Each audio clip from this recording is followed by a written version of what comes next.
That's the way, I like it,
Okay, thanks for the stream, bye.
Wow, I'm an idiot. I was on the end screen instead of the starting soon screen.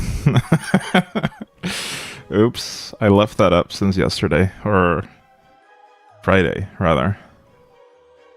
My bad. Hey, you there. Yeah, you, fishy fella. Hey, you. I mean, if you think about it, starting and ending is basically the same thing. When you end one thing and start another.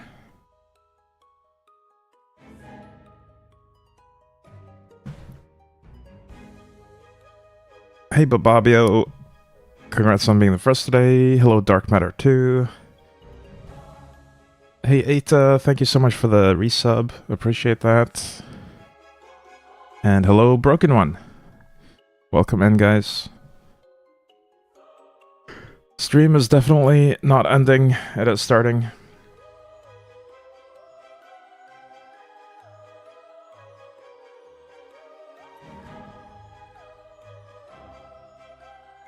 Alright, let's load into the game. So, off stream yesterday, I leveled a mage. It was a pretty boring process. I basically equipped the trainee staff and grinded a bunch. I crafted some decent-ish gear at level 63.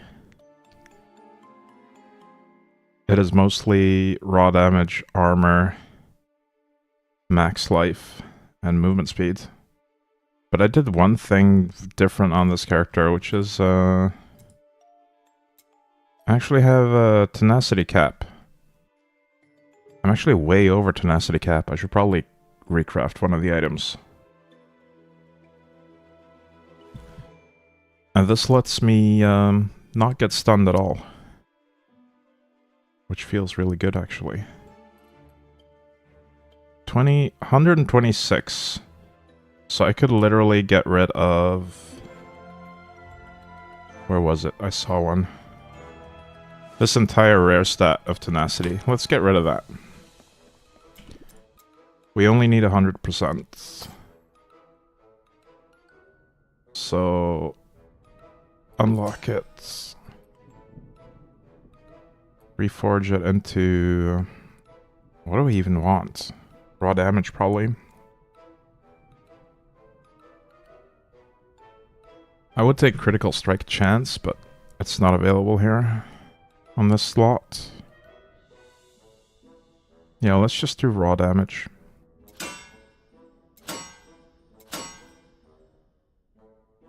Ooh, we could also do attack speed.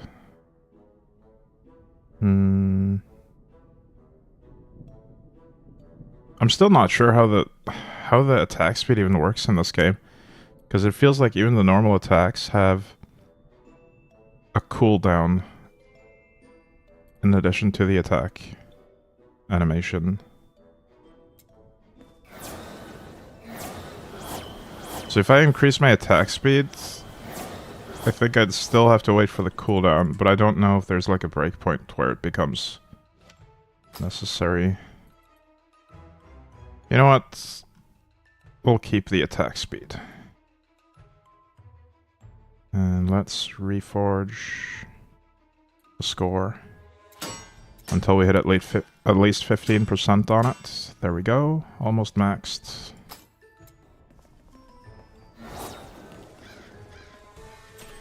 I'm currently using Staff of the Many, which grants me a lot of movement speed, as well as some tankiness.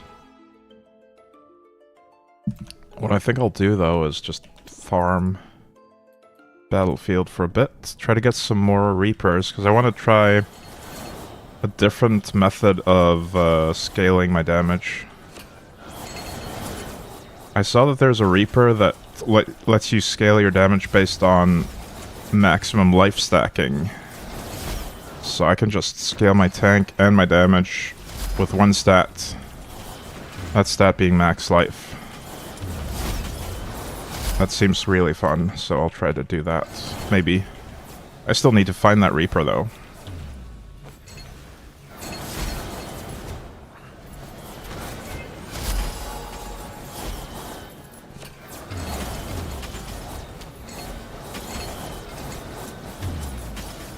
But yeah, Mage is really cool in that you can, not all of the abilities, but most of them, you have the option to let your clones cast the ability instead of yourself, which essentially turns it into a Path of Exile totem build, with a clone instead of a totem.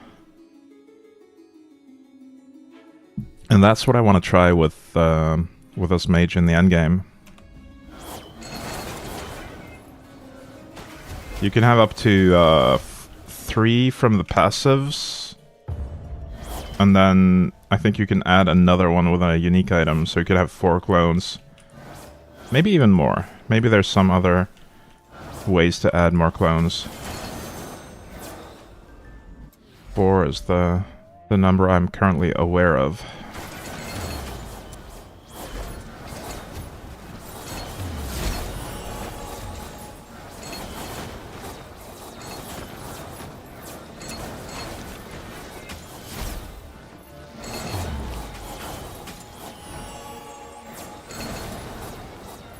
I guess I could also forge the Reaper that I need using Reaper Forged Spirits. It is kind of expensive though. I still want to use my spirits on what's it called? Affinity.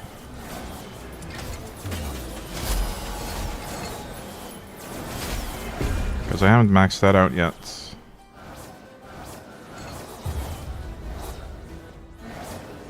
Wait, what? The gifted sub goes to Carancolo on 0. Okay. Is that person even here? How do I gift to someone that's not here if they're not here? Oh, they are here. I apologize for accidentally calling out a lurker then. That was not intentional. I just literally didn't know how to... SwimmingCarcass gifted a tier 1 subscription to Carancolo01. Yeah, I literally didn't know how to gift to someone without seeing them in the user list.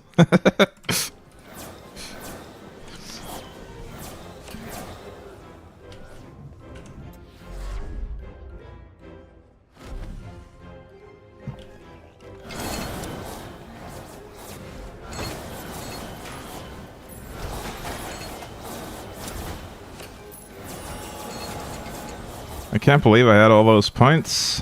I can believe it. You've been there almost every stream. For like... How long has it been?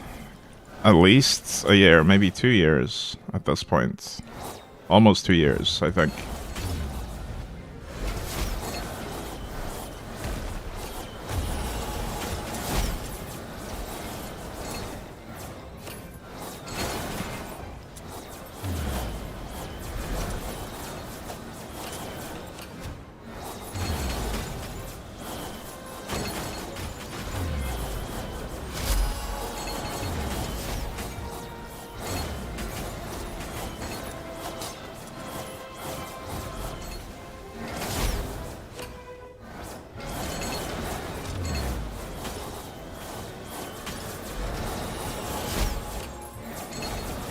Right, I'm at least leveling this mage staff pretty quickly.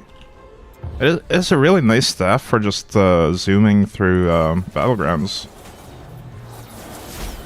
It gives so much movement speed. But I don't know if I can use it to scale a lot of damage though.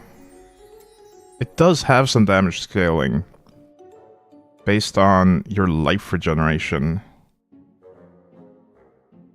Dark Matter 2 gifted 1 subscriptions to the community. Hey, thank you for the gifted sub, Dark Matter 2. Really appreciate that.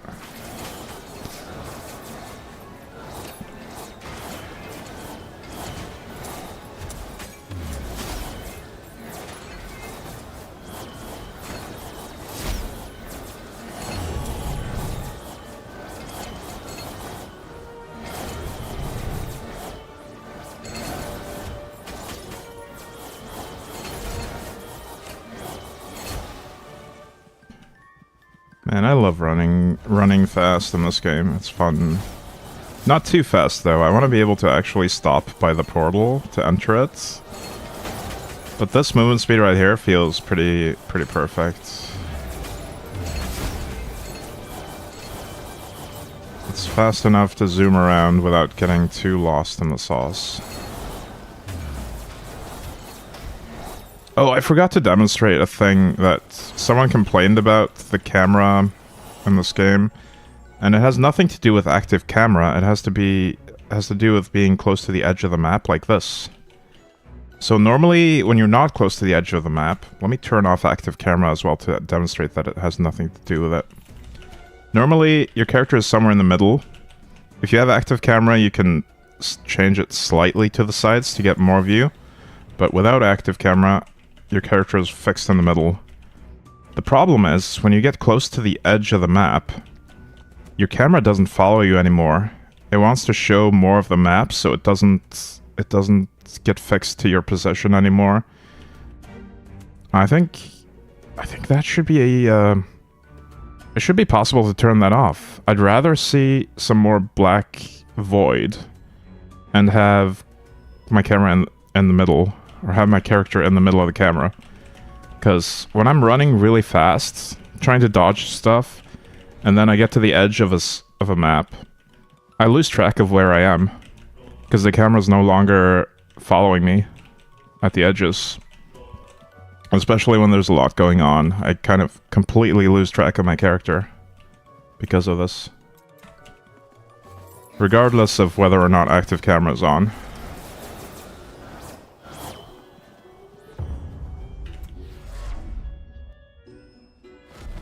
And that gets especially confusing if you have a lot of movement speed.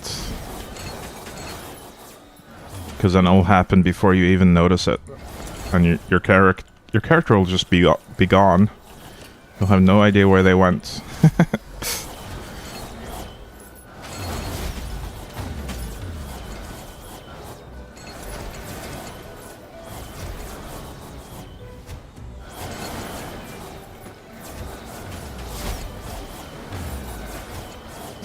But yeah, someone was mentioning that in chat, not yesterday, but on Friday when I actually streamed, and I forgot to demonstrate it then.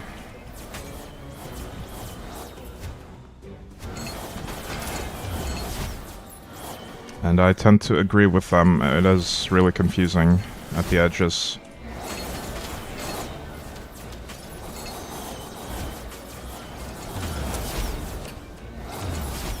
I think we might be strong enough for a higher wrath level now.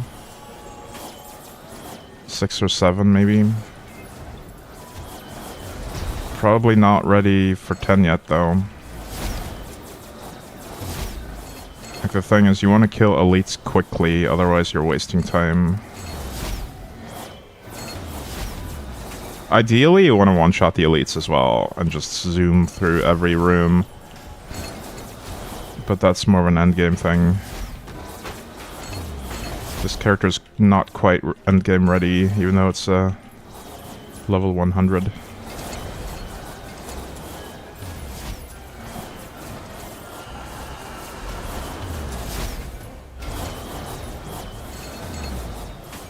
Broken on 328 gifted 1 subscriptions to the community. Hey, thank you for the gifted sub, Broken One. I appreciate it.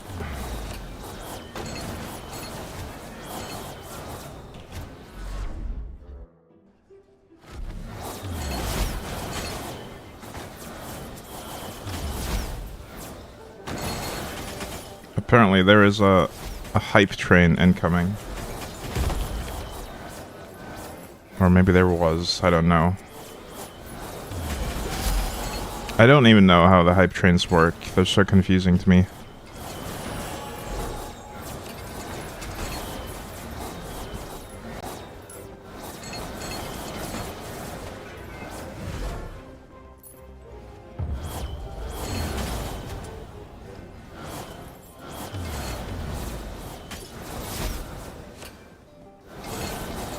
And I have no control over them.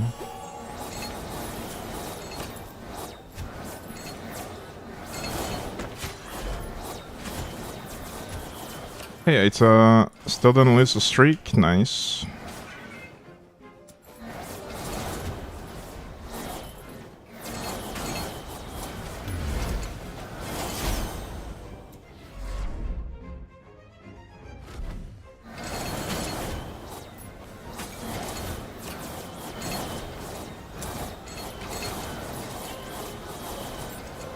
I really do want to move away from projectiles, though, is the thing. I played so many... Or I played projectiles for so long on the Huntress. So it feels very samey to play projectiles again on this character. Which is why I think my final build for this will have Rift Nova as the main skill, being cast by the clones. But I need more damage scaling to make it actually strong, because currently... Let's see in the next room actually what happens if I don't cast my missiles, just the Rift Nova clone. So it does some damage, but it doesn't clear.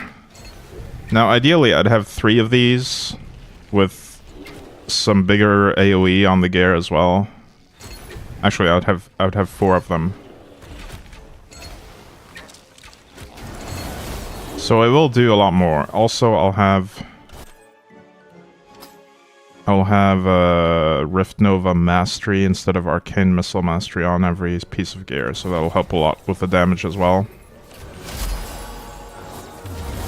But I think one of the main things that are missing right now has got to be the area of effect, increased area, in order to make the Rift Nova clear better. Increased area size, that's the one we need.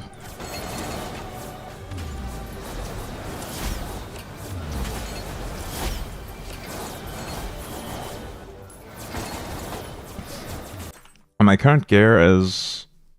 I mean, most of it doesn't even have a pure stat. There's like 2 pieces, maybe 3 pieces with a pure stat.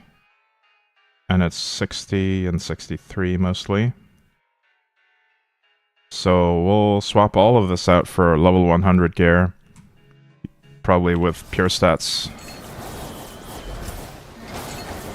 That should also increase my stats quite a bit.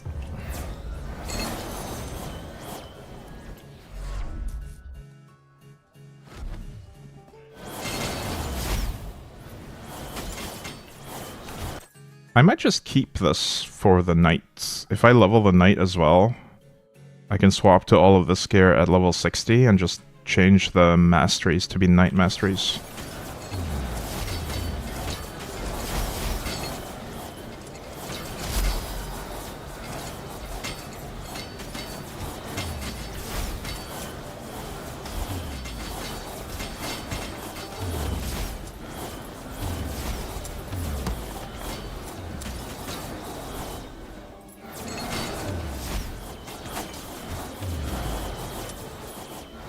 So yeah, maybe I'll just keep my current setup for now until I get the Reaper that I need for life scaling. And then I'll recraft gear based on the life scaling. Oh, hello. What's the downside of this again? It consumes my life when it spawns a life orb. That's fine. Only 10%. And I have enough regen to compensate.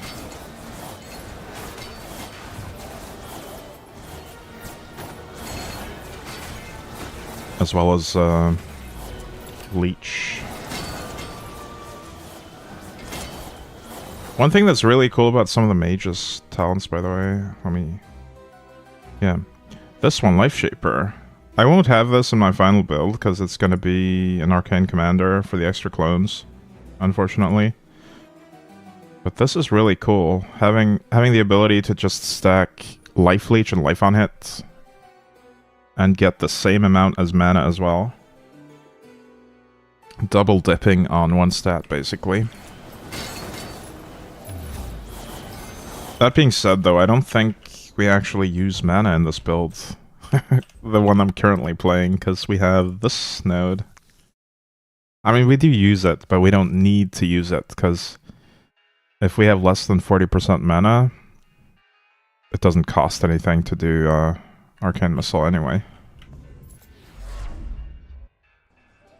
And I can play this build by simply spamming Arcane Missile and nothing else.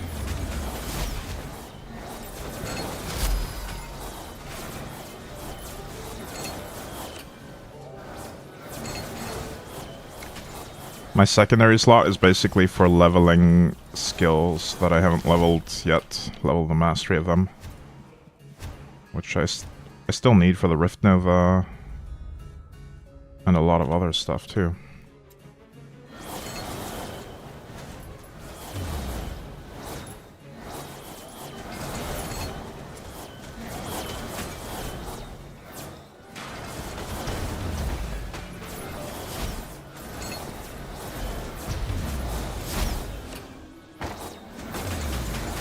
I would do a Forge run, but the thing is I need Reapers, and you don't get those in Forge. So I kind of have to do this stuff. I think just doing Battlegrounds is the best way to get Reapers quickly. Outside of forging them. We might forge the life stacking one, though. I don't know. I also do want to be on the lookout for other items or other Reapers that can scale my damage in interesting ways. I don't want to just do the pure raw damage stacking this time on this character. I want something different. At least until we kill the Slormancer with it.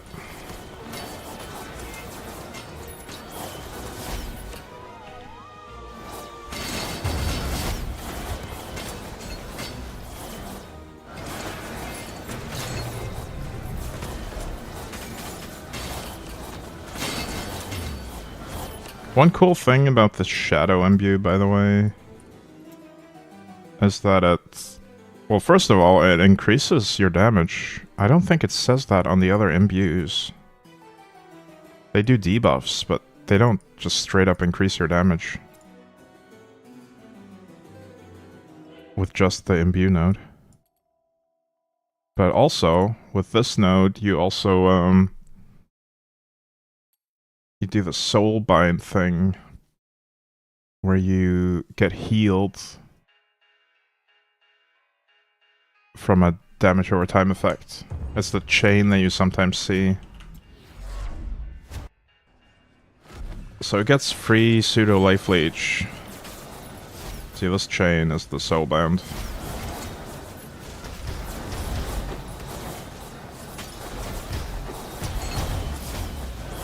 And I think I might use that for when I level my knight as well.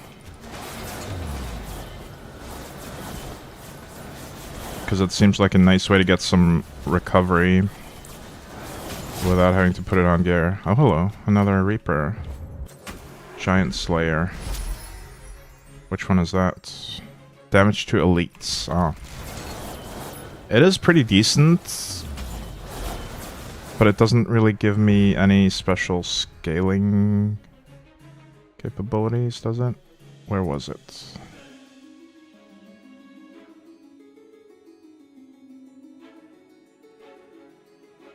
Like, it just gives an amount not based on my gear, so I can't really scale it unless the primordial version has something else.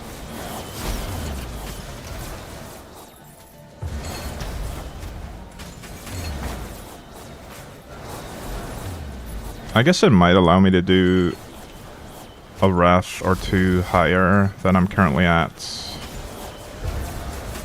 because it'll quickly take care of the elites. I should be very, very well taken care of in the defensive department on this character. It's already... I think it's tankier than my Huntress was when I did the Slormancer for the first time. Despite having lower level gear. Because I made sure to actually put life on every piece that could. And built more for defense.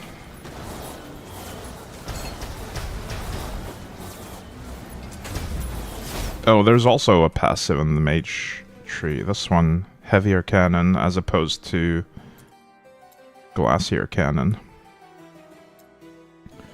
This gives a multiplier to your life. That certainly helps too.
I'm a little bit tempted to try respecking without changing the gear and just seeing how bad the build is without the gear changes. If it can still do Wrath 5 comfortably and doesn't feel awful, I might just play the other skill.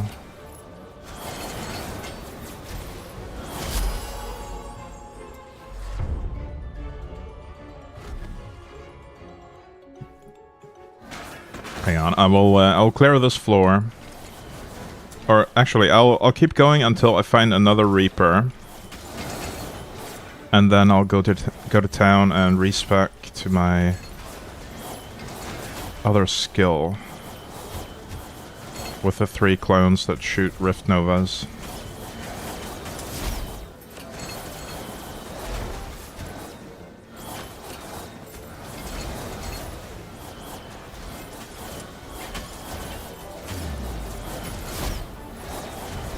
Also, another note about the tenacity stats. It protects against the chill from this thing. I'm not slowed by this, which is great. Hey, Jellybro. Welcome. That build is for the Huntress. I did not finalize this build yet on the mage, so I'm just, I'm still figuring this one out. It was freshly leveled yesterday to 100.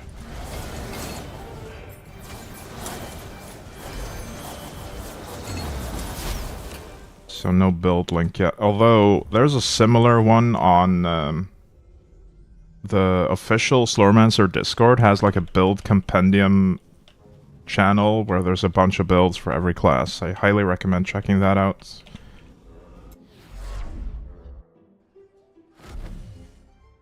Actually, let me show you. You can get the link to the Discord by just clicking here on the main menu, actually. And there's a bunch of builds in there. Highly recommend checking them out.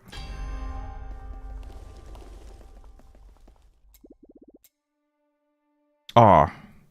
I missed out on my influence and my gold reward because I I just went straight to main menu.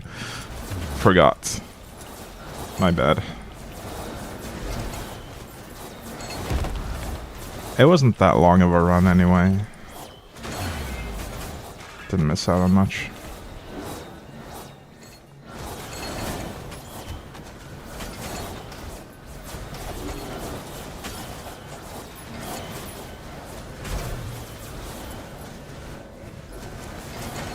But But yeah, let me find another Reaper, and then I'll try to switch to the other ability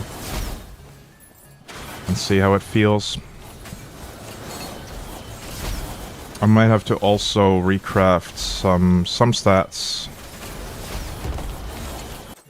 I'll try to see if I can switch the rebound to... Where do I have rebound? There's a rebound. We can switch those to AoE maybe? I don't know if AoE rolls on those slots. We'll see.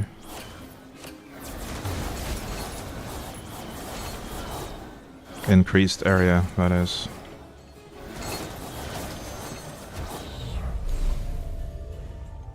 Alright, there's a Reaper. I'll take it.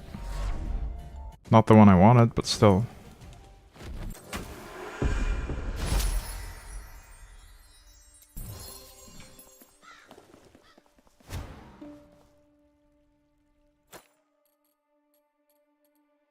Alright, let's see what we need here.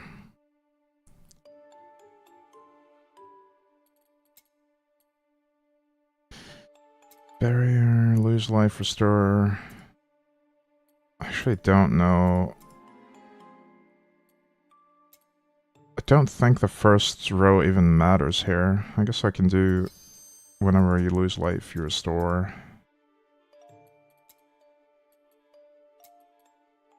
I kind of like this infinite inner fire on the clones as well. I don't think my inner fire will do much in this build, but it's still free.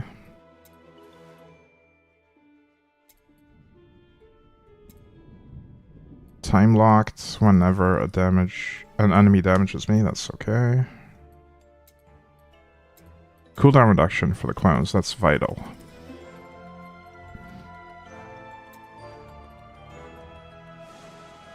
Remnants have crit chance. Armor equal to mana. We'll do some extra armor from that for free. I don't think we do much of the remnant thing, so there's no point in boosting their crit. Additional arcane clone is vital. Arcane bond always deals the highest possible damage.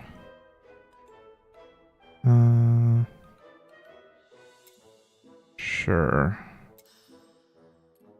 Do we apply arcane bond at any point? I don't know, but I also don't have any of these stats, so this would do nothing.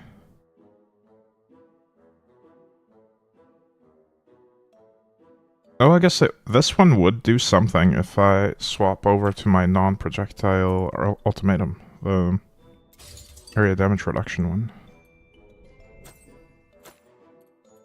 Then I get 35% increased damage on my area skills. I guess I'll take that. And the other clone there. And this should already be in the right configuration.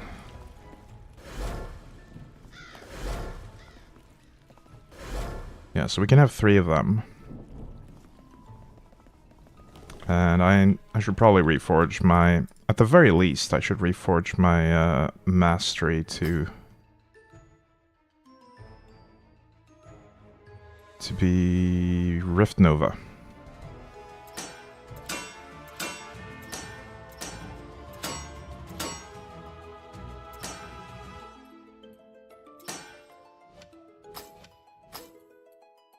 Ideally, I'd craft brand new gear for this, but I am too lazy for that.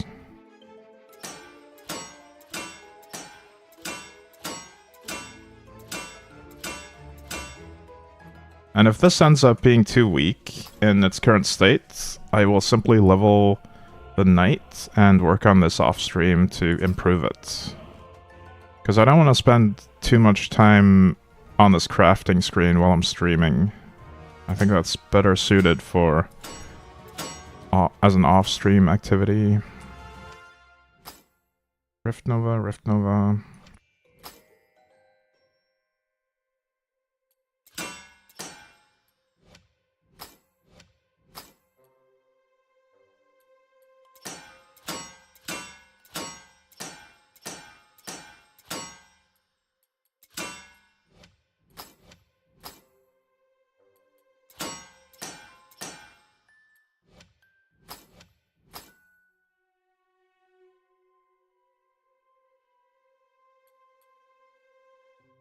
And we haven't added a Reaper stat yet, because I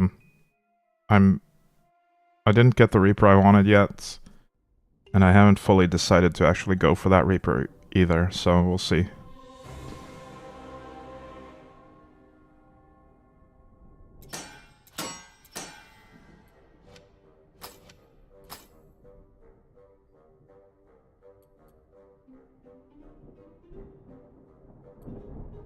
It's so confusing when they have text that needs scrolling on this menu.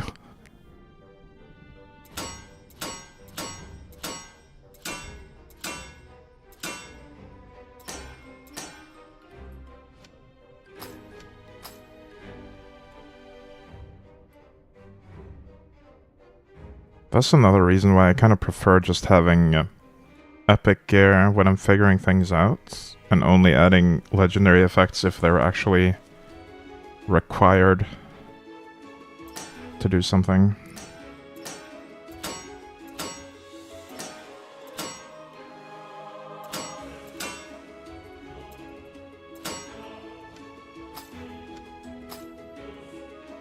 Also, Midas Collector is just mandatory for me. I don't want to play without it.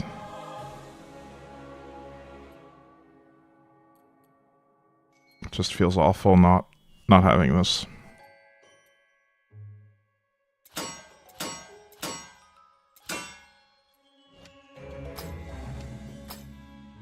Can't go back to not having those.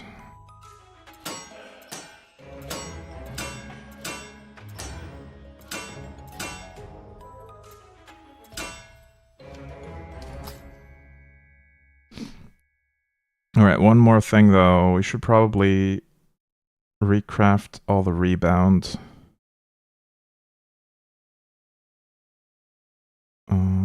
There's a rebound. Magic stat. Unlock that.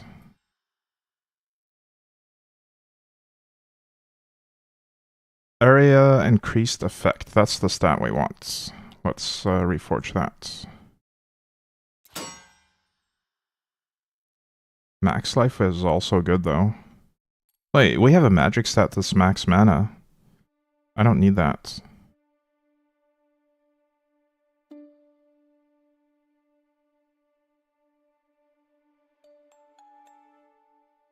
Wait. Oh, that's the one I reforged. See, this is why I don't tend to do crafting on stream, because I'm way too... My attention is way too divided when I'm on stream. I thought I reforged the rare stat with the max life, but that's a pure stat, and that... I definitely didn't do that. That's good. Yeah, we need an area increase size on this.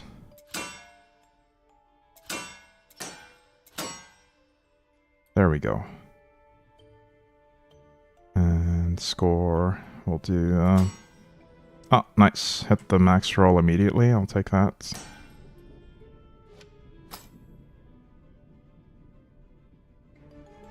This doesn't have any rebounds. Neither does this.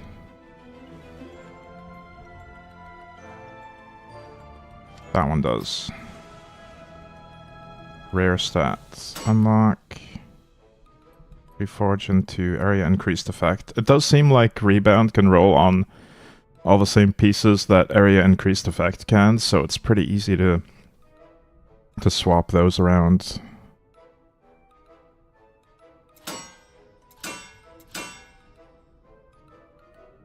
Wait. Did I do... Oh, there's two different ones. One for size and one for effect. Size is the one I want, though. Don't even know what increased effect would do on Rift Nova. Maybe it's just damage. I do want damage. But size is gonna be the main limiting factor here. Because it just won't feel good unless we can clear comfortably. The damage scaling we'll get from the Reaper anyway. Scores. Let's get a max roll, or at least... Ah, that's close enough. Rebound on the ring. That one's got too many stats. Let's take this ring off so it doesn't show. I get confused by all the stats. Unlock rebound. Reforge magic stats. Oh, never mind. It does not have the ability to roll area on every piece of gear that can get rebound. So for this thing, I think I just go flat raw damage instead then. Because I already have max life on both possible slots.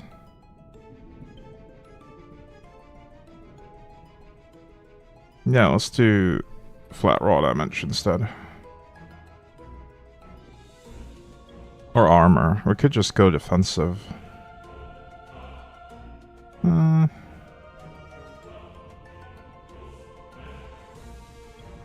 Is armor penetration a thing here? No, only elemental penetration on rings, apparently.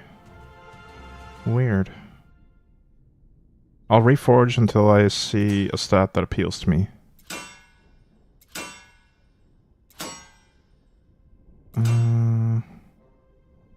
Max mana is not terrible. Actually, I don't know how my mana will feel on this build yet, so let's hold off until we know.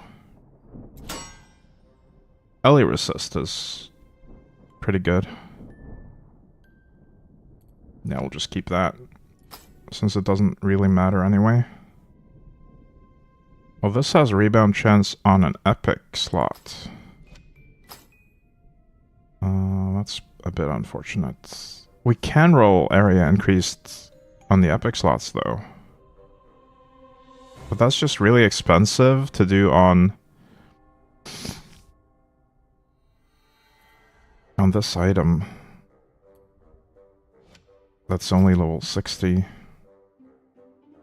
Yeah, I don't think we do that.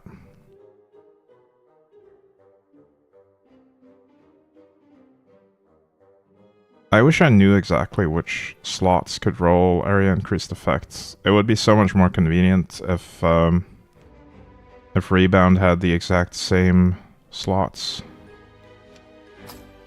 This attack speed, can I maybe change that into rebound? Or into area? No. Could change it into raw damage. No, we'll just keep that.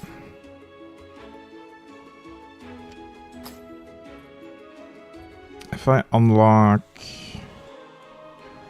this elemental resistance... No, there's no area here.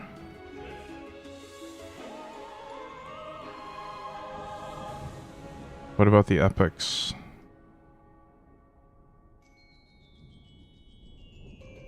There is area on the epic. Damn. Yeah, I don't want to spend the resources to reroll epic slots on a level 60 item, so let's not do that.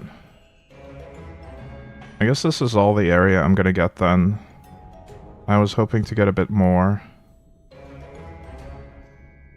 Could check this slot as well for the magic stat, but I don't know if it'll be there. All damage reduction unlock. We do get it there. Oh, there's already an increased size on the epic slots here. Damn. You know what I'll do then? I'll lock the tenacity. Reroll epics, or yeah, reforge epics once, because I want it on the magic stat, because that has a higher value.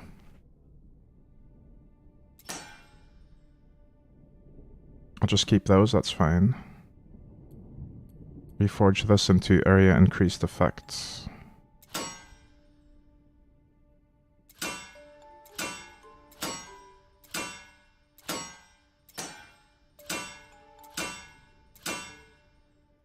I mean, area increased size.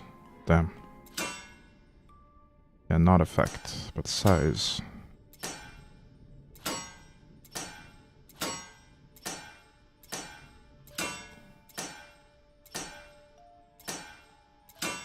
having to roll through most of the stats here, but thankfully this is only a magic stat slot, which we can afford to re-roll a bunch of times.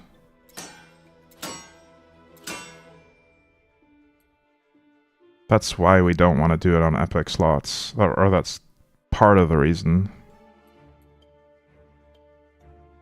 The other part is epic slots. You can have 3 of them, but they are lower values.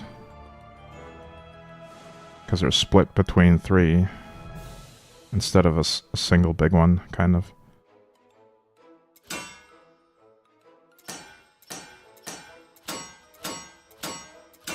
I mean, in total, all 3 will add up to more than a magic slot, but still.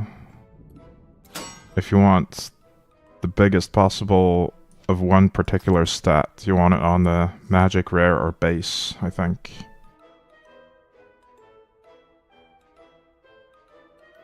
Oh, we found a shoulder piece with perfect armor.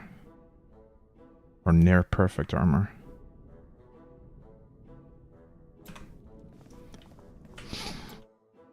I want to put that in here.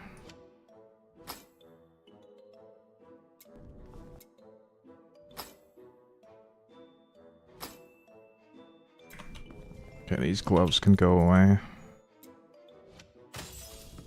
Let's now test the build and see if it's working at all. Are all of these gonna be the same, I wonder?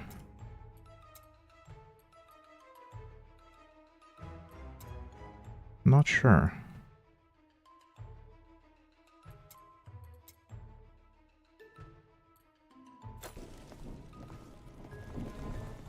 Alright, let's just go into Wrath 5 Battlefield and see how this feels.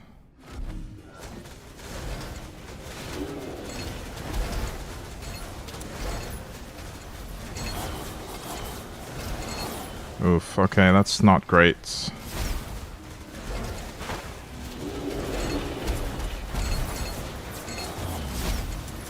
I mean, it does kill monsters, but not quickly. I need a lot more area, I think.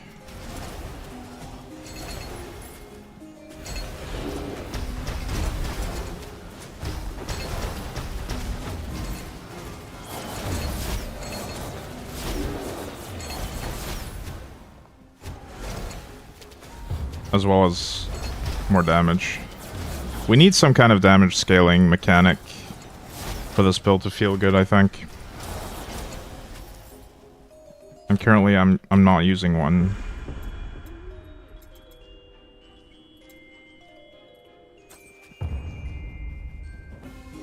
I could try forging that life stacking Reaper, but I'm still not really geared out for life stacking fully either. It might provide me with more than this does, though.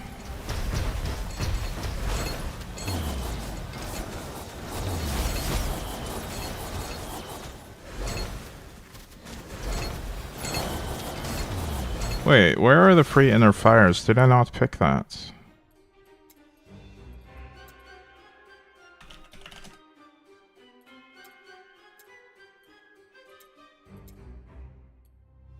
Infinite inner fire rotating around them. Oh, for each arcanic emblem, which I don't have. Okay, so that's gonna be a dead perk. Because my Rift Nova is temporal. Interesting. So we'll have to change that. Although I suppose I could change this to no longer be arcanic. Wait, temporal. But I do want the temporal emblems, I think, for the cooldown reduction. Yeah, that's what allows these guys to cast a little bit faster. Yeah, let's just not use that inner fire perk then. Let's go with silence instead. Not that I'm gonna do a lot of ancestral strikes, but it's better than having no perk at all.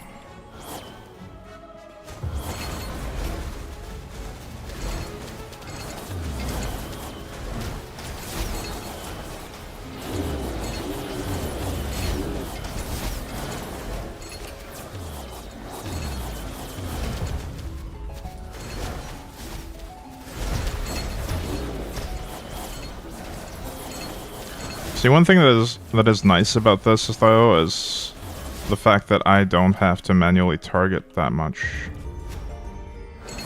Definitely low on damage still, though. And on area.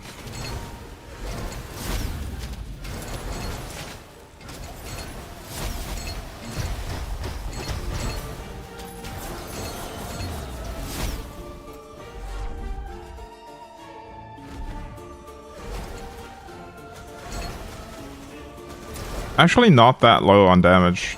You see that elite's kind of melted. It just takes a little bit of time to get all 3 clones up. And the area is not big enough to clear quickly.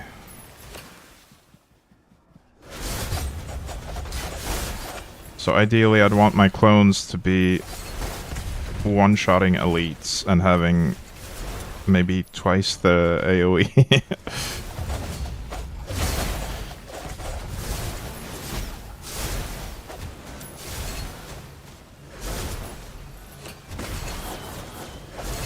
They definitely have decent single targets when they do focus on the same enemy.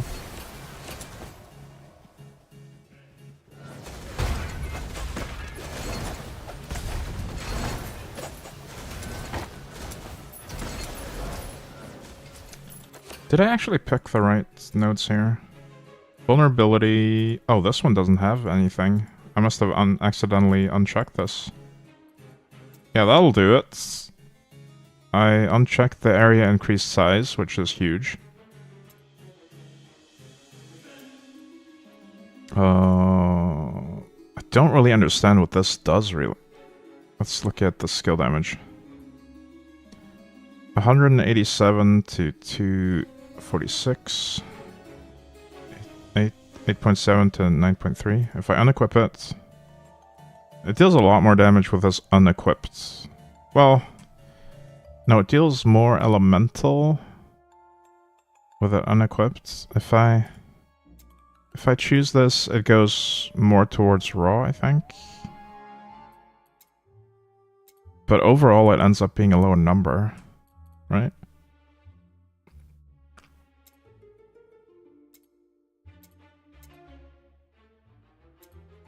No, wait. It deals less of both if I equip this. What is the point? It probably just works best with certain scaling mechanics. But I'm not using those scaling mechanics right now. I don't even know what it means, though, by, does not evenly distribute skill and elemental damage anymore. Like that doesn't make any sense to me. So we'll just do AoE. Crit chance. Increased elemental damage is equal to its area increased size. Ooh. Hello. Maybe we do that instead of crit chance. Yeah, that almost doubles my elemental damage from it. High spirit stack when it hits an elite. That also seems good. Increased damage. It stacks up. Increased damage based on hitting elites. I don't know if this will transfer when the clones are the ones doing the thing, though. We'll test that. Oh, don't run away. I am getting high spirits. Even though the clones are doing the casting. So that's good.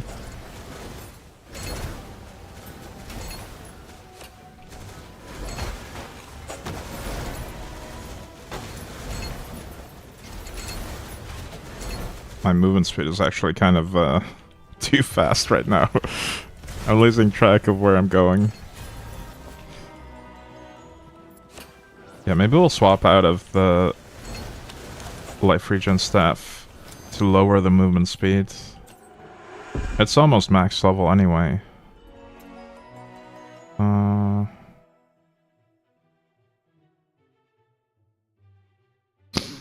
I don't know what I'll use temporarily, though.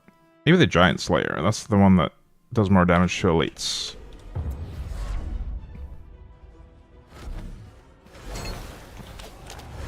We'll use that temporarily until we get the one we actually want.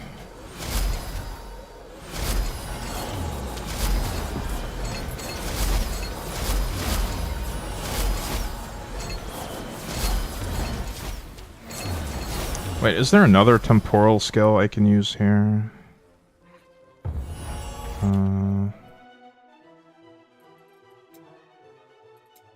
The breach, maybe? No, that's arcanic.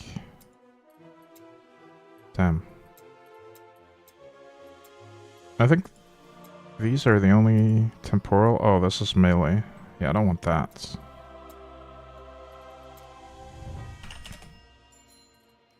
Search for arcanic, see if I get... Oh wait, not arcanic, temporal.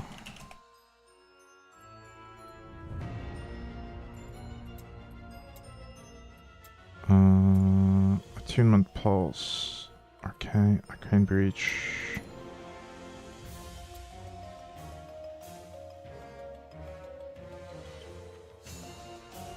What is the Clone Wars upgrade? Clone Wars.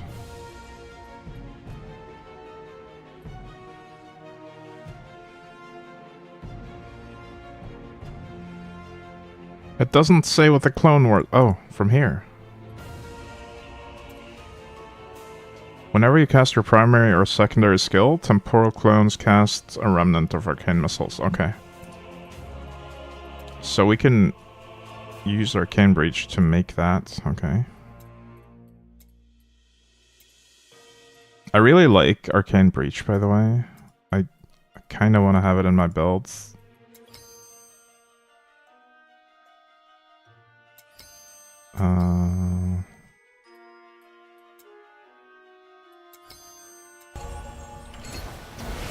Because it looks really cool. And it pulls enemies towards it.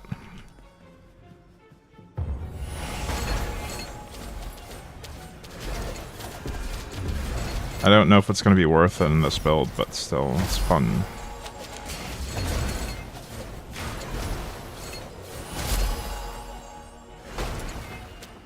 And I might have to change the passives on it, because I didn't look through them after changing my build. Sun and Moon.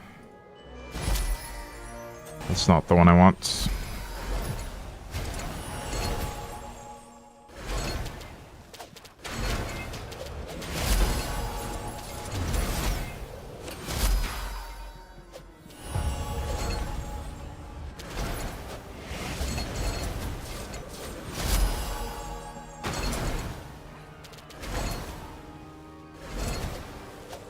I know there's a unique that increases my arcane clone count to 4, or by 1 rather.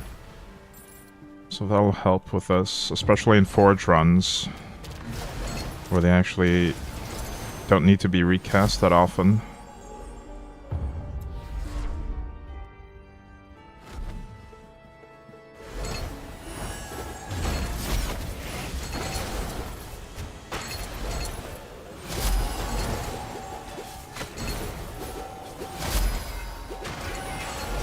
And yeah, speaking of forge runs, one of the reasons, or the main reason why I want this build to work is because this AoE will completely ignore the projectile shields that have been the bane of my existence while playing the other character. I'll simply do AoE through their shield without a care in the world. That's gonna be great.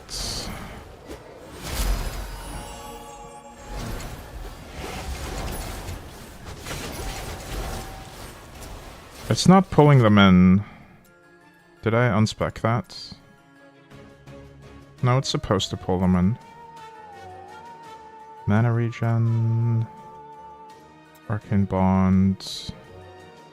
Arcane Flux. Ooh, arcane clones within the area have cooldown reduction. Let's do that. And we'll just put the clones in the breach, so they'll fire faster. Nice.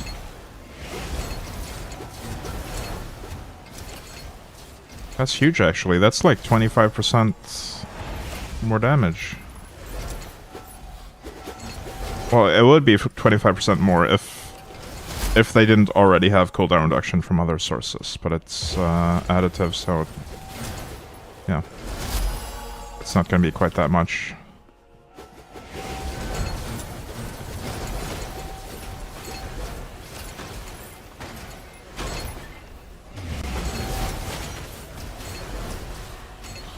Recurring nightmare. Is this it? I think that's it. I think that's the life stacking one. It is. Cool. We'll start leveling that.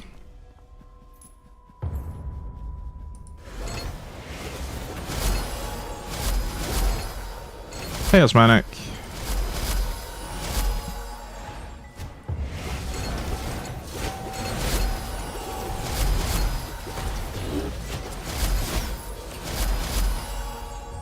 Alright, let's actually just do a forge run with this.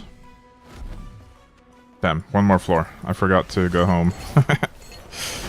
How's my potential looking?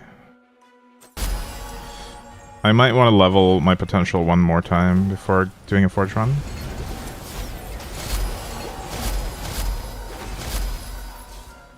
Or level my gear one more time with reinforcement, I mean.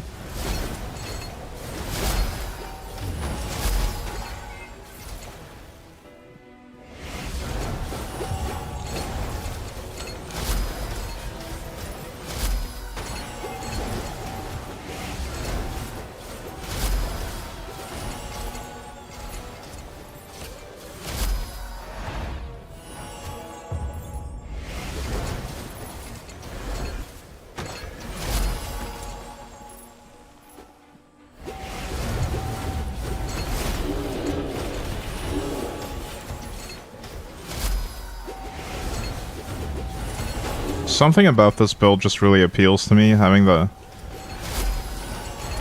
AoE centered around an area and just having them spam from that area. I'm still on this game. Yes, it's a really good game. Has a lot of different builds to try. But I do want to try that game that CD suggested on the Discord called Skin Deep. At some point I'll do a playthrough of that, but I'm not sure yet when it's gonna be. I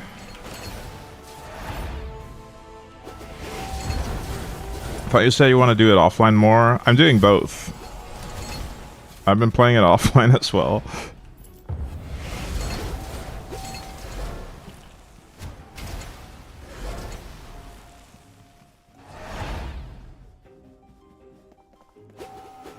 I'll judge it on a day-by-day basis. Like, if I don't feel... When I wake up, I'll think about whether or not I feel like I have a lot to talk about while playing this game that day. And if I do, I'll stream it. There have been days where I felt like I couldn't really commentate while playing this, but today is not one of those days. There's a lot to talk about right now with the builds and stuff.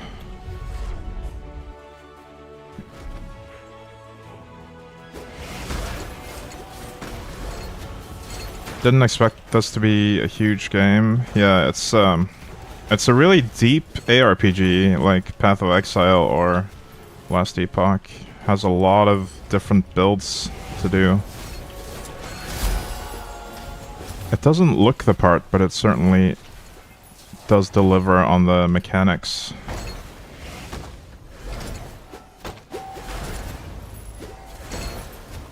The A in ARPG is action, but it's basically a Diablo-like.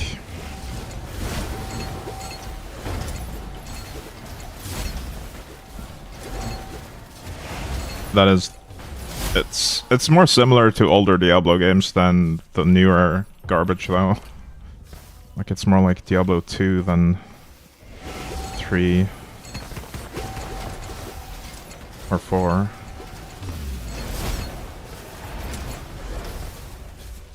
In terms of itemization, at least.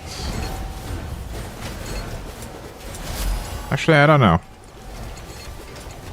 The problem with the newer Diablo games, by the way, is that they just Blizzard does this thing where they just exponentially increase the stats at higher levels to the point where it's ridiculously high numbers.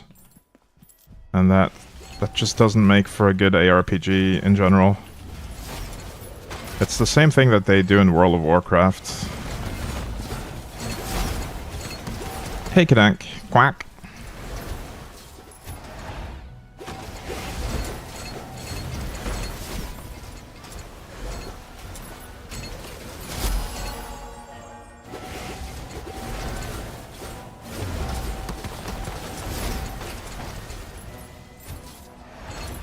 It'll be really fun to see this build with actual good gear, I think.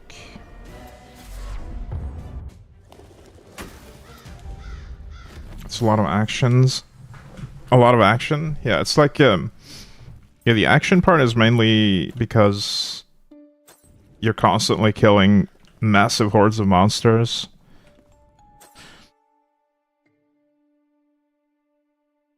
In these games.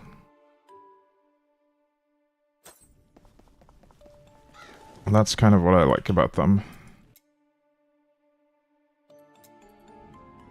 Alright, we'll try a Wrath 5 Forge on this now. Should be no problem. That'll get my Reaper leveled up a bit more quickly as well.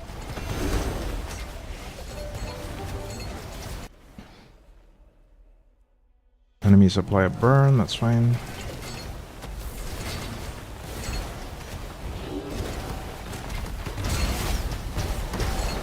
I feel like I'm just running around though and letting the clones do their thing.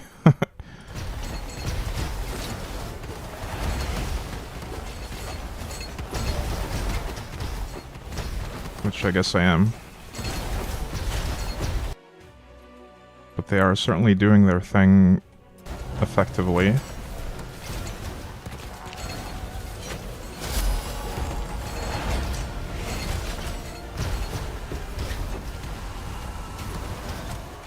Which affinity would this be? Bagarth, okay. Well, on one hand it's good that it's Bagarth because we need a lot of Bagarth from the Forge. On the other hand, it also means we still need to level it because we don't have that much Bagarth.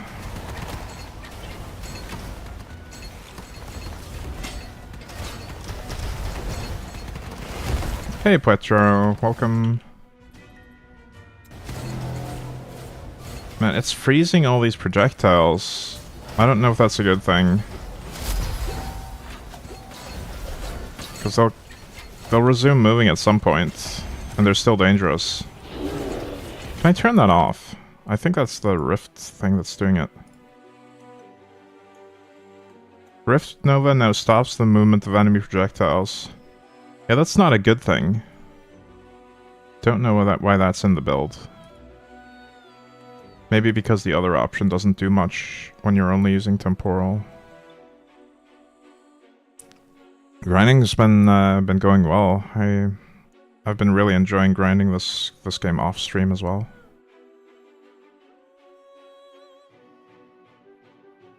I'll just do that, even though it does almost nothing, because this is actually a negative.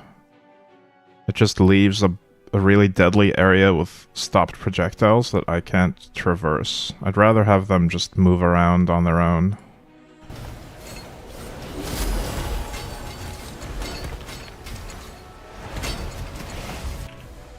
If it deleted the projectiles or destroyed them, that would be helpful, but simply stopping them means it just leaves a deadly area for me, which I don't want. I picked it up after I was here last, having fun as well. Nice. Yeah, it's such a good game if you're into ARPGs. And it's so easy to get into while still having a ton of depth if you do want to get into the more advanced builds. I think it's just the perfect combination of depth and accessibility.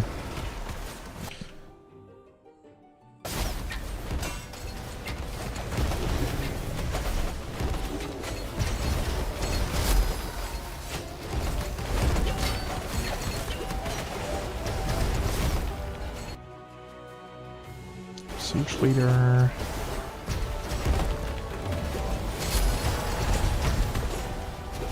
I wonder, do my clones actually have a duration? That's one thing I didn't even check yet. Projectile speed, we don't care about that. Let's see. Where can I even find out? An arcane clone is a clone of you that is casting the same skill over and over. Arcane clone inherits all of your attack stats, but has a 35% attack speed multiplier. Negative. You can only have one clone at a time. It lasts indefinitely. Okay. So I can literally just cast this 3 times and have it last the entire Forge run. And then I'll just recast the Breach on top of the clones. Once I know that they're in the right spot. Have a mage build using the arcane clones that spawn with inner fire using the raw damage weapon that scales off mana. Nice. Yeah, that's another thing that I also looked at. Like the inner fire thing for the clones. But I ultimately decided that I wanted an AoE build. I mean, it's kind of AoE, but I wanted the AoE to be castable from afar, and these clones will now cast Rift Nova from a bit farther away than the inner fire would reach. That makes sense. It's pretty good burst AoE. Yeah, I can imagine. Does it... How good is the coverage, though? That's the main thing I'm worried about. I guess you can increase it with some different mechanics as well, though.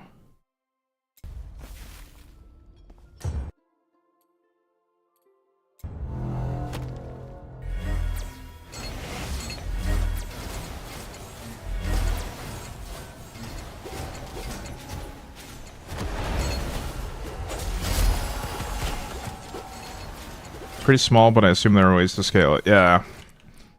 I know there's a bunch of different things you can do with Inner Fire. I did want to make an Inner Fire build as well, but I didn't have time to really figure it out before the stream today. And I don't want to be looking stuff up while I'm streaming. Every time you kill an elite enemy, you get gold as quantity. Okay, yeah. I'll take that.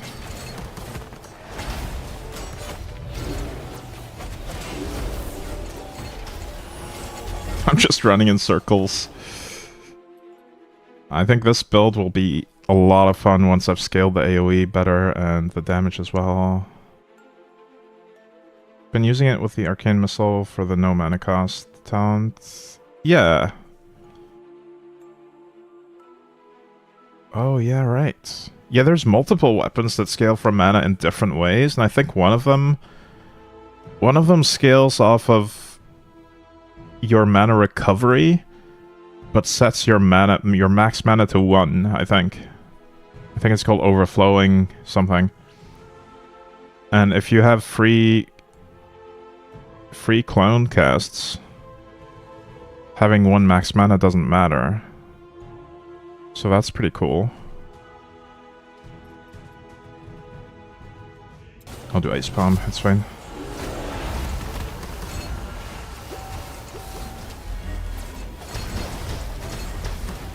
I think I do have that overflowing one.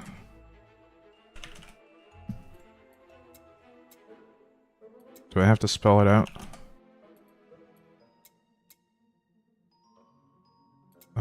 There it is. Energy overflowing. It gives a lot of mana on hit, mana on kill, mana regen.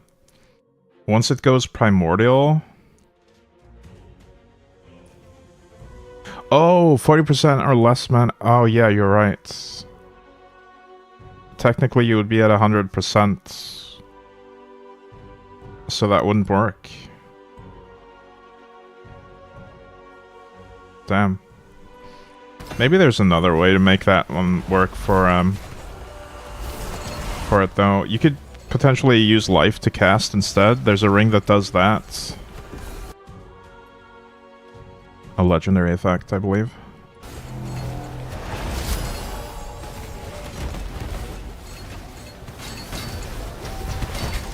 Maybe something on the ancestral tree as well.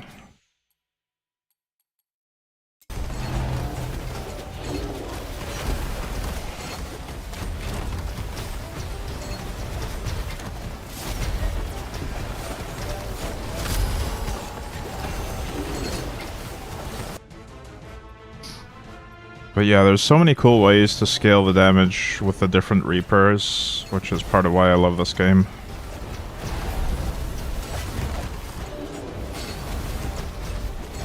But if you want a really broken build, you kind of do need to put some thought into it, I guess. I should be able to handle the damage with the amount of life I'm getting here.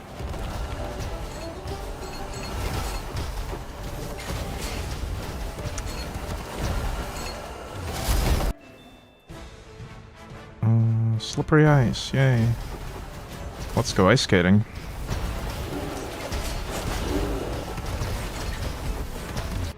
Right, we got the primordial form. Is it good yet, though? Added scale damage and elemental damage gained from equipment stats are halved. Fair enough. So now, my raw damage is no longer good on gear. However, I now get a lot more damage from armor and elemental resistance, which I gain from my max life. So basically this turns my build into maximum life stacking. I want max life on 2 stats on all my gear pieces if possible. Which I believe I might not have done perfectly, but I've got max life on a lot of the slots already. So I think we might be good to switch over to this. We can check it though. In here. 1.5 million to 1.8 million. If I swap back to the non-primordial. It's less than half of that. Nice. Okay. So the primordial is definitely worth using.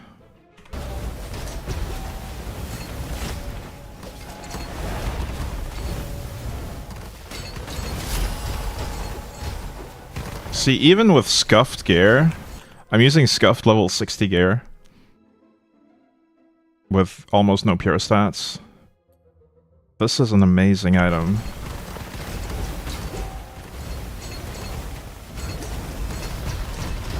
The build is now online. We can probably up our wrath level a couple of notches as well.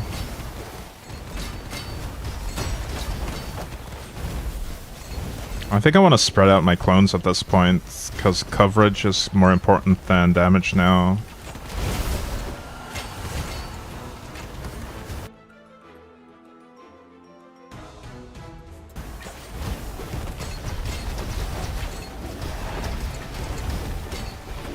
I'm actually really impressed that this works with really bad gear as well. The guide was showing it with like a 100 level 120 nether gear with 3 pure stats on every piece and stuff like that. But that is definitely not necessary to get it online.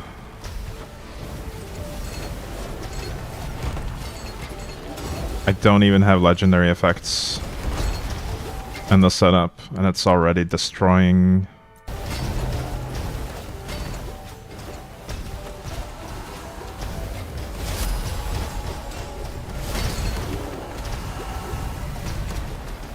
So nice.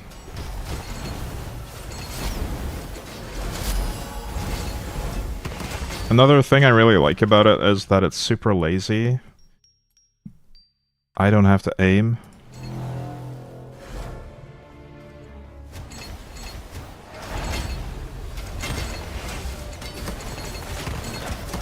I think I could honestly just stand here holding one button for the entire forge if I wanted to. After my clones are up, I could just hold the Arcane Breach button and stand here.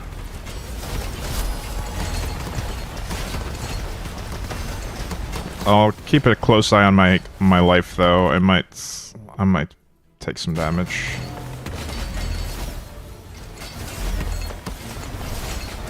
I'm not completely confident in my recovery here.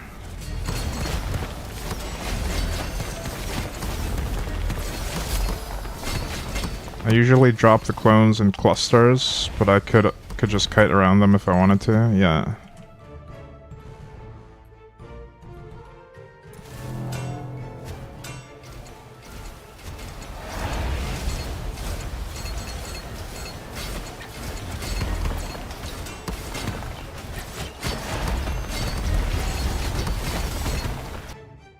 So yeah, this is a proof of concept version of the build. Once we've got the right stats on all the gear and level 100 gear, it will be a lot tankier.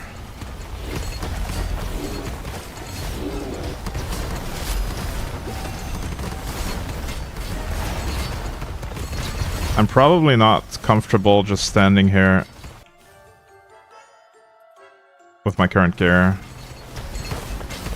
Especially if we get some dangerous modifiers.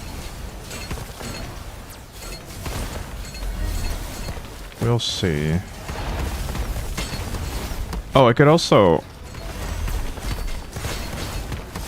I just realized I have the support skill.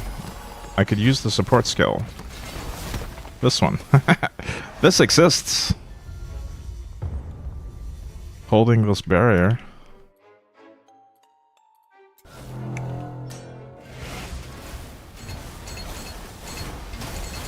Because then I can absorb projectiles.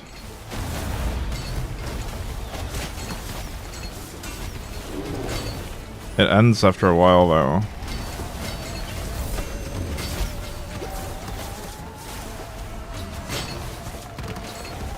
I think it can only absorb a certain number of projectiles. Oh, nice, I got the big ones.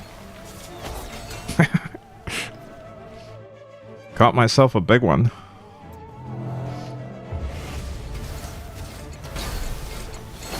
Only holds 3? That's so sad.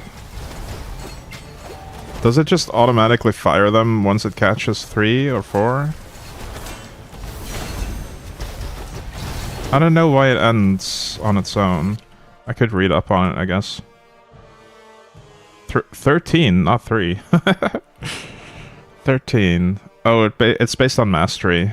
Why is the text so scuffed? This per mastery part looks really broken.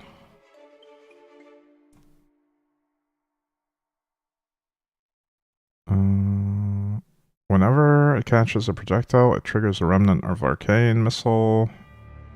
Once it ends, projectiles are shot back. Hold to channel. I wonder if it just ended because I got shocked. And my cooldown was added too.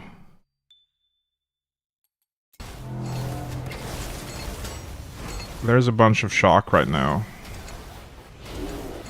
So I might be able to hold it indefinitely unless I get shocked or interrupted in some other way. There's also the possibility of silence. I lost my skill there. Can I absorb this? I cannot. Okay, this Cataclysm of Relentless Lightning, I can't catch it.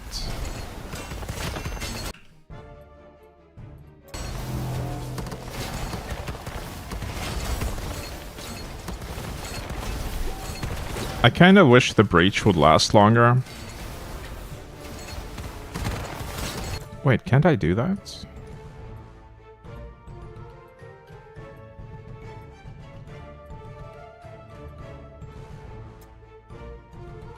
That gives mana regen.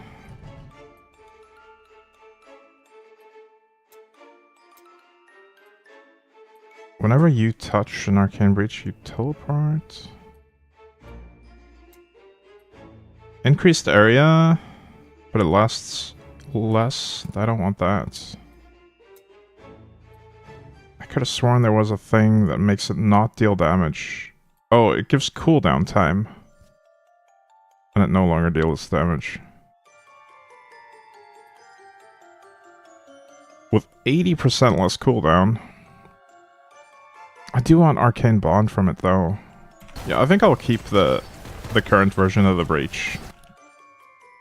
Relentless Lightning is such a scary mod. I actually don't find it that scary. Hey Bob, which build is this? This is a scuffed version of a build that's on the official Discord build compendium. It uses Rift Nova clones. The Arcane Breach is not necessary, it's basically just the Rift Nova clones. The Arcane Breach does give them a bit of cooldown recovery so they can fire faster, but it's not really a big part of my damage.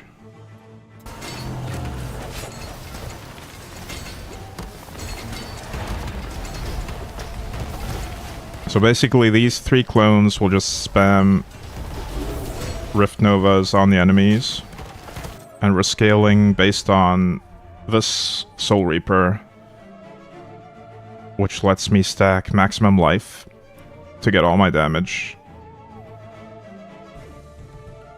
It's really nice.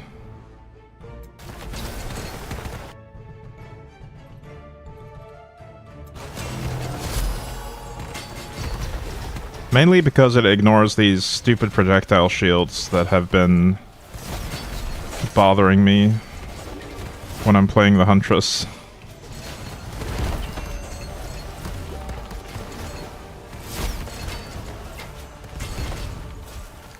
I'm actually gonna spread out my clones a bit. I don't really care about the Breach that much.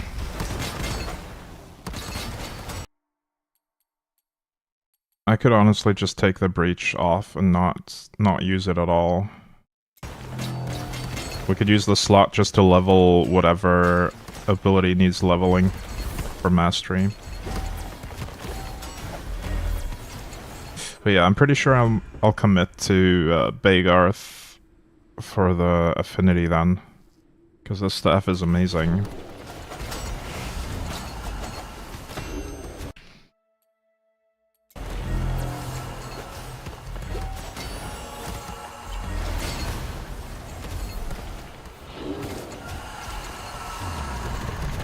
Yeah, I'll just have my clones in different spots, and then occasionally use the Breach to gather enemies on them.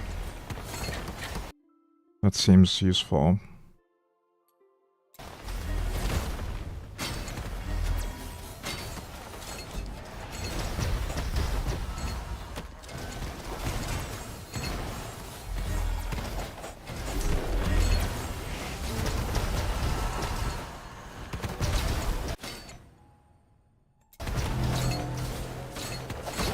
I guess one downside, which could also be considered an upside, is that I don't do much in this build. Like, I just wait for the clones to do everything for me, and I just run around.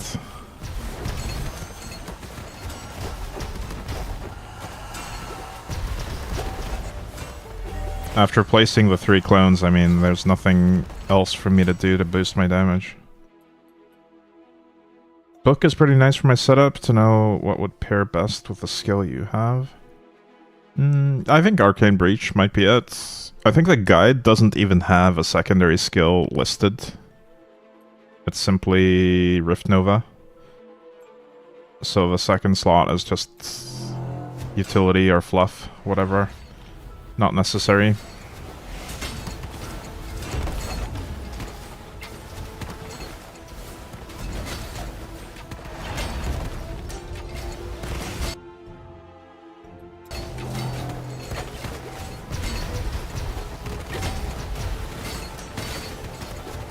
But yeah, the book is a fun skill because it lets you,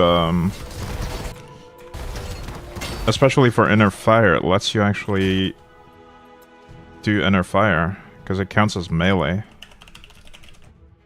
It even has 2 nodes related to inner fires. Since you're smashing enemies with a book smash is considered like a melee skill.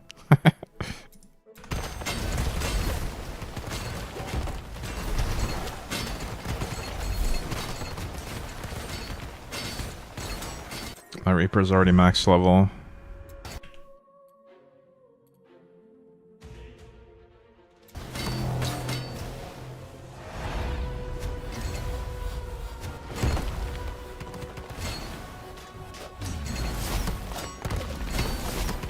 I also wonder if there's a better rune setup that I could be using. Currently, I'm using the kill Thornbite and then repeat 10 times for the extra Thornbite. Reaper damage multiplier, inner fire chance, additional projectile, critical strike damage, and chance. This might be good. Need that kill rune, it seems nice. Yeah, either the kill rune or the mana rune are really good for activation. If you spend a ton of mana really quickly, I think the mana rune overtakes it. I did that on my Huntress. Mana activation. I don't really care much for the other activation runes, to be honest. They're kind of niche, I think. Tried it, but I spent very little, unfortunately. Yeah. Really depends on how the build is set up. But the kill one is pretty universal when you're doing forge runs. Use the time rune since it's all you have. Yeah. Feels bad. Well, at least you'll have consistent uptime. You'll know when it's gonna be up. It'll always be the same interval.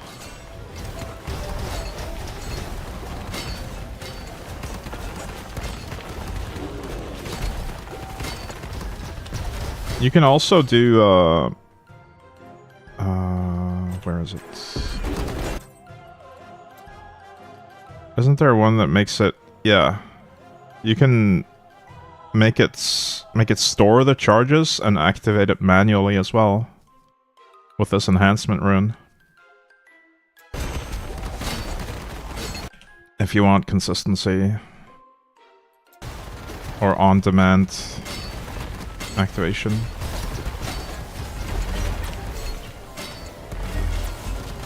But yeah, I think the more comfy way is to just set it and forget it, like I'm doing right now. Just have the Thornbite rune do its thing without me having to think about it too much.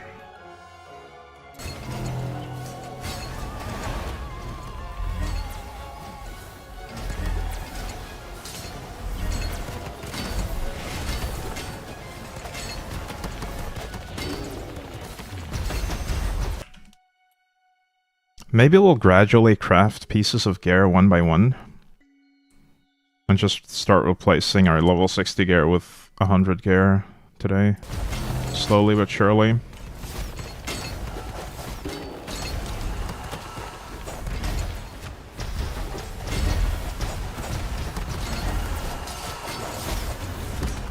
And let's adjust our... Actually, no, I'll keep my current highlighted stats. I do want to still get items for other builds. So armor, elemental resist, raw damage, and movement speed are still things I want to find. But I will add increased effect as well. So area increased size, area increased effect, and max life. Max life is the big one though for this. Yeah, if I get triple exclamation mark max life stats on every piece of gear, that's gonna boost my damage and survivability significantly.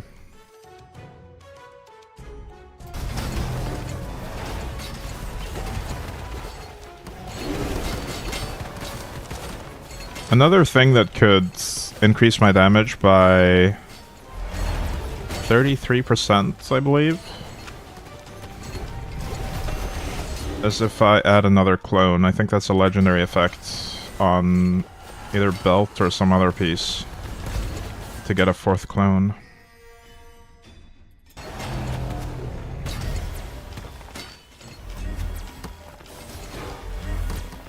And there might also be a way to trigger Rift Nova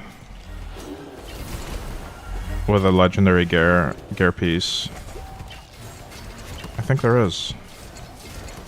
I should really look at the guide again to catch a glimpse of the legendary effects. I'm kind of just going by memory right now.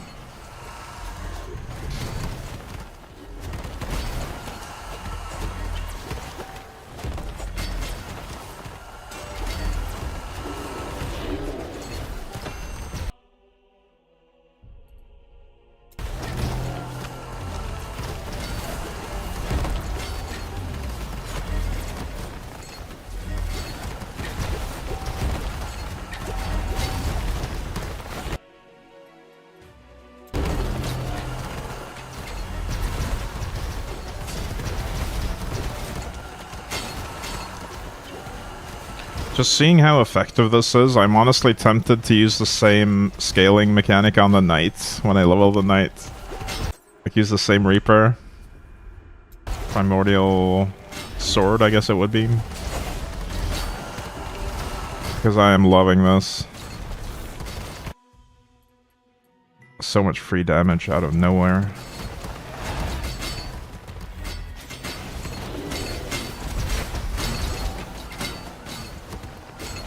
We can also put maximum life modifier or multiplier on helmets.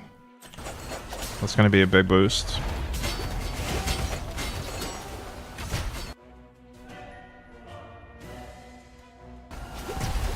Yay, let's go ice skating.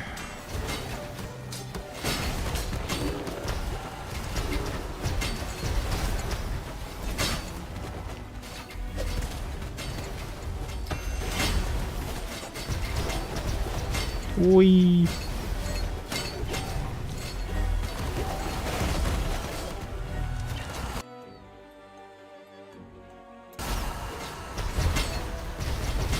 My Thornbite shield is actually just growing.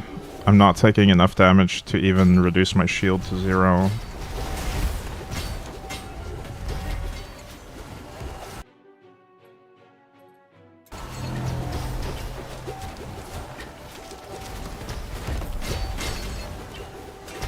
Yeah, I'm definitely feeling the power of tenacity.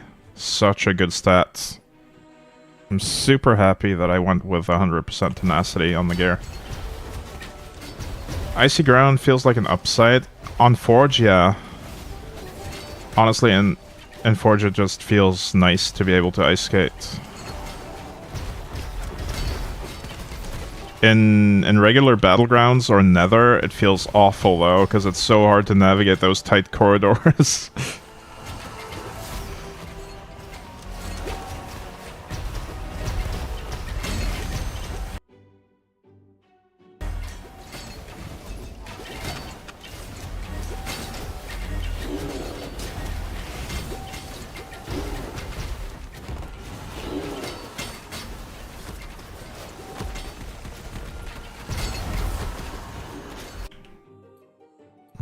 Invincible enemy is fine.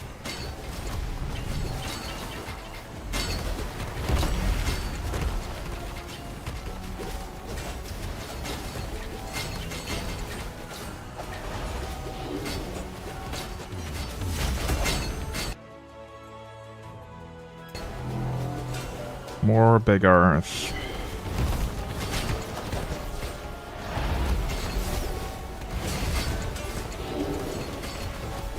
I like casting while still having momentum. Yeah. That is the part that feels nice, especially in Forge. You're still able to move at almost full speed while casting, if you built that momentum.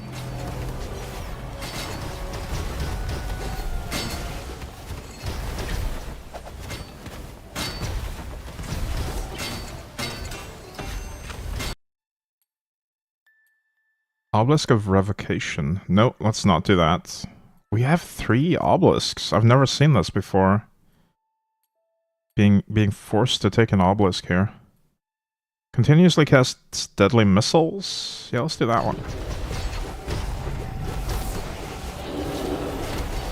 And let's move all our clones to be on top of the obelisk.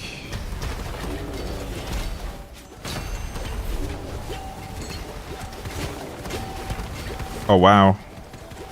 That got obliterated. Nice. I think I'll keep my clones there because a lot of enemies are going to converge on the obelisk to try to kill it.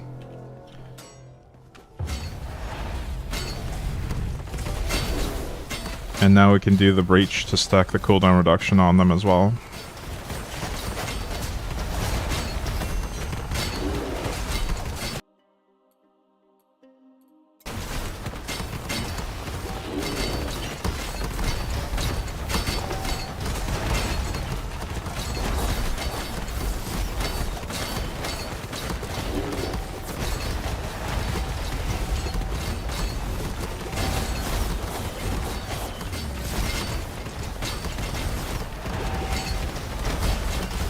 I realized again that my support skill exists.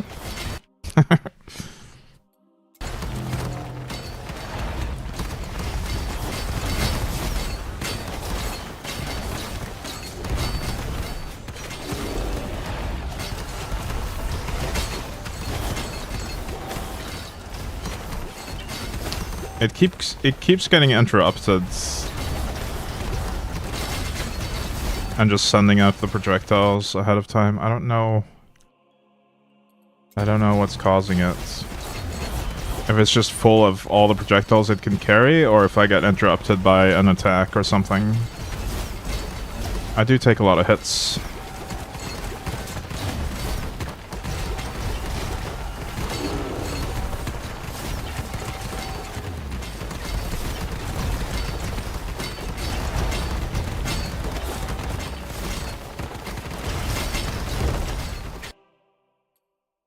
Another obelisk.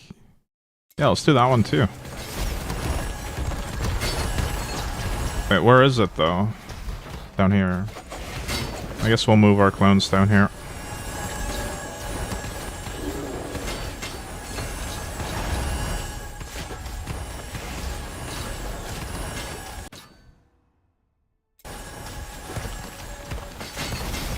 Nice.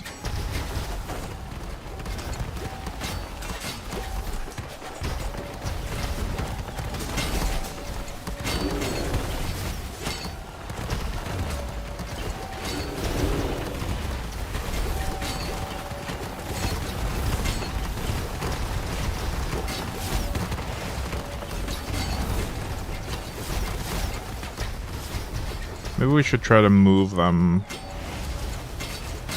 closer to the clones. Nah, we're fine. Apparently they've killed this obelisk.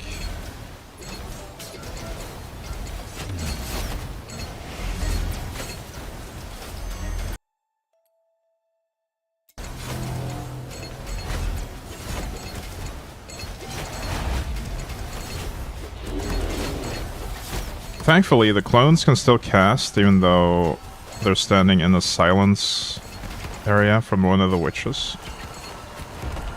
So that's really useful.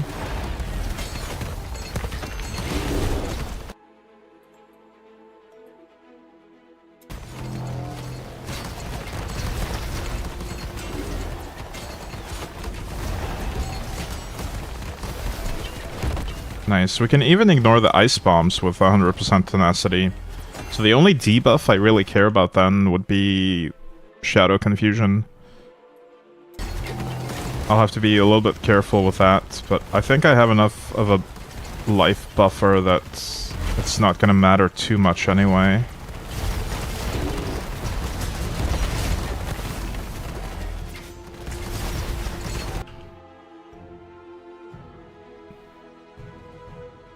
Let's put it to the test. We just got a shadow symbol.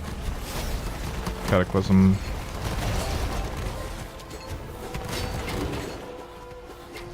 Where is the symbol? There it is. Wait, I ran across it and I didn't get... Do I have a lot of shadow resistance? No, I have 0. Okay, there we go. I got it now. It does drain my mana, because the clones keep casting while I'm not able to recover mana. That can be an issue if I get multiple shadow confusions in a row.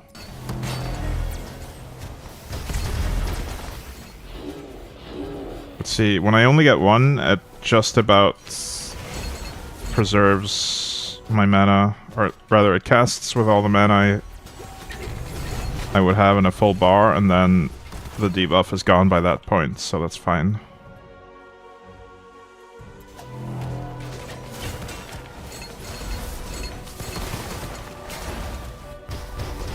And it didn't seem to affect my life much.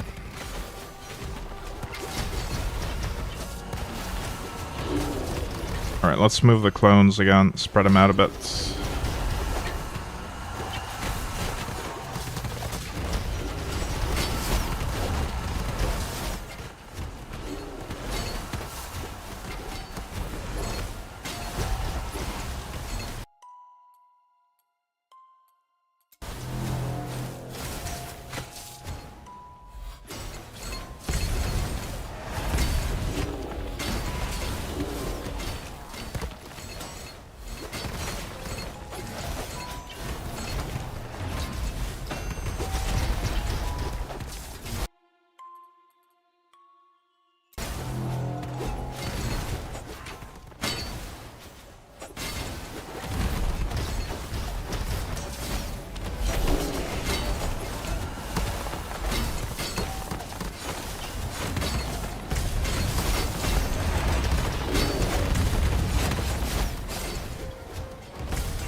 The real test will be higher Wrath levels, though. We're only at Wrath 5.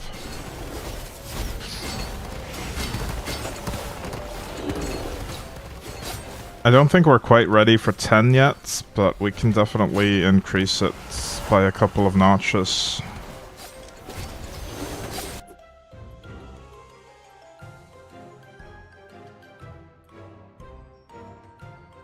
Let's do the regen thing as well. I'm sure we can do enough damage to out damage it.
Ooh.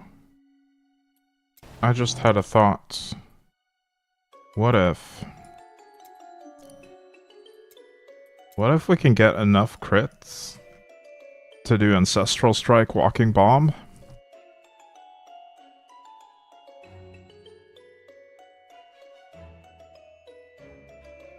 Wait, that's a really low number. Can I make it based on my... What is this called? What damage type am I getting here? Oh no, I'm only getting specifically... only getting damage specifically for my primary and secondary skills with this. Just realized. So, I can't really scale the damage of ancestral effects or other types of skills, other types of damage. It has to be on the skill itself. So that's a bit of a drawback of this weapon, I guess. It's not a universal scaler. But it does scale primary and secondary skills quite well, at least.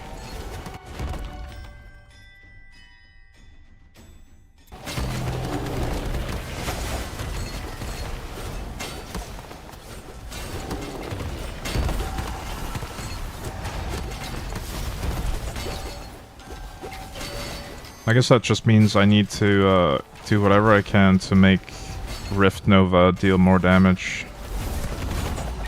The main thing would be adding another clone.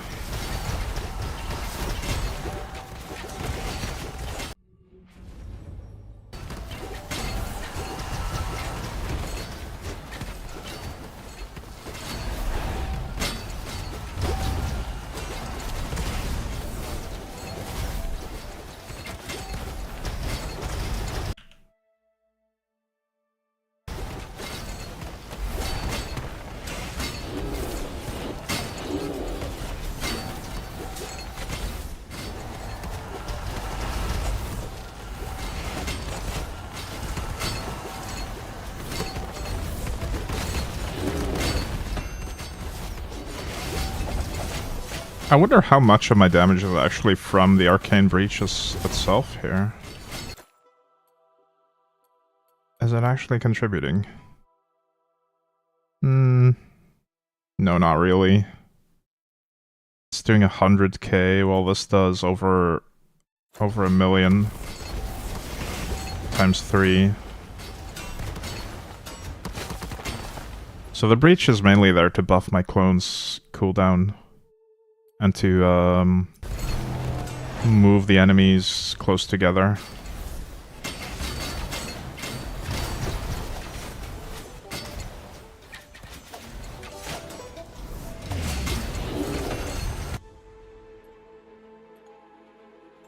Hey, slippery ice. Let's go ice skating.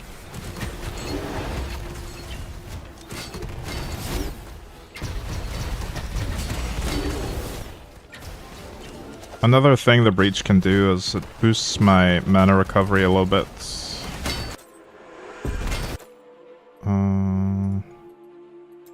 With this node,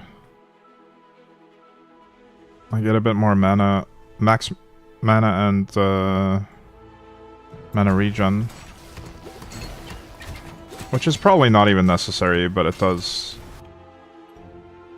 exist. It is a thing.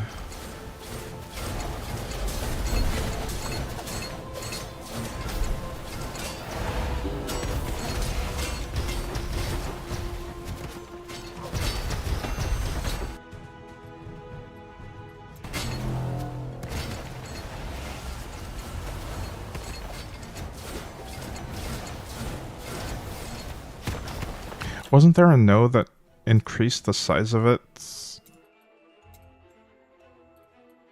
when it intersects with other things?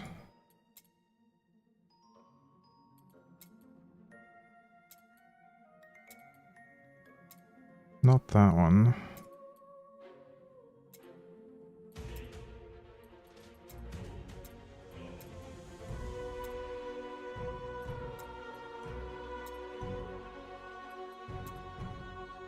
The legendary effect is on helmets. What, the multiplier for life? Yes. I know. I have it on the Huntress.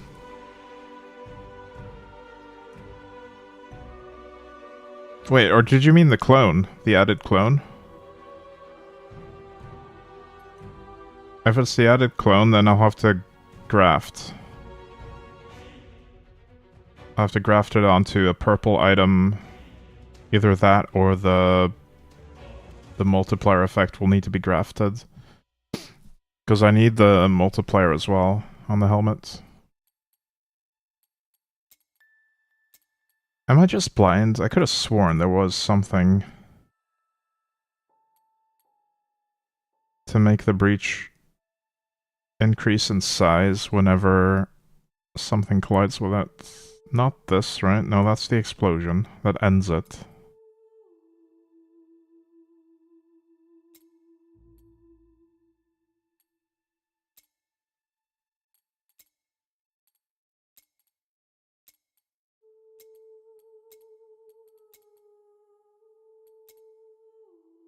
Maybe it's on a different skill?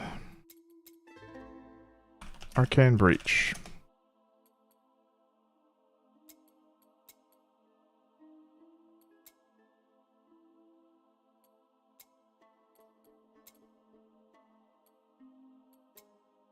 Fourth row.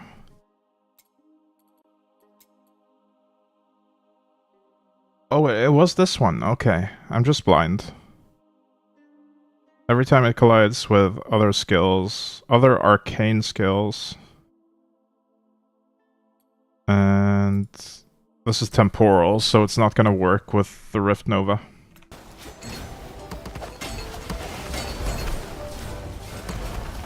Unfortunate. It worked with a different build, but not with the Rift Nova build. I don't think I can make the Rift Nova arcane. It's always going to be temporal.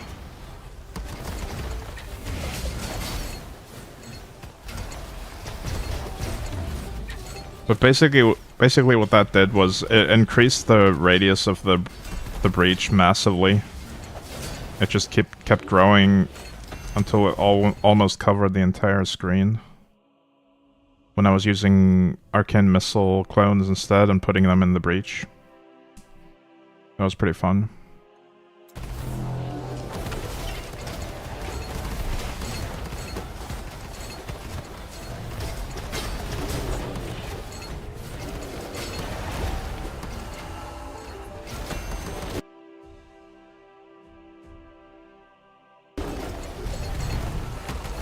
I think the problem with that is scaling the damage of the breach itself takes a different type of approach. Because it counts as damage over time, I believe.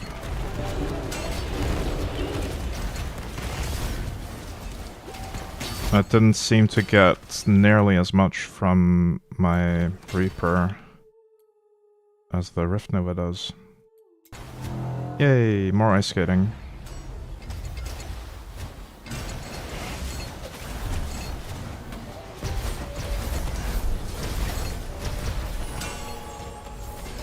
My arcane barrier exists, by the way.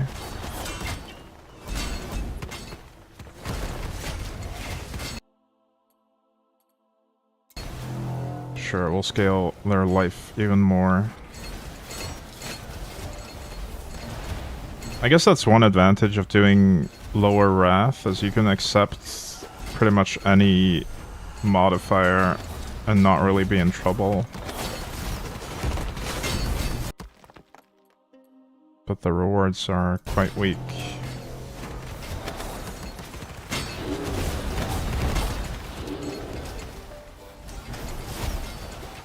I think the initial opening has good damage scaling. Wait, was there?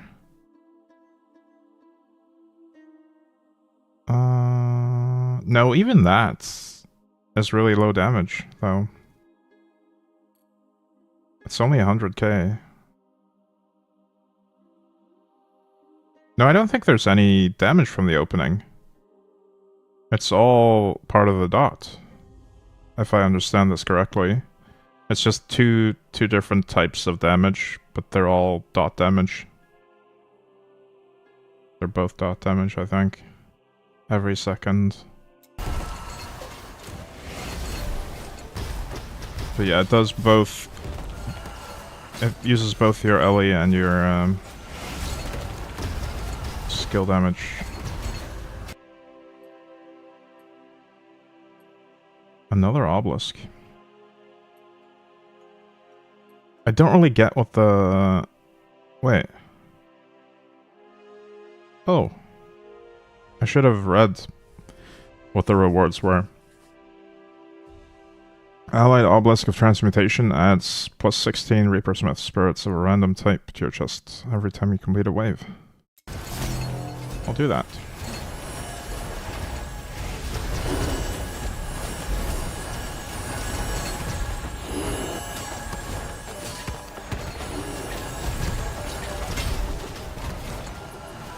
And then I'll try to keep that alive. And just keep getting Reaper Smith spirits for free.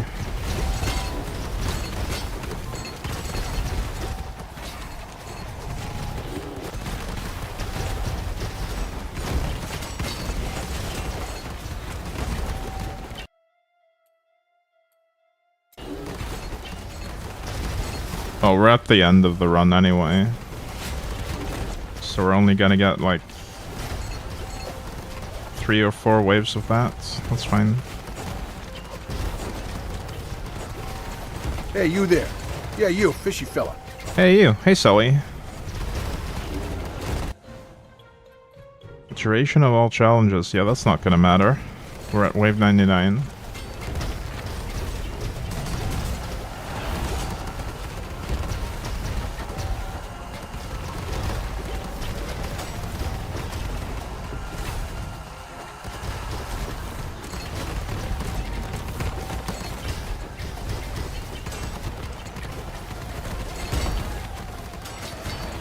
Good morning, everyone. Indeed.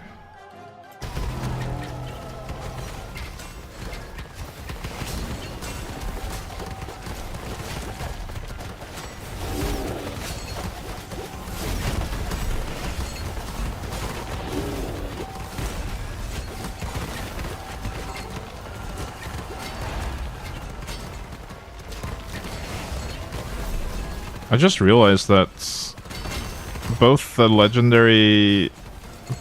legendary helm effects effectively will add about 33% more damage each. Right? Because, or at least, I don't know how big of a portion of this, of my total damage is from the Reaper, but probably most of it. So increasing my life pool by 33% would essentially add about 33% more damage.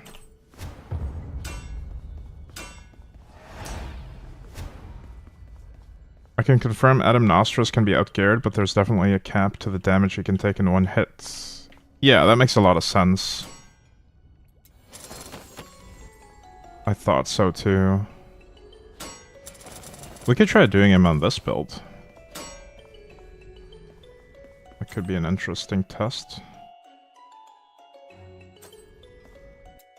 So I have these already. Oh, I was missing that one. Oh, that has 2 max life. Or, not 2, but, 2 exclamation marks.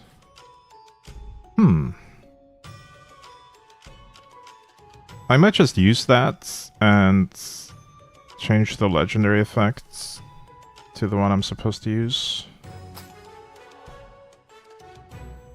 Start replacing my gear that way.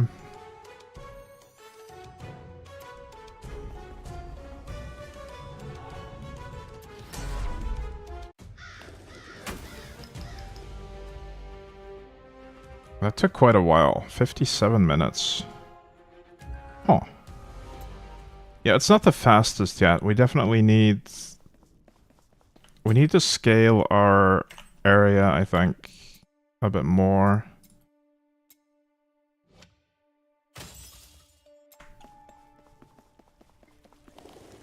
And we need the extra clone and probably also some other effects. I'm gonna quickly check the Discord for the builds planner.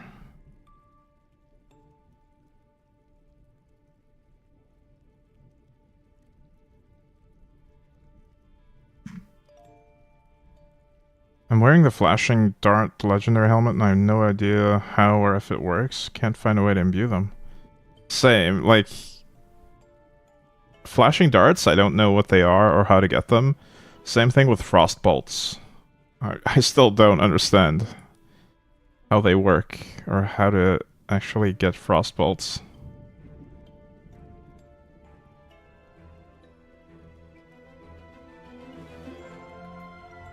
Alright, so here's the build planner. Wait, shit. The character limit is 500. These links are humongously long. Wow. I can't post the link to the build planner without using tiny URL to reduce the size of it.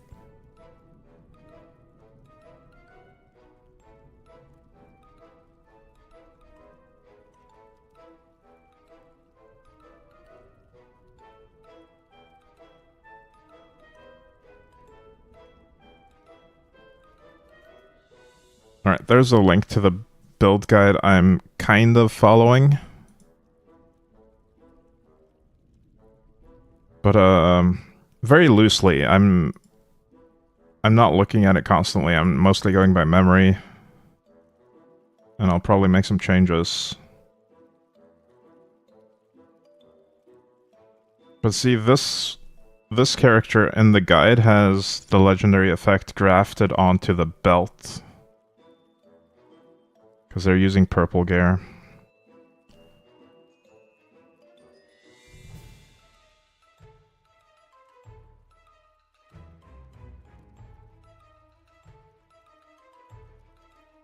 Right, the shoulder pads have a chance to trigger Rift Nova as a legendary effect. I wonder if that's actually a shoulder pad effect or not, though. Battle Mage Mantle. Let's see if I have those.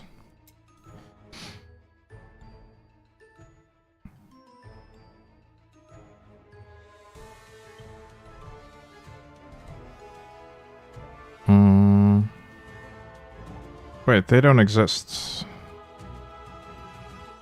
It might not be a shoulder pad effect.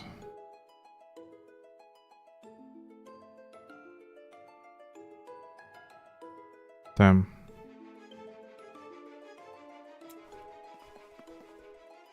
Battle Mage Mantle was just a generic name for the item, I guess. But yeah, the fact that the guide has grafted a bunch of effects makes it a bit tricky to follow when when I don't have purple gear for it.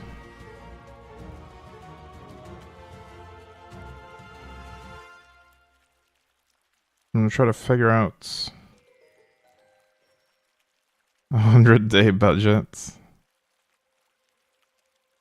Yeah. Wait, Battle Mage Mantle does show up on shoulders, it just doesn't... The guide is outdated, some nodes on the passive tree are not available anymore. Are you sure? Which ones? I don't think it's outdated, it should be for should be for version 1.0. Looking for elemental lock.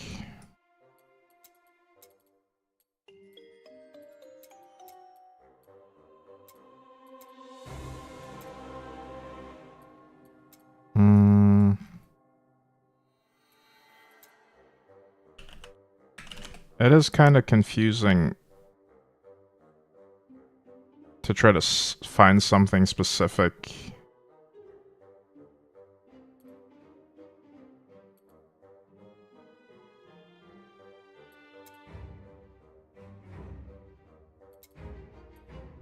Which guide are you talking about?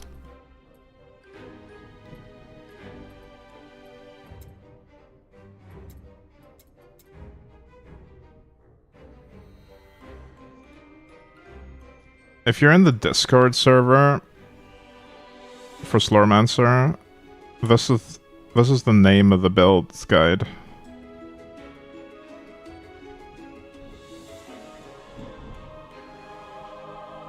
But make sure you're looking for the 1.0 version of it.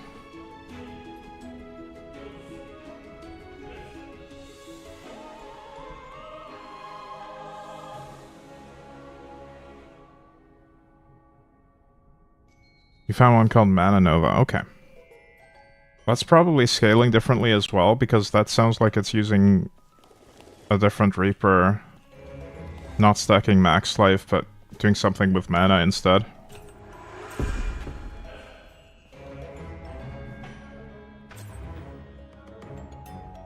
It had a similar legendary effect shown in the guide before.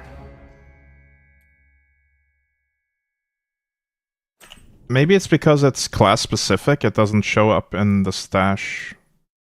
It doesn't get its own slot in the stash. Maybe it is for shoulders.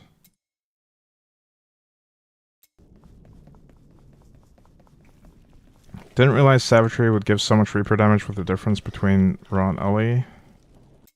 Yeah, especially if you're not investing heavily in this tree. You get a ton of damage from... Where is it? This node. It's not going to be super relevant for this build, though. It's more for the pure... What is it called?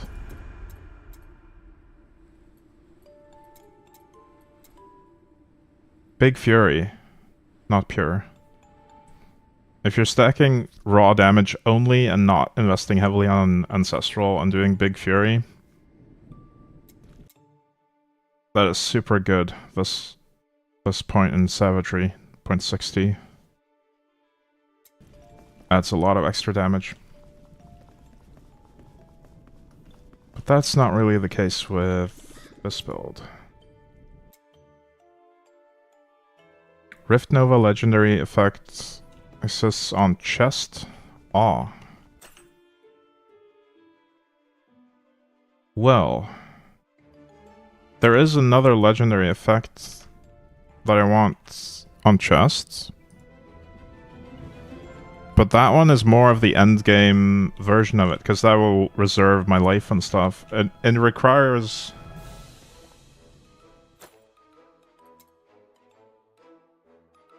Like, it's... The other effect I want is the aura that reserves my life, so I can go low life with this node. That's also on chest, I believe, but I'm not going for that yet anyway. So I could do the Rift Nova on chest for the time being. See, that one, Immense Vitality, gives max life multiplier as well, while reserving 25 or 50% of life. So we can go low life. But that's not what I'm going for right now. Where is it? Do I have it?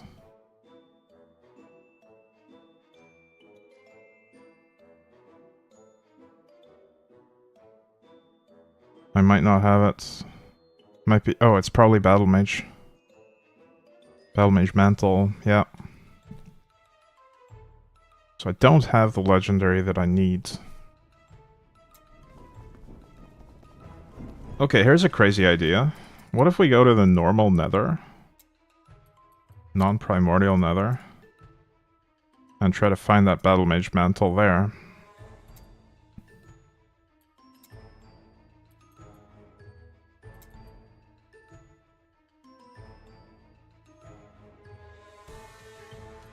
It should be... It should have a red... A red cross on it, because I haven't... I don't have it in my stash, right?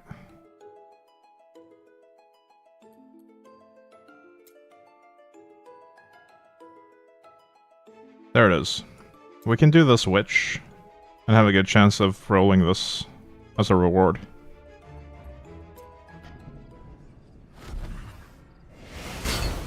Now, I don't know if I'm strong enough to do the nether yet on this character. Hopefully I am.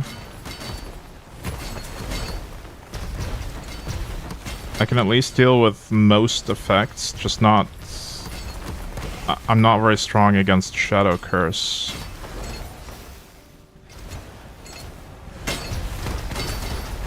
Or Shadow Confusion, rather.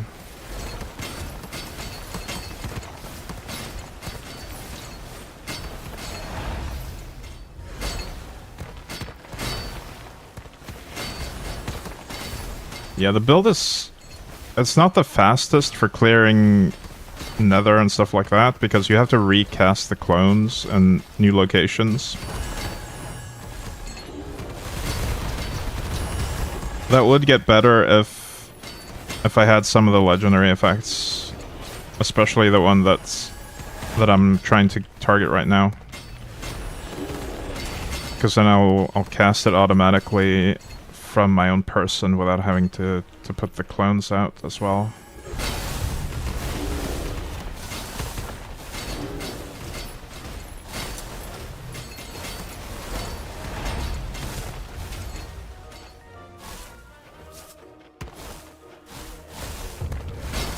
It would be a lot faster for me to just go on the Huntress and get this real quick.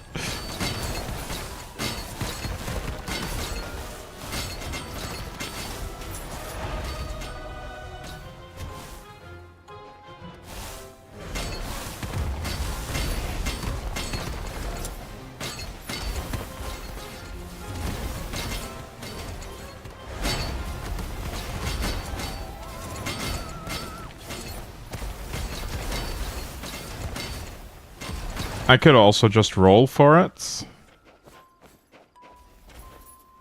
I could add it to a piece of gear and just reforge the legendary effect. That would probably be the smart play. But I also did want to see if I could actually do the nether on this character. I think the answer is yes, kind of, but it's slow.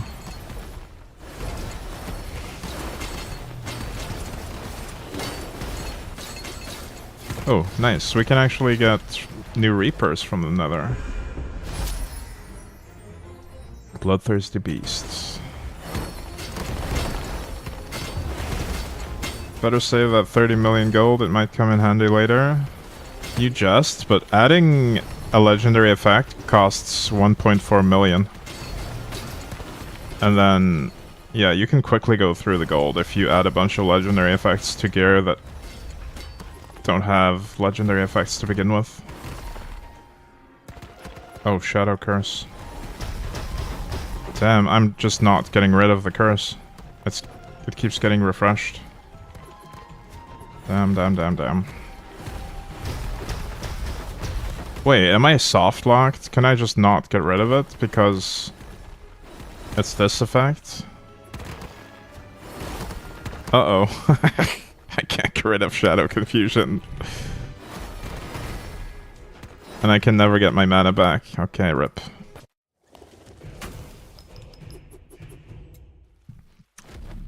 Let's not do it that way. We're gonna reforge a different legendary.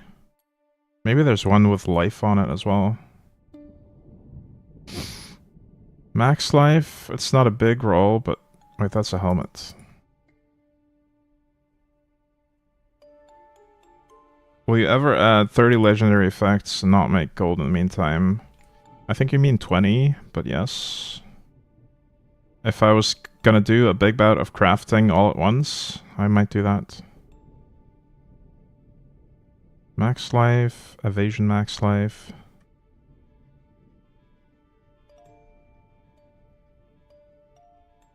Life regen, armor evasion. Wait, this one has 3. They're all 1 exclamation mark, but still. I saw one with max life. We'll just take that one, probably. Or this one. Don't really care about evasion, I don't think.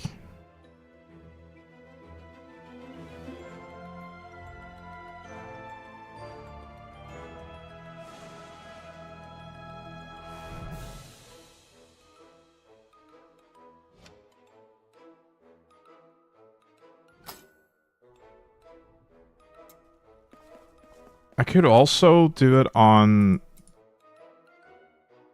this and graft, but or this even. I don't want to do the whole grafting thing on stream without preparation, because I might just... I need to research exactly what I'm gonna put on each item and actually do it off stream while having the ability to focus. Because I don't want to mess these up and miss out on all the stats that they have. Crafting is... I don't know. The crafting is extremely powerful and kind of easy, but the interface is extremely confusing for the craft menu. I think that's one of the bigger flaws of this game. Just the interface when you're looking at items to reforge. It is not the best. This whole thing with only showing 3 of these and having to press the arrow or scroll wheel to go between them. This could use a full overhaul to be more readable. For sure.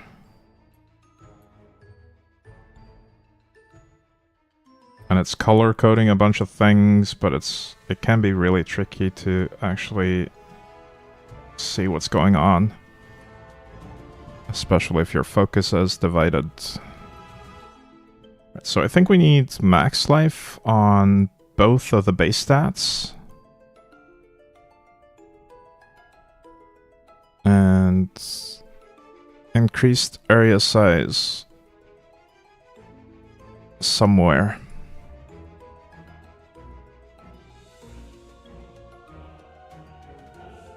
If at least it would stay down on the item text when you scroll down, sometimes it just jumps back up when crafting. Yeah, it is pretty rough. So let's lock the max life.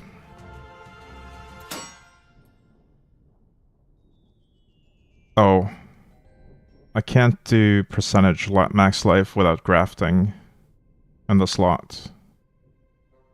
Okay, that's another thing when looking at the guide. A lot of the items won't be able to have those slots there without grafting. Or won't be able to have those stats there.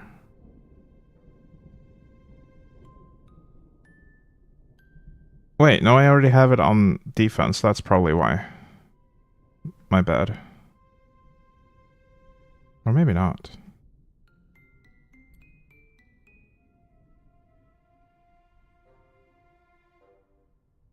Well, I'm not doing arrow. Yeah, it should show up grayed out if it was possible to put it there. But I already have it on defense anyway, so we'll have it on defense. In the guide, the item has increased area reduction. Area damage reduction, but I'm using the ultimatum for that. So I'm doing things a little bit differently with my low budget version.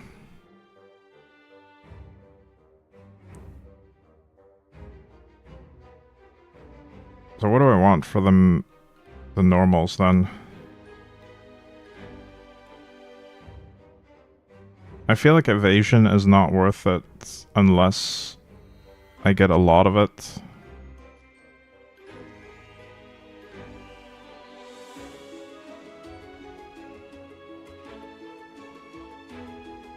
So I'll just reroll the evasion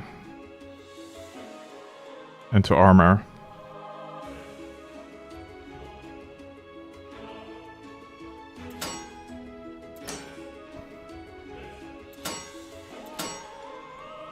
Flat armor, and the score will max it out, I think. We'll probably keep this item for a while.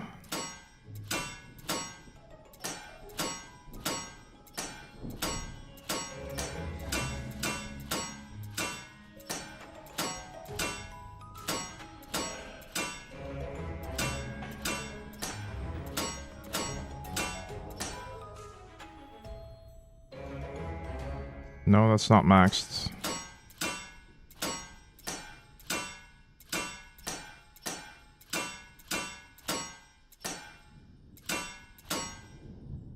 I keep getting 1315. Oh, I just rolled over 1329. Damn it.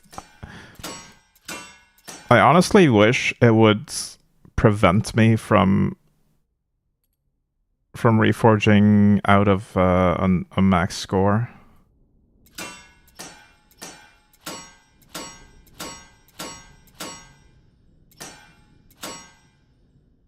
So this is the part that I really struggle with doing on stream, because I need my full attention on the crafting, otherwise I just mess up constantly. It gives you the option to roll back on affixes, but not on affix scores. Wait, it gives you the option to roll back? Oh.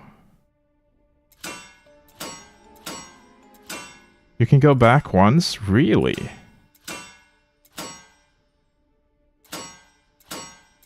I need to check that out on the next piece of stat that I actually roll. I'm glad this is cheap, because I'm getting absolutely rolled by the RNG after breaking my one perfect roll.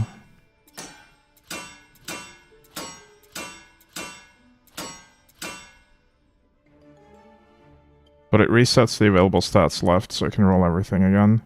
Another thing I've noticed is, if you're doing reforging stats, and just use the scroll wheel once, it also resets it.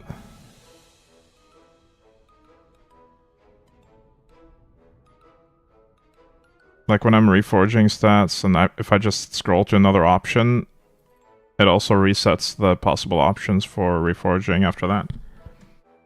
Which sometimes I've done that unintentionally and it's been pretty annoying.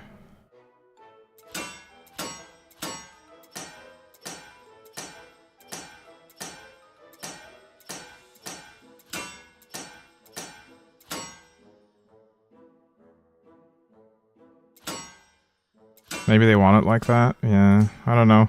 The systems and the crafting are great. I just think the interface is very clunky. But all the systems are excellent.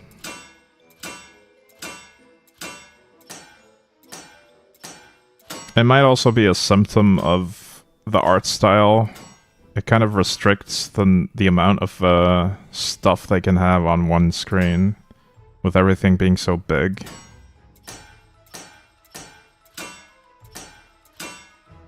Finally. Let me lock that armor, actually. Defense. Reroll, reforge score.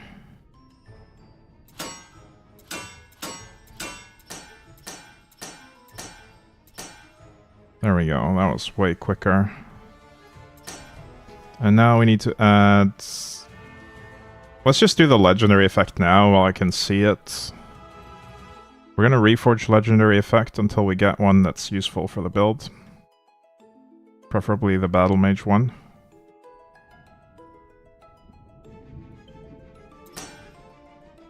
Time lock. Oh, see, this one is also useful, but I don't actually want to use this yet.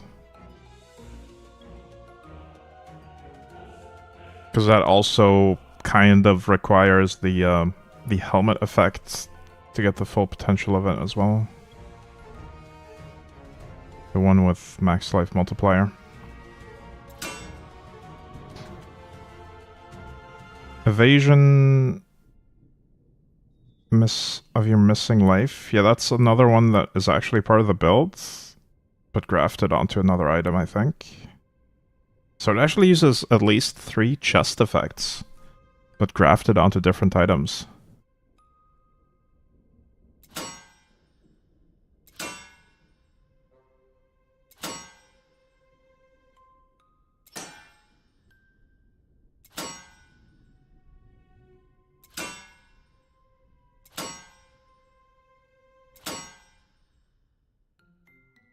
You could run arcane missile clones for situations where you get soft locked, like what happened earlier. I could, yeah. You're right, Petro. That's a good idea. I don't know if they would deal enough... Yeah, they would actually deal quite a bit of damage too, now that you mention it. Because they would also get the benefit of the scaling. That's a really good idea. I could have finished that nether if I'd thought of that. Damn, I'm getting rolled on the RNG here, going through all the different chest armor effects. Slow debuff. There we go, Rift Nova.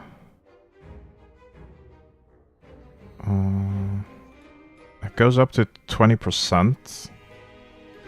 Do I reforge the score and then lock it? I think I do. It's so expensive to reforge legendary scores, though. No, let's do reforge all scores. Cheap. Saved a lot of legendary stuff by doing that. I do spend one by locking it, though. But I think it's worth doing, because then I can reroll other stats, too, with reforge all. Add attributes. Reforge Mastery into Rift Nova. GGG would already be looking at a hotfix for the legendary reroll. Yeah. So true.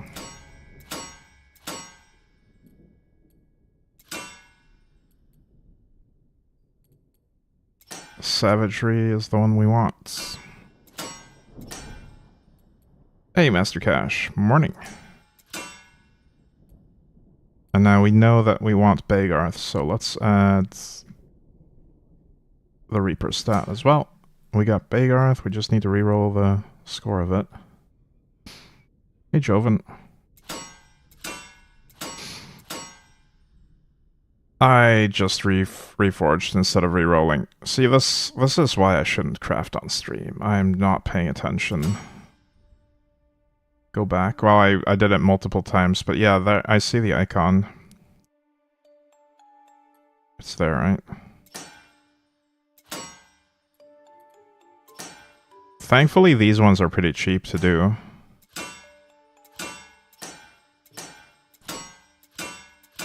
I assume you can only go back by one. Oh, we need to up the level to 100 as well. Nice.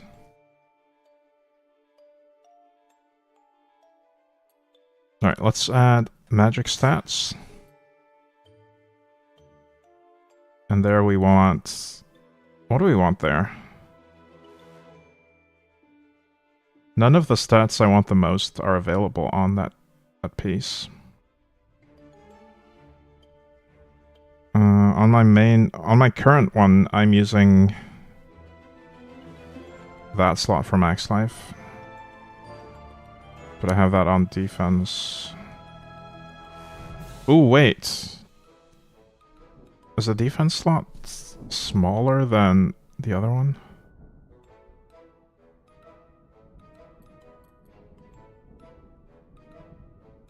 Hang on.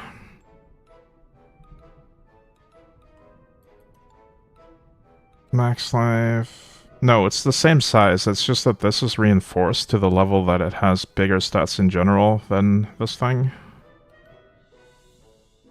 Magic stats, max life.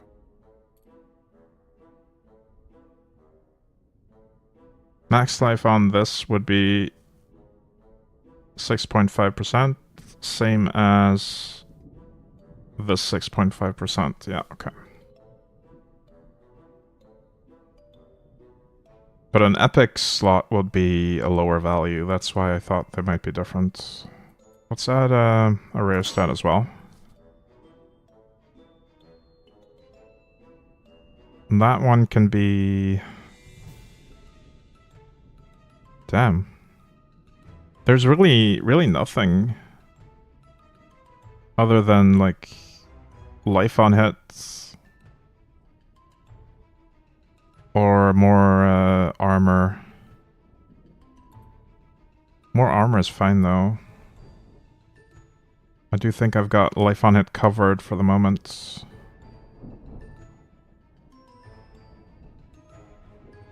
Raw damage doesn't do much in this build with this Reaper. It does a little bit, but it's not as important. Armor pen. Oh, right. You're right. You're right. That is the one I have on my current one as well. Good call.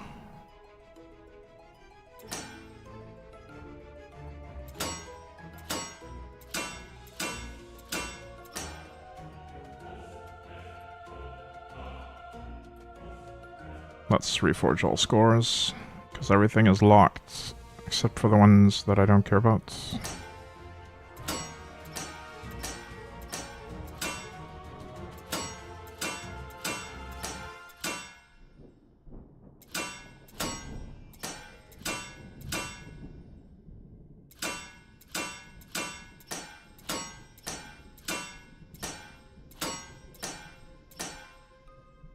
There we go. Lock that. And for the magic stats, well, we're in the same spot there. We either go armor or life on hit, I guess. I think I'll do armor.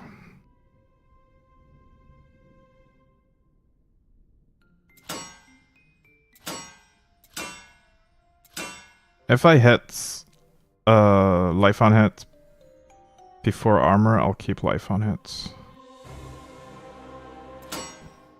Okay, that exact scenario happened.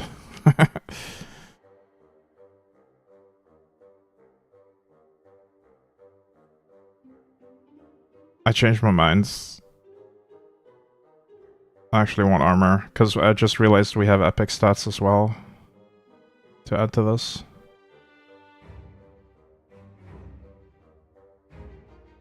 But we could essentially just do it without epic stats. Like, the epic stats are not strictly necessary. They can be nice, but they're not super necessary. I do want the movement speed.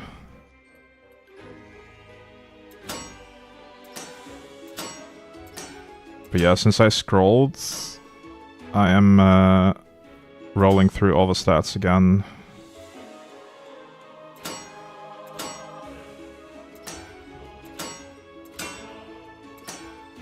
Unfortunately.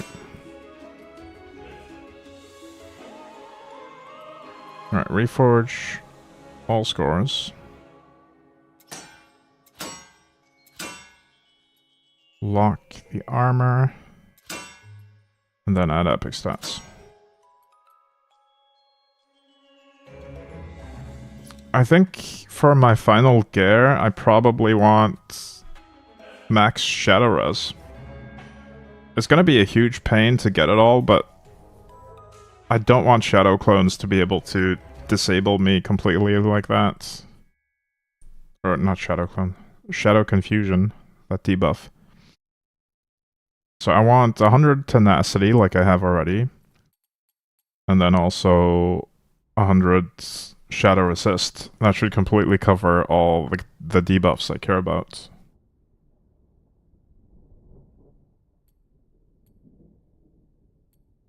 Alright, this is going to be expensive. Area increase size. Definitely keep that. I'll reforge the score of it.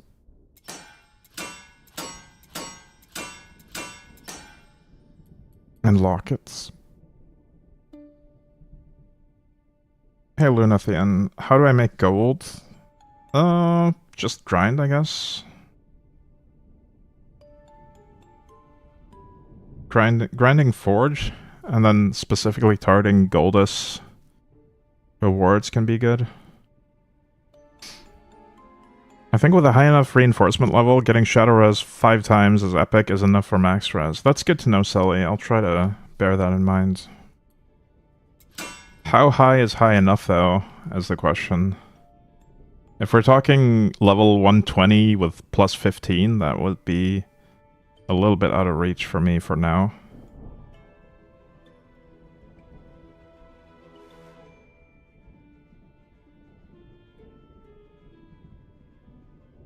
Level 10. But are we talking level... That's reinforcement 10, right? But, are we talking level 100 gear or level 120 gear? Item level 100. Okay, so that's pretty obtainable. Reinforcement 10 is very doable in a reasonable time frame.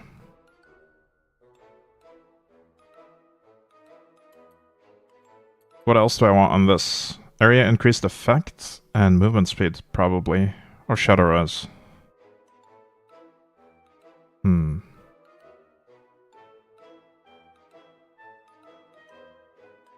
I think we prioritize Shadow Res for now.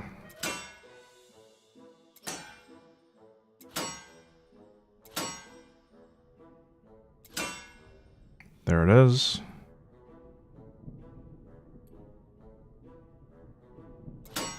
We'll get that to 10.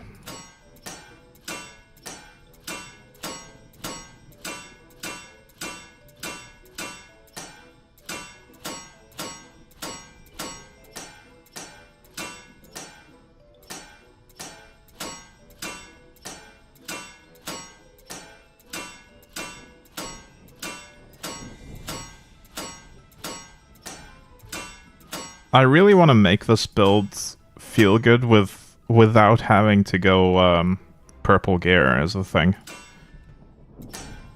Purple gear is cool and all, but I don't want to invest that much effort into a single build. Hey Ethereal, good morning, enjoying morning coffee. I really need to get my second cup soon. I want to finish this item at least before I take my first coffee break. We'll lock that and then try to put either movement speed or area increased effect on this. Probably gonna be movement speed, right? I don't want to downgrade my movement speed by swapping these items.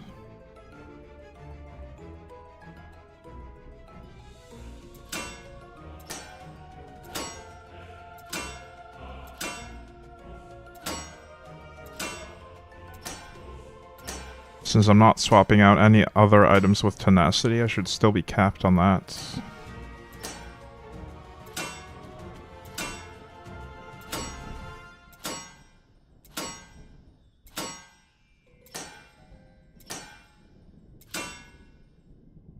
Only 4%. See, that shows you how strong the reinforcement mechanic is. This is the same stat slot. And this is not even a max roll. And the movement speed on the level 60 item is 7.1%. Whereas the level 100 item with no reinforcement is only 4%. So, +8 reinforcement makes up for more than 40 levels. That's how huge reinforcement is.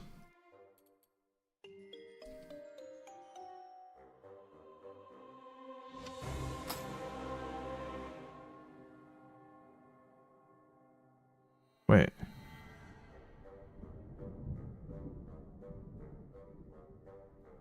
Yeah, okay, so the pure stat is definitely a lot better than what you can put on it normally. Seems to give a 10% increase for each reinforcement. Yeah, that sounds about right.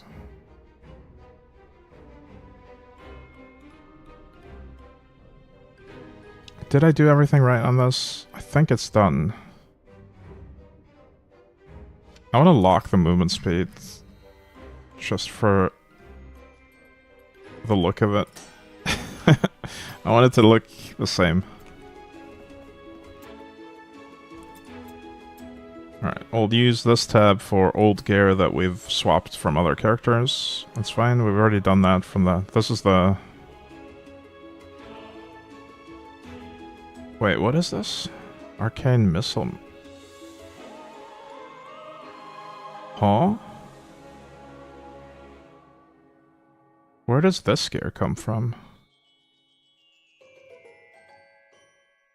Oh, I just realized something. The skills, if you're looking at this item from another character, it'll be a different skill. That makes a lot of sense. The Vile Huntress would get Arrow Shot instead of Arcane Missile. This is my Vile Huntress gear. But it just says Arcane Missile because this character has different skills. Of course. That's how they solved the fact that there's class-specific mods. There'll just be a different one for if you're playing a different class.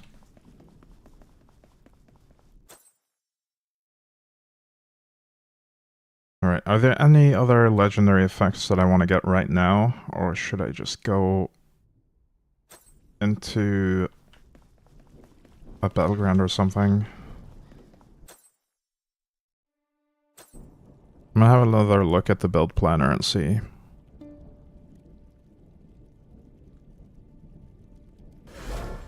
Right, the additional clone, was that a helmet effect? I think it was, right?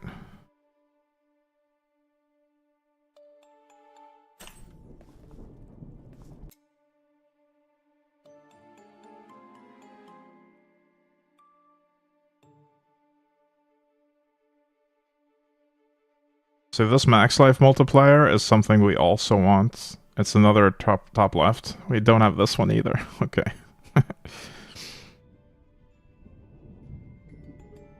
Arcane. Alright. But I could do the same thing here. We could start with an item that has a max life pure stat. And then craft from there and reforge the legendary effects. But I definitely need to get that cup of coffee before I do that. Otherwise, I'm just gonna mess it up. Alright, I already had that. Right, I was gonna craft from this amulet as well. Because it has max life.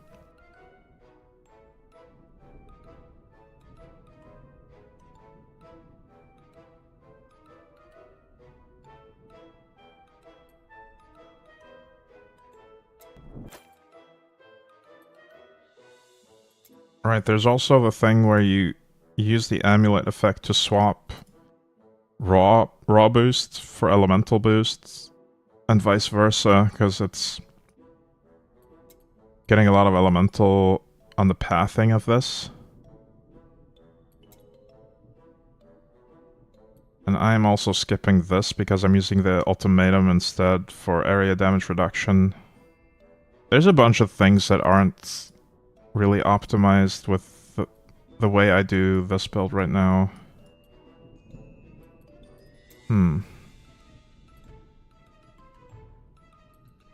Oh, that turns this one into raw damage as well, based on max life. I didn't notice that until now.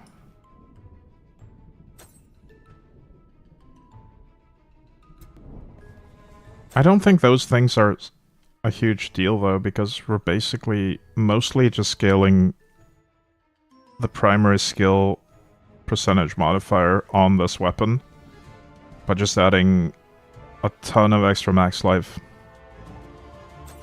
The raw damage added on top of that doesn't do that much. It does a little bit. But it shouldn't be massive.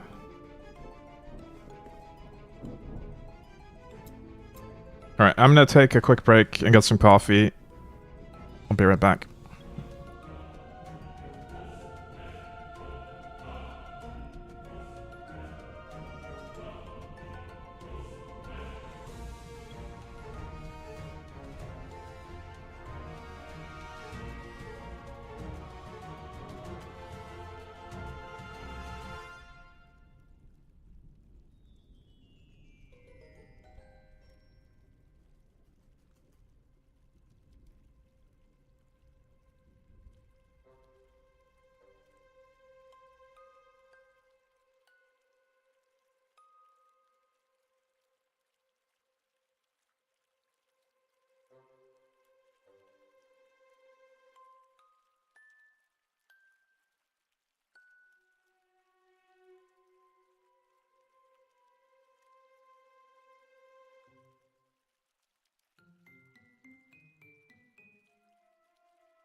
I really needed that coffee. I could do more crafting, but I honestly feel like my brain would implode if I didn't kill some monsters right now. So let's go into Battlefield and just grind a bit. We could do one more Wrath level, probably.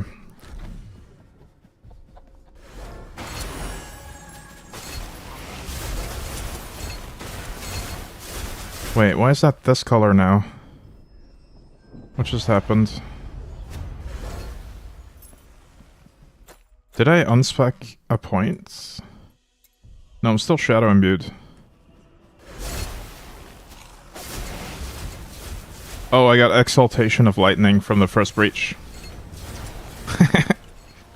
I was confused about the change of color.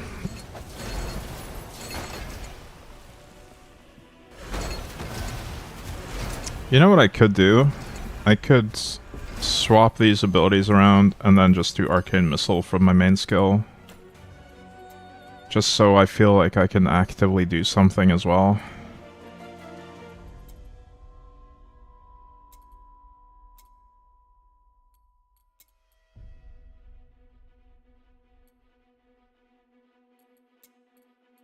Because that's also temporal if I go with that node.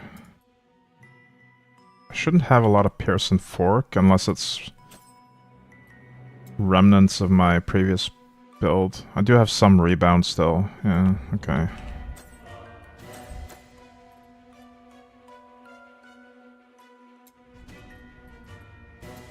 I've never even tried the arcane... Wait, no, what? Devoted Scholar. Devoted Scholar. I don't even know what the support ability does. Wall of Omen. That slows them and reduces projectile speed. Okay. Anyway, that's not the point right now. It's rough to level. I see. Yeah, I feel like this is pretty good for leveling, just having the teleport ability, and these are... There's some really good mana recovery in this tree. And then this has the clones. And the clones are also pretty good once you've got the final tier and can bring an extra clone. But yeah, like I said, I've never even tested this. 0 XP on it.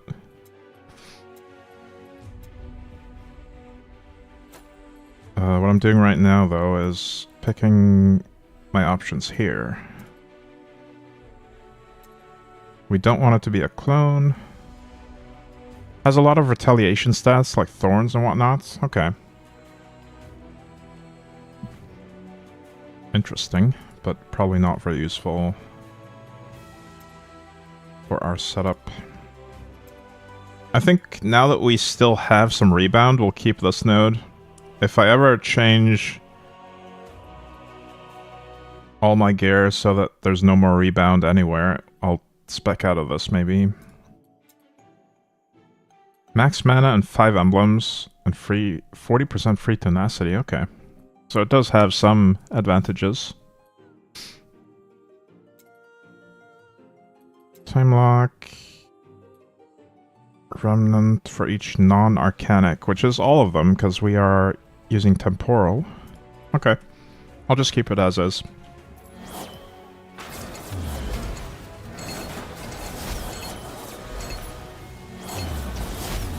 Because now I can feel like I'm contributing and not just waiting for my clones to do something, even though they are doing most of the work.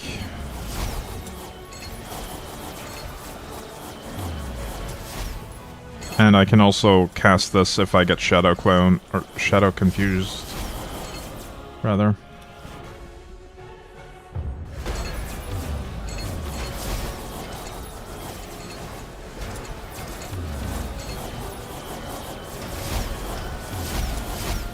The missiles don't really do that much, though. What's their damage? 130k. Hmm. Wait, what has happened to my damage? Why is it so much lower now? Oh.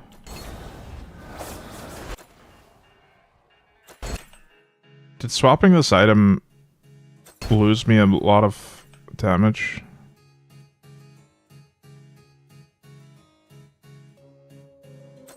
It's probably because it's lower reinforcement.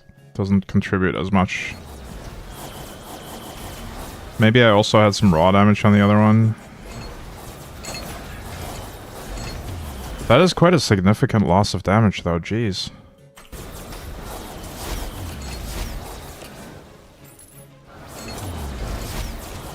We need to level the reinforcements.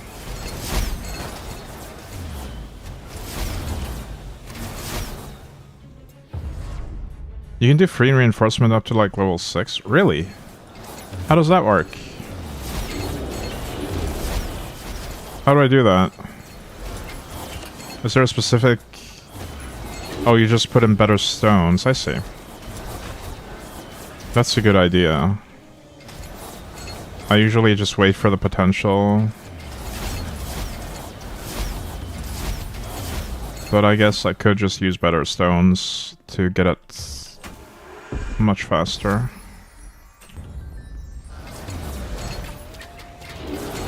I love setting the inner fire clones up and then using books or stab to change my emblems and then watch my character turn into a Gatling gun. Nice.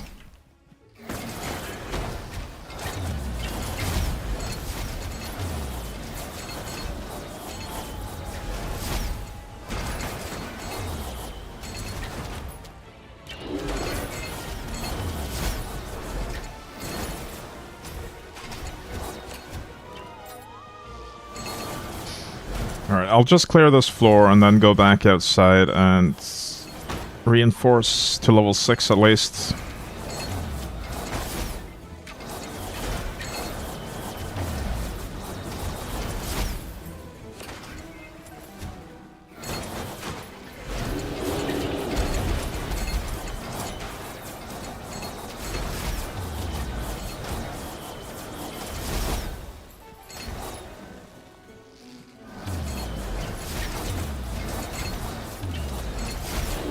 The remnant missiles do super low damage, but the quantity makes it fun. Yeah.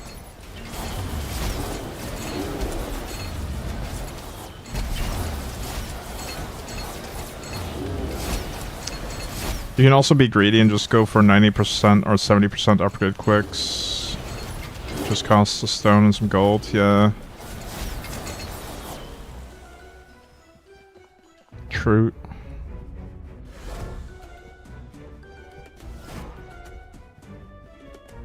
I just tried to use Arcane Barrier as teleports, but that's not what it does. So used to having a movement ability on space.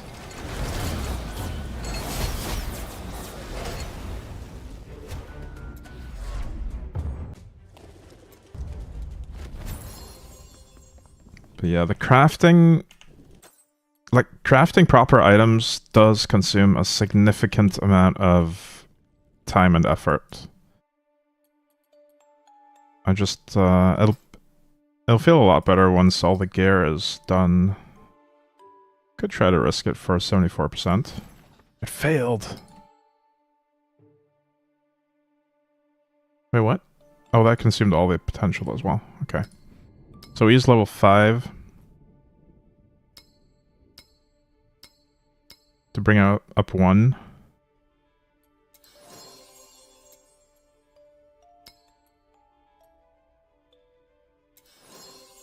And then 6. And 7. Aw. It is expensive. These stones are not that common. I'll just do this.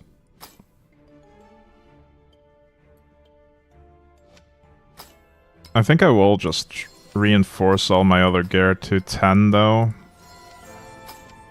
When it has potential. Even though I'm going to replace it.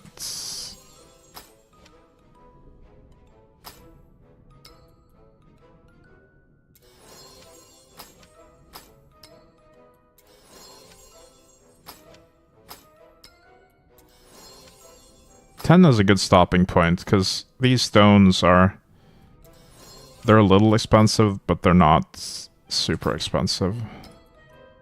Oh, this one was one lower. Wait. Oh, I had a couple that were already 9, I think. Some might have gotten doubles randomly.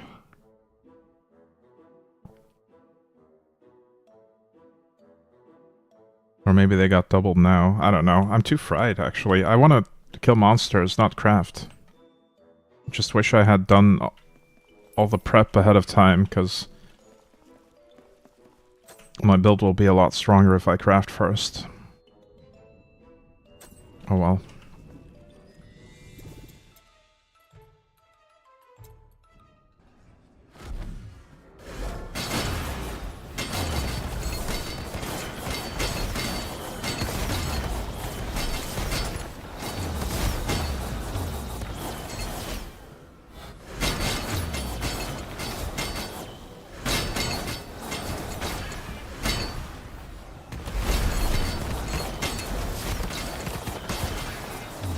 I guess when I enter a new room, I should just hold both mouse buttons, and it'll prioritize putting down the 3 clones and shoot arcane missiles whenever it's on cooldown.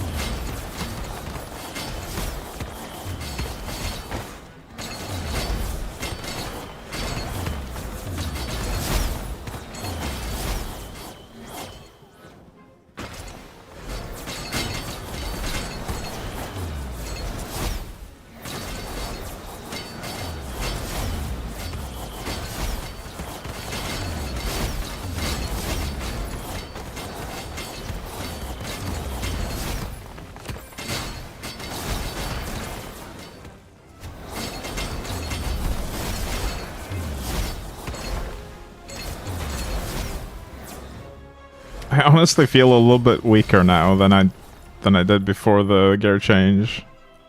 Even after the reinforcements.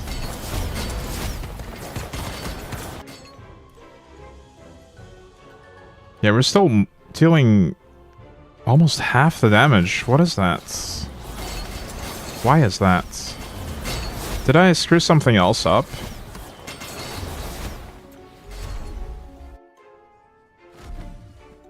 It can't just be the lower stats on that one item. I must have screwed something up.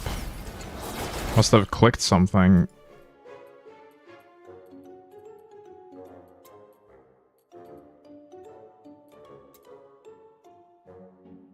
Wait, this isn't leveled. Huh. It's not gonna matter, but... yeah. Maybe something on this tree? Did I screw this up? No, it looks the same.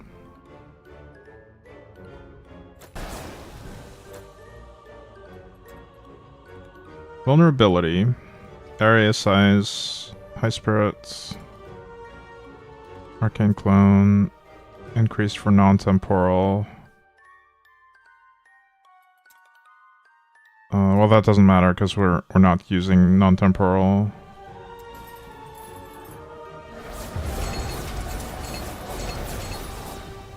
Put down breach before. Oh, I was using arcane breach. Yeah, it doesn't boost the damage number on the screen. Does nothing to this number. And that is the thing that is confusing me, the fact that I've lost almost 50% of my damage by swapping one item. That doesn't sound right. Especially since my life pool is higher now, I think.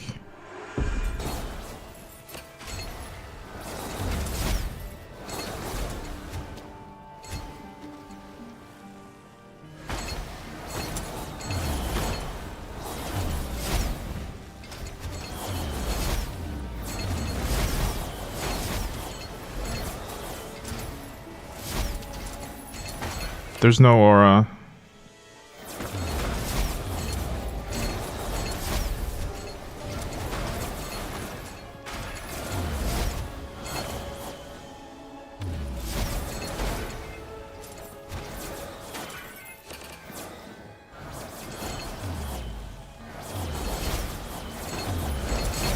I'll check after this. Let's go back and see if it changes when I just put on the other item real quick.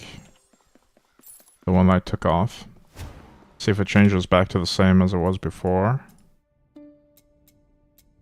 This item. Alright, so right now we are looking at less than 1 million. If I equip this.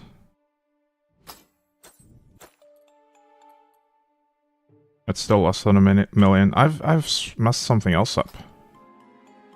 What did I screw up? What have I done?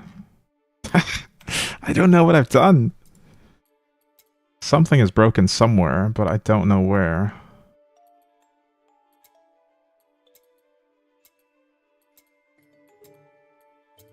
Oh, maybe it adjusts to the wrath level? I did raise the wrath level. We go back down to 5. It is a little higher. I think it might be the armor pen that I'm... No, wait. It's almost the same armor pen at this point. Huh. Maybe I'm remembering a number from when we did... It showed 1.3 in town for a brief moment? Really?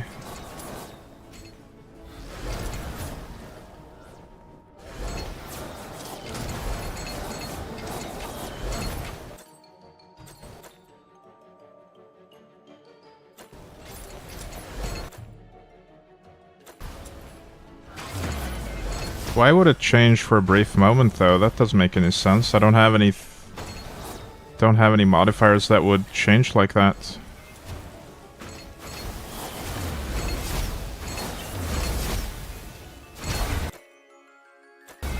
It's higher now because I'm buffed, but I might just be misremembering how much damage I had in the first place. That is also a possibility. Or maybe I checked with this active, Burning Shadow. It's not an aura, but it is a temporary buff that I can activate.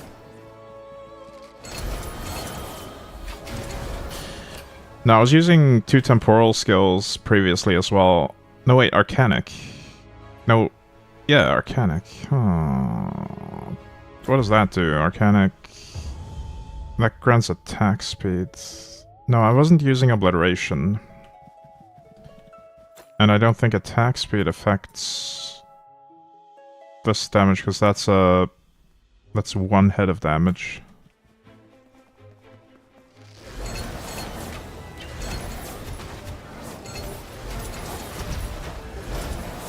Unaffected by speed. Should be at least.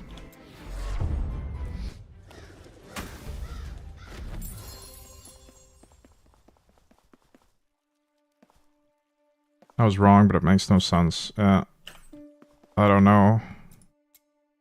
Maybe I'm just misremembering. I was not wrong, okay. Wait, what? It was when I swapped my chest around?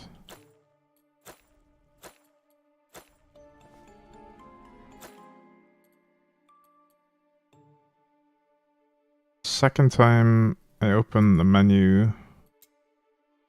This menu? Showed 1.3 with the new chest. Or Rift Nova.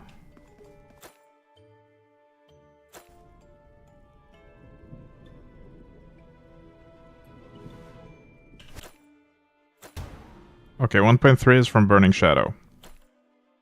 But I had 1.6. I distinctly remember having 1.6 at one point. That's the part that confuses me. Burning Shadow is... could explain the 1.3 at least.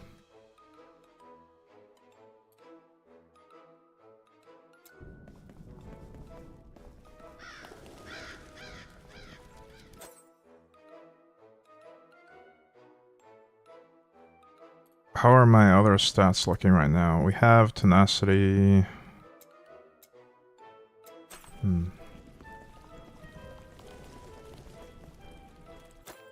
Arcane emblems with Rift, Nova, Talent, increase.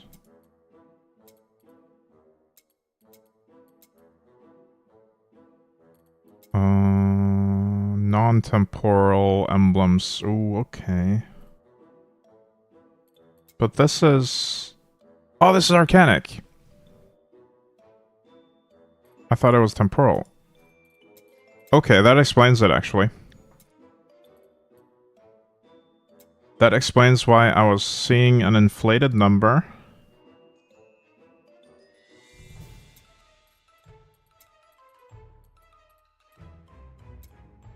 I think. It would only be 1, though. But even 1 is enough, right? 30% increase is, that is enough to explain the discrepancy that we're seeing. Like, if I take off this... that should also get me... yeah, that gets me to 2 million. The problem with that is... it also increases the cooldown. So now the cooldown is 1.3 seconds. If I do temporal, it is 1.2 seconds. Wait. I feel like that's worth it. I should just have this as... I should have Arcanic emblems instead, right? And just have bigger hits, but slightly less frequent. That should be worth it. Because then I can pick something else for Arcane Missile.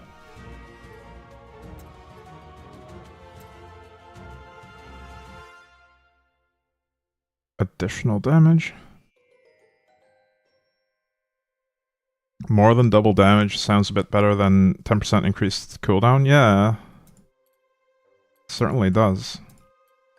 Well, it's not more than double, but it's pretty close. Actually, it is more than double, you're right. No, it's 90% more. So it's slightly less than double.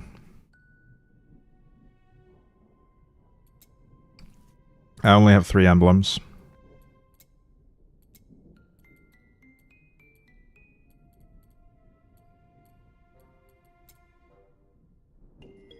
Max mana scaling is not really a thing here. Have a good day, Osmanic. See you later. I think we just do remnants for fun. Mystery solved, yeah. Peepo detective, indeed.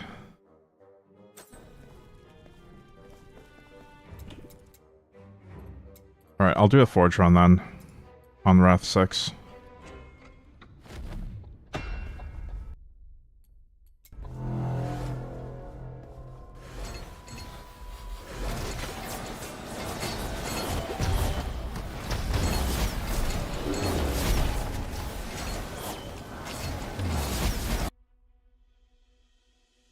More enemies.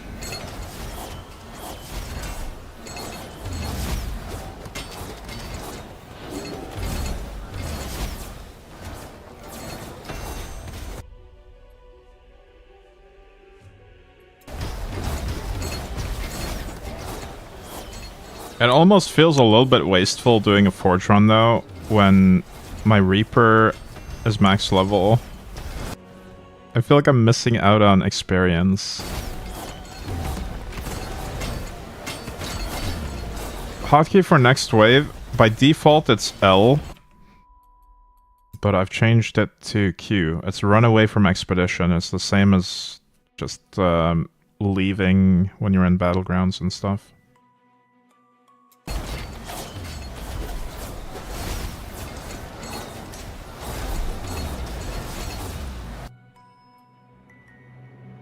It's very helpful to have that on a hotkey.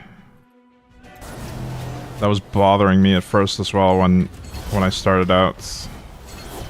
Yeah, insane quality of life.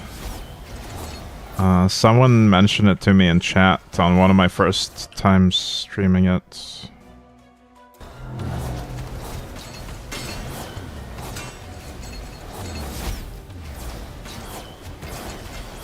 I was playing Forges constantly hovering my mouse over the next wave button. Yeah, that's pretty much what I had to do early as well when I didn't know about it.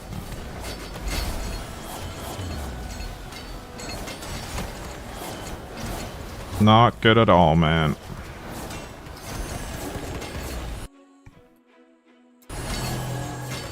We're ice skating again.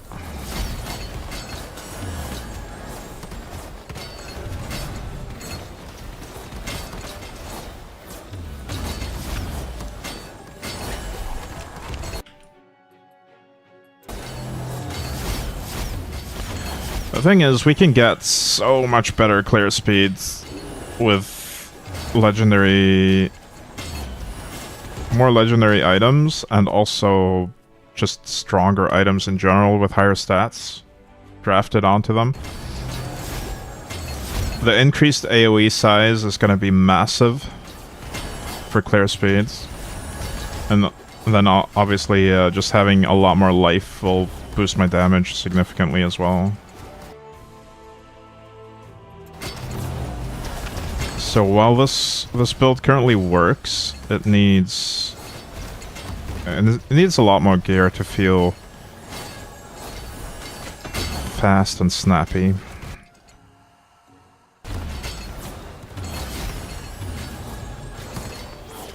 It's just not hitting enough monsters at the same time and not dealing enough damage to do Wrath 10 yet.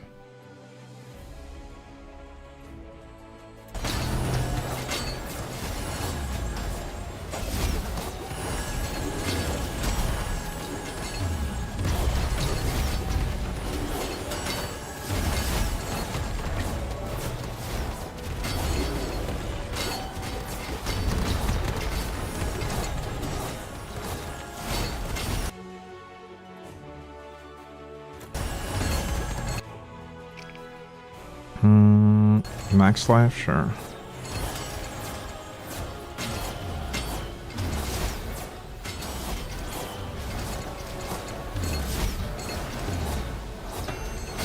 It is kind of unfortunate that so many of the legendary effects are on the same item, so I'd have to graft them. I literally can't just reforge the legendary effects, because they have to be grafted onto a purple item.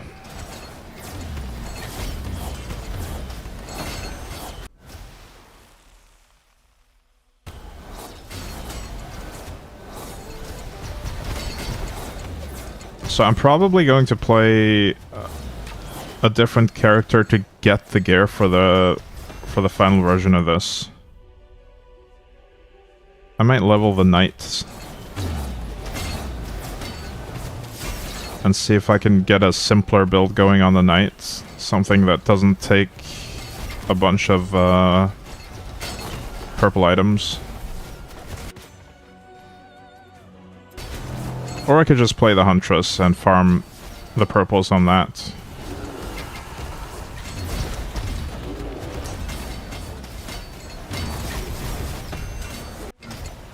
Because the Huntress is already endgame capable.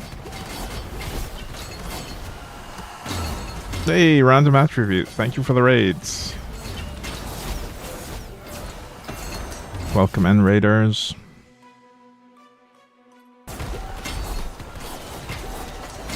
What were you doing today, random?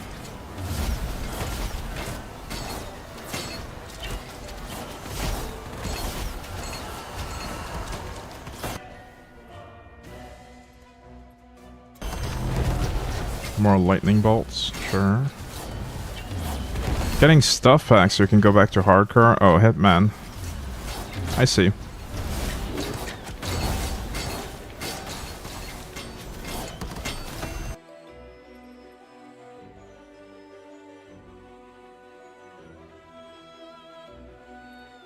Shadow symbol. Nah, let's do this one.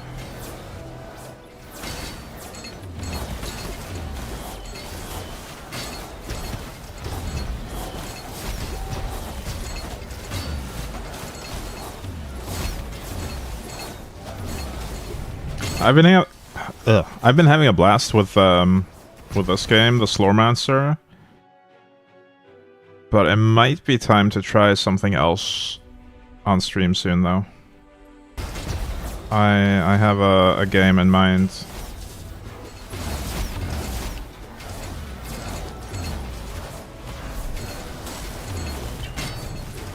Like I said last time when I thought I was gonna stop streaming this, I'll probably keep playing it offline because I'm so addicted to it. But it is, I don't know, the grinding is kind of repetitive, but also cathartic. Sometimes I run out of things to talk about when I'm grinding in this. And the whole item crafting aspect of it is really difficult to do on stream for me, because I need my full attention on it. Any spoilers for the new game? Well, CD posted a link to it on my Discord server recently.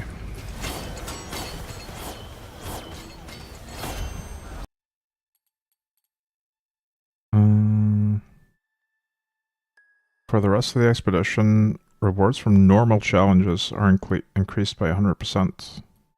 Huh. Let's do that one.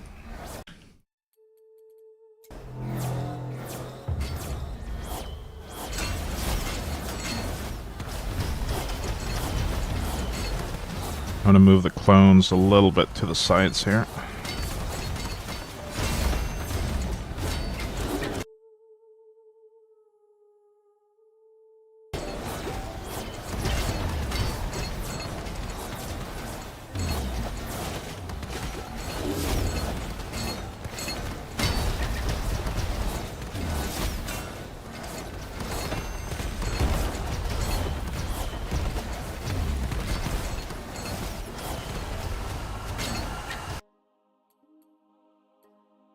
I think we can handle the max life, but I do want more big earth spirits, so we'll do cast speed, or attack speed, and movement speed. Normal challenges are buffed, game only offers magic afterwards. Well, we got a normal one there at least. Yeah, this is also a normal one.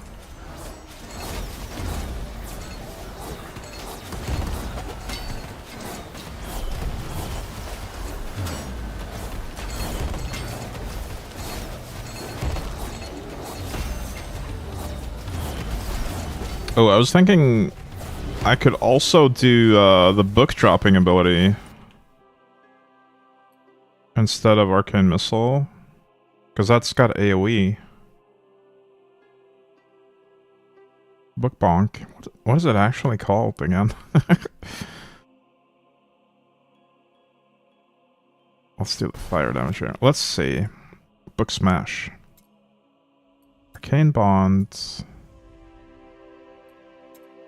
Probably want the bigger AoE thing.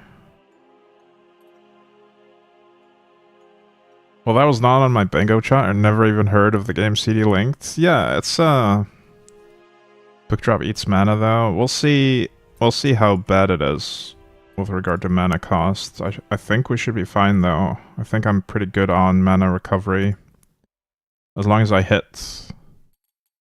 But yeah, for the Shadow Confusion thing, I'd have to swap it out if I get stuck in a room with Shadow Confusion again.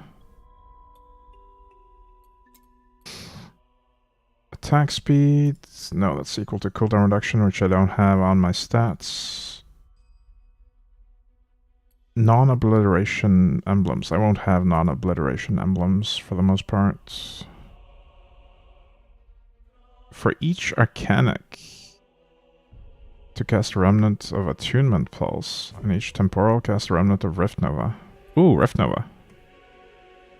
I mean, I'll mostly spam this and only place the clones 3 times in a forge run.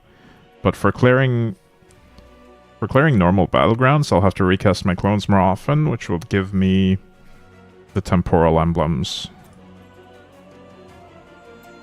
Alright, let's put it on the bar as well. Increased damage from my inner fires, which I don't have. Time lock that has no duration. Instead of dropping a big, large book or triggering any other effects, the time lock effect ends. Weird. Deals more damage if all my emblems are the same school. There'll be obliteration when I'm spamming.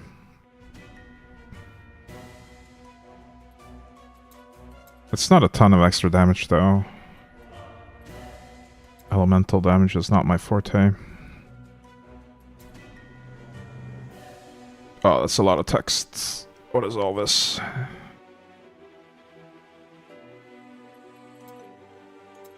Oh, I'll just do this one based on my achievement completion. 73% free damage. Nice. Oh, it's only dealing 260k. Buffs my emblems.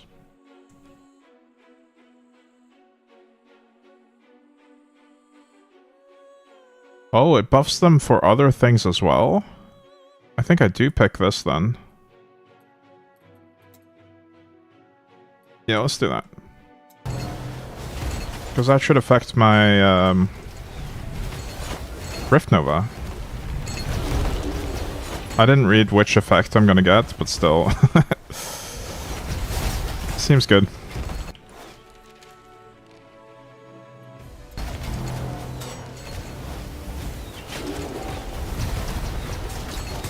I like dropping books because it's an AoE and we're doing AoE. I'm sick of projectiles.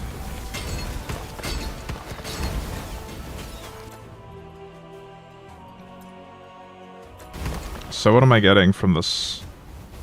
Where is it? I don't have it right now. LE damage and obliteration emblems. Okay, that's not super interesting or strong, but it's better than nothing. Look at the AoE on this, it's pretty big actually. But it's not dealing a lot of damage at all. Okay.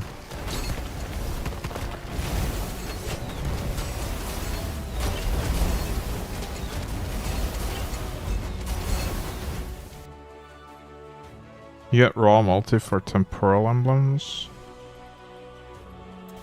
Dude, it's really difficult for me to maintain any other emblem than obliteration when I'm spamming books anyway.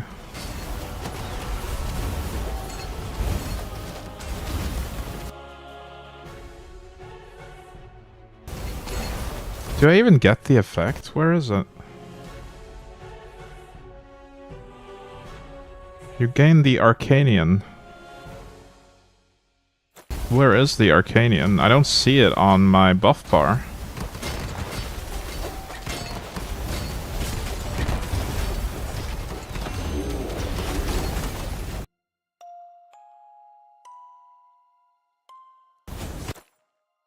I did select it, yeah.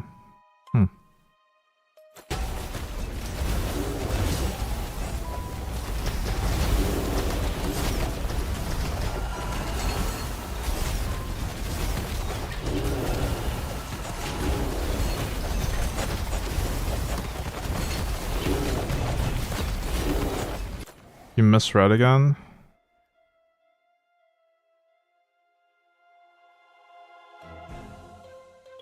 Raw melt is on obliteration.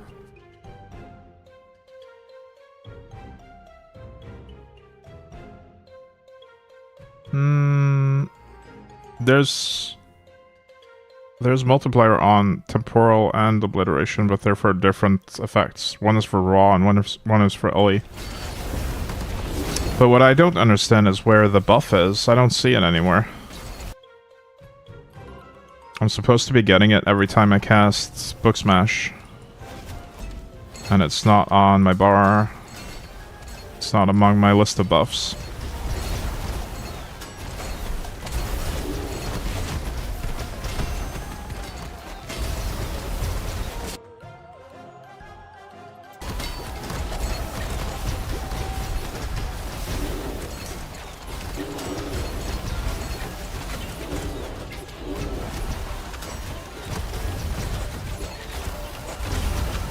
Since Book Smash is really not doing any damage anyway, I feel like I should just use it as a utility spell. Swap this to Silence, maybe. Because it's doing no damage. The Silence is really strong, though.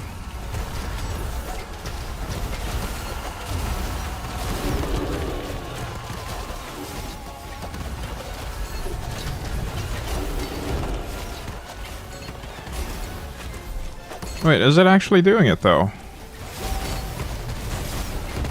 Oh, maybe only the center of it has the silence effect, and not the added radius from this. Probably, that's probably the case, yeah.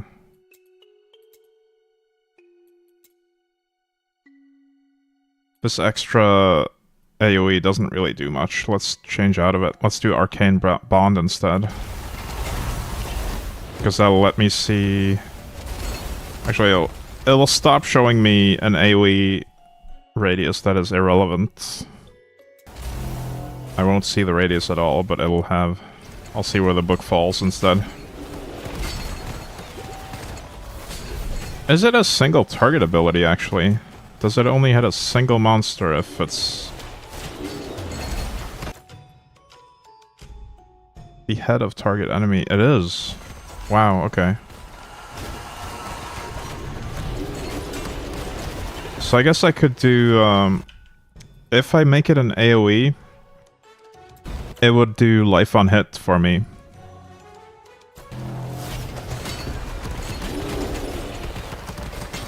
But I don't seem to be struggling with life or mana right now, so I don't really need to.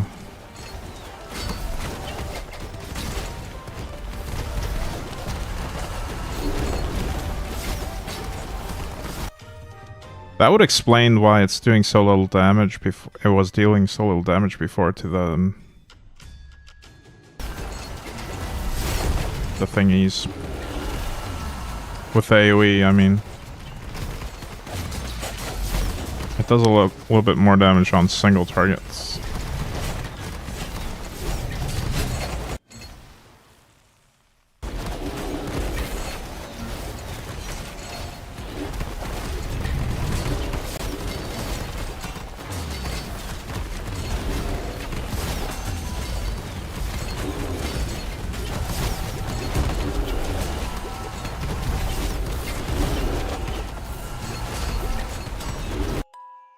I mean, we could achieve mostly the same result by having this be Arcanic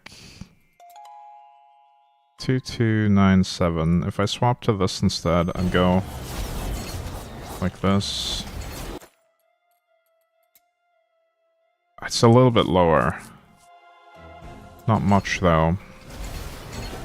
We get attack speed instead of cooldown, or instead of damage.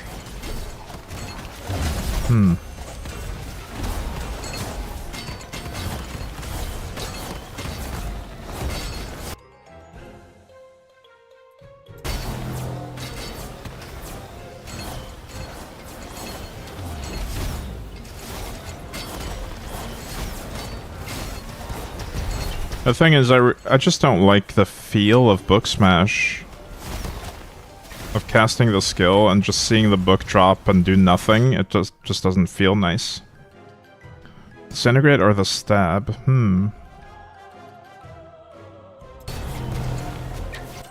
Disintegrate is an interesting one. Let's... Or obliteration, I mean. I assume that's what you meant. Ray of obliteration. I haven't leveled that fully yet. Wonder I get a rebound book smash build would be. It's not a projectile. I don't think you can rebound it. It is a melee ability that targets a single enemy.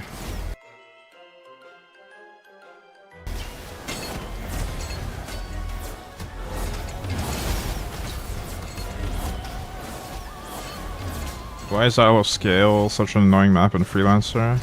Because it has the most guards of any map. Overdrive. I don't even know what that does. What is overdrive? Let's have a look. Chance to trigger an overdrive effect when you hit an enemy with a melee skill. The excess power in your melee takes shape and targets up to 3 nearby enemies, dealing raw damage.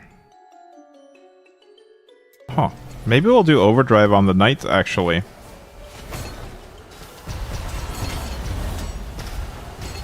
That sounds interesting.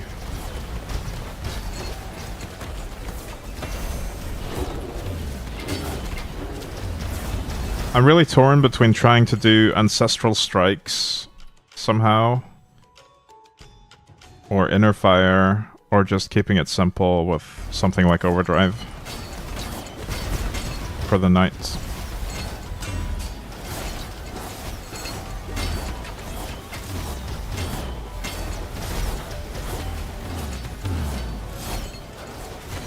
One thing I know for sure is that I need a starter build to not require a bunch of advanced gear. I want it to be easy to gear for. Thorn shenanigans? Yeah, that's another potential option.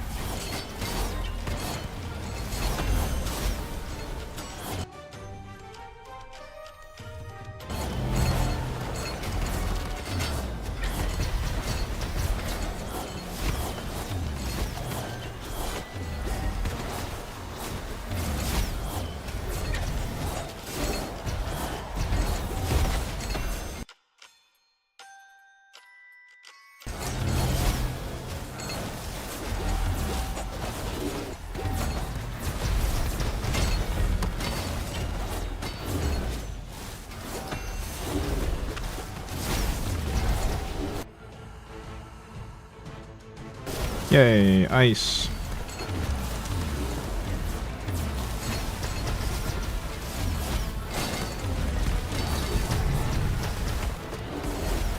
I'm definitely tanky enough for Wrath 10 at this point. I think this character is already tankier than my Huntress was when I did the Slormancer.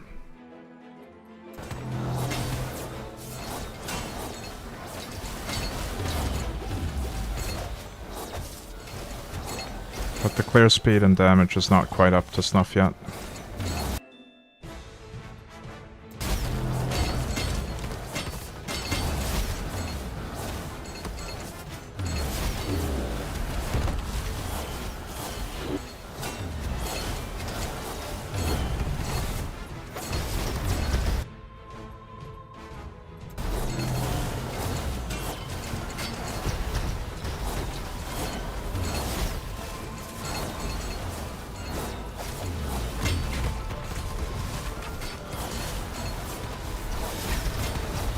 I love ice skating. I hope we get the ice skating modifier permanently. Like duration, rest of expedition, that's always fun.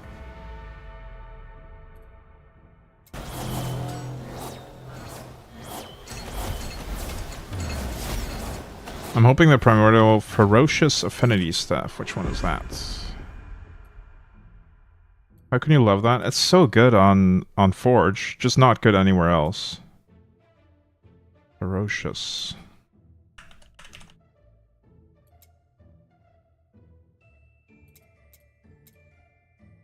This one. Oh, it's mana. It's basically the same as what I'm doing, but with mana instead of life.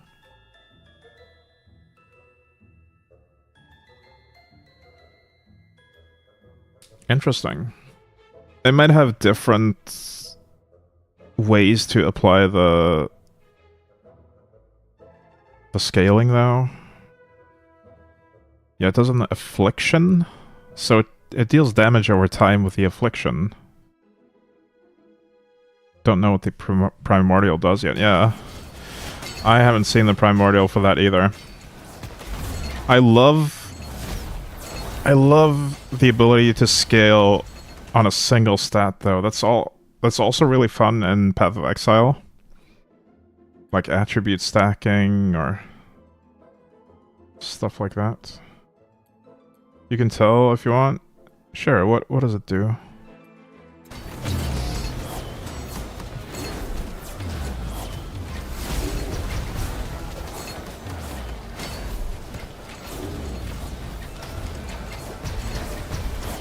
Decided to go to all in on the raw. The Ellie doesn't do much since they don't have much current mana. Ah.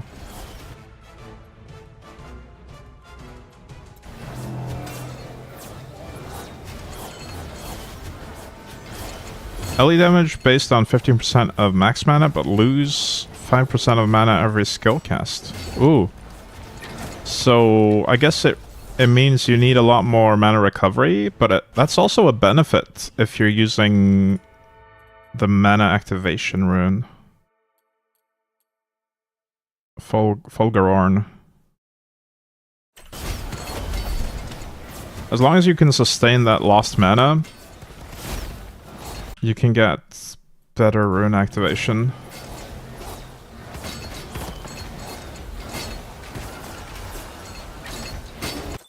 If it does work that way, that is.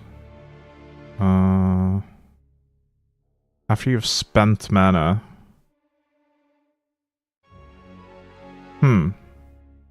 I would assume that it works with this, but I'm not sure. 5% of your mana is consumed. Okay. Alright, you're using the free arcane missiles, so you don't actually care about the mana being lost either. That's also nice.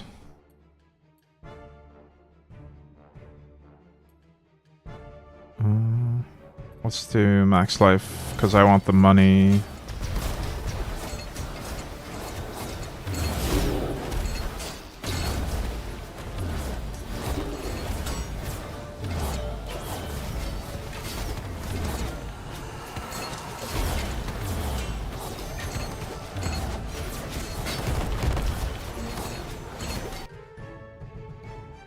Though the LE damage is slightly wasted since I do damage with inner fire mostly. Yeah. I wish it was easier to get chance to trigger inner fire on gear. It seems the values you can get on gear normally are pretty low, especially early on. So you're kind of forced into using a specific inner fire Reaper unless you have that free infinite inner fire on your clones, I mean.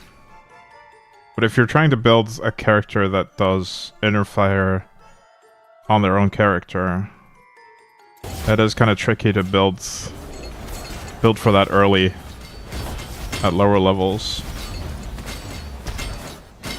You need the specific Reapers to activate the build, basically.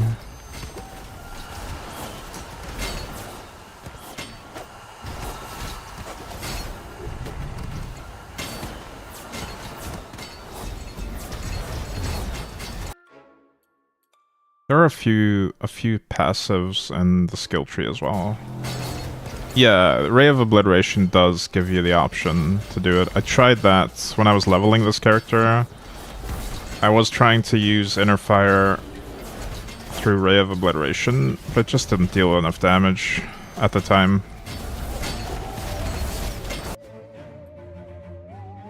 So I ended up just swapping over to some basic raw damage projectile spam for leveling. Life and mana regen, we don't care about those.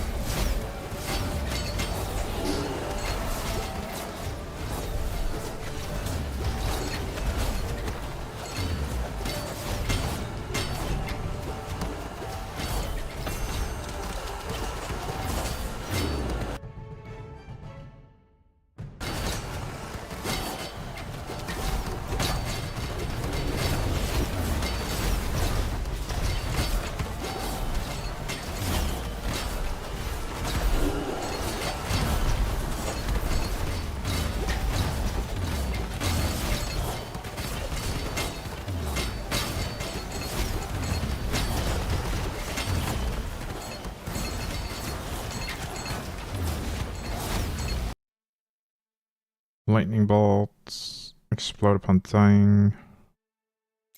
Lightning bolt is fine, I guess.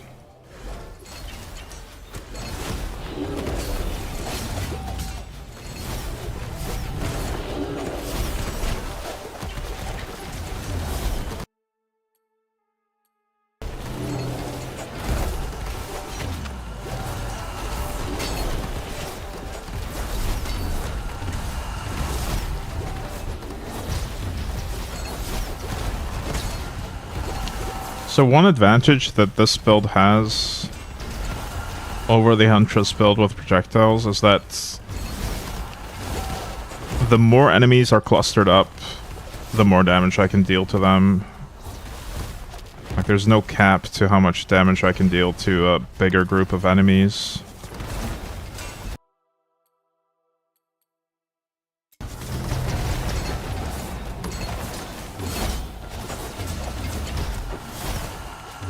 That's part of what I liked with the breach as well, pulling them into a single spot. But I can do that by just kiting them into the spot, I guess.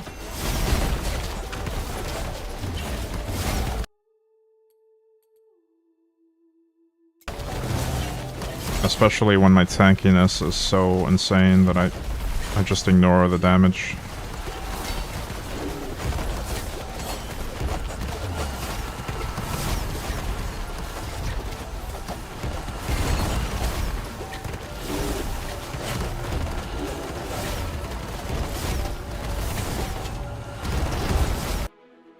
Can I get inner fire on my clones in this build without sacrificing something vital?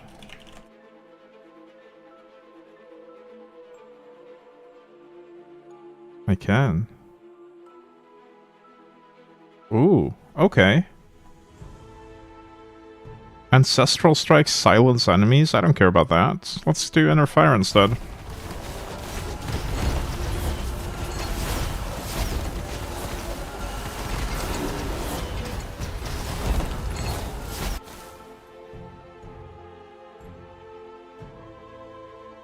Attack speed, move speed. Wait, that's dependent on a specific... For each Arcanic emblem, yeah. But they should have Arcanic emblems.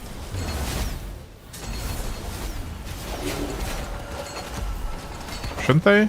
They don't have them right now. I don't see the inner fires on them. Oh, I need to recast them. I see.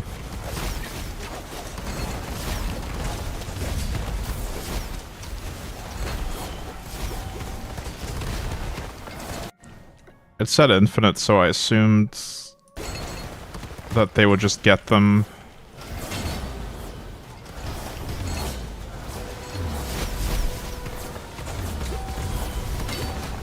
Still, it's definitely better than not having that. It's much better than the ancestral thing that I'm not even doing at all. Because I don't have the crit chance or the ancestral strike chance to actually make use of the silence there.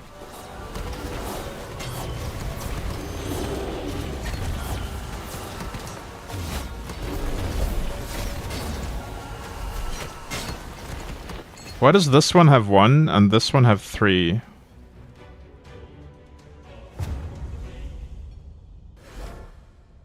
That one has 3. This one has 2. And this one has 1. Why? Why is it not evenly split between them? This guy could give 1 to that one and they would have the same. Oh, it's per the runes I have when I cast it. Hang on.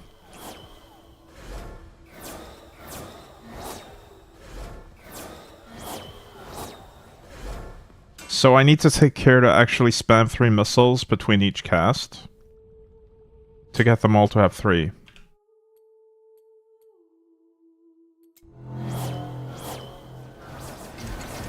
But now they have 3 forever as long as I don't replace them. So for the forge, we can definitely do it like this and just leave them up forever. With 3 each.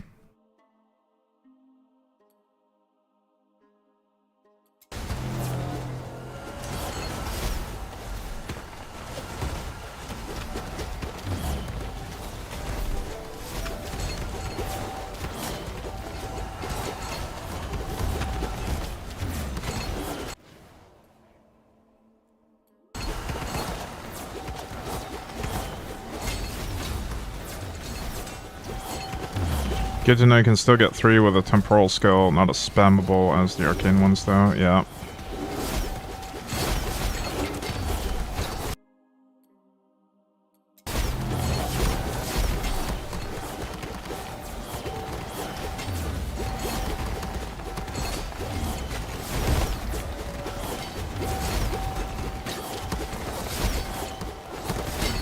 It's basically limited to putting them down in Forge, because it's gonna be too annoying otherwise to deal with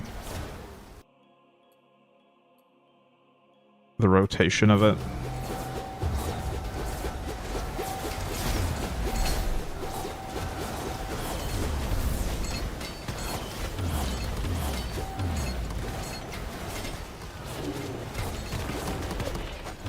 The inner fires seem to do pretty good damage as well, actually.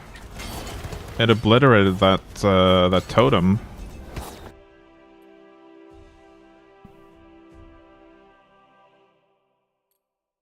Or obelisk, rather.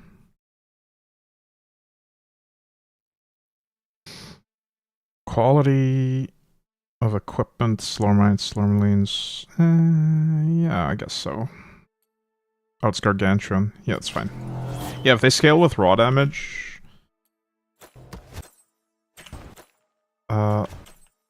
I mean, they shouldn't be that strong then, because my raw damage isn't great.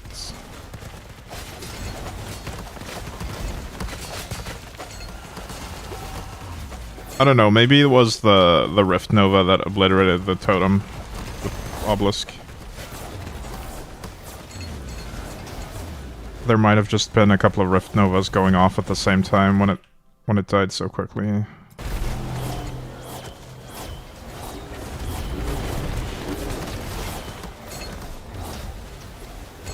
If I used a different Reaper for the damage scaling though, that actually boosted the raw damage, then inner fires on these guys would be helpful. But I'm pretty committed to the whole life stacking thing. It's a lot of fun.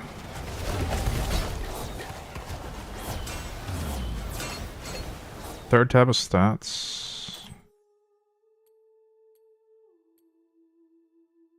Where? Oh, there. 5,000 to 6,000. Yeah, that's not much.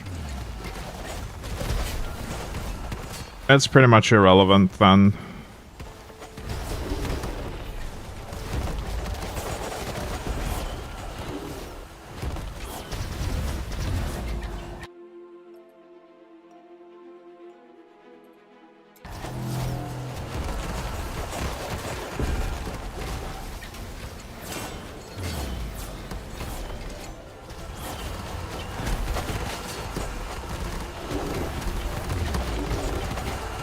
There's a lot of monsters over here.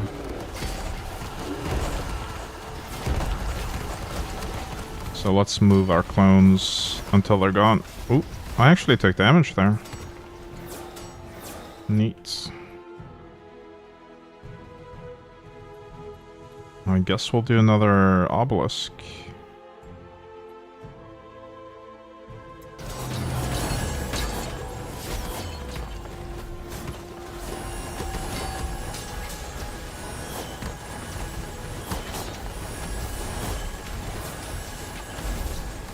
Yeah, the inner fires aren't doing much. We had all 3 of them stacked on top of us, and it didn't really affect it. Until the Rift Novas went off.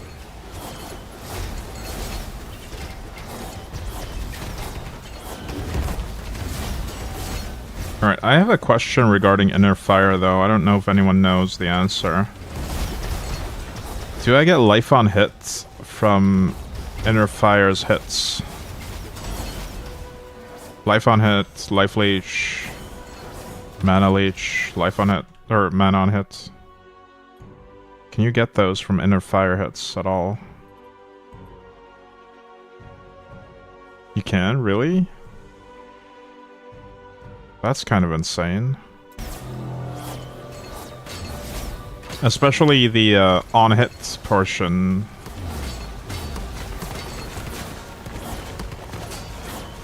Because it's hitting a bunch of times. And that is a flat number that I keep getting. Even if I don't deal much damage with it. Ooh, do I dare take this? I don't want to take that, actually. My damage is not that great right now. I don't want the regen.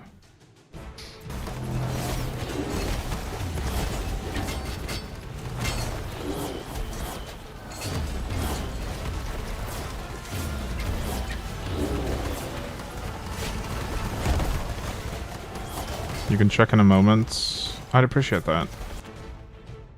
That'll be really helpful information to know when I build around Inner Fire for the knight, potentially.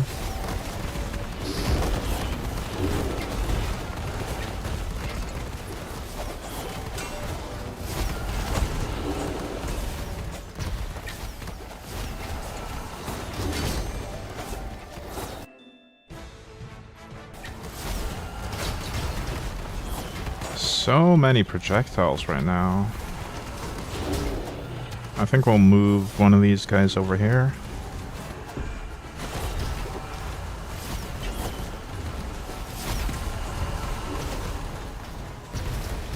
Let's move two of them over here.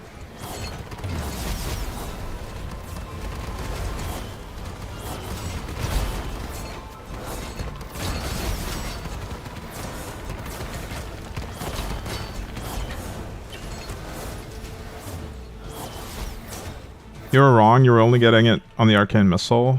There's a thing that lets you get it from indirect damage sources, you think. Oh.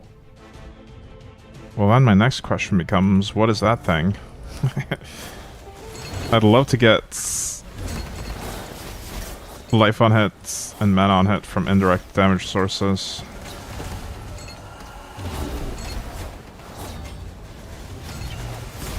Probably won't matter on this build, but for something else, definitely. Especially if we can make that count for, like, Thorns damage or something. Or something else that's just purely automatic. Would be nice.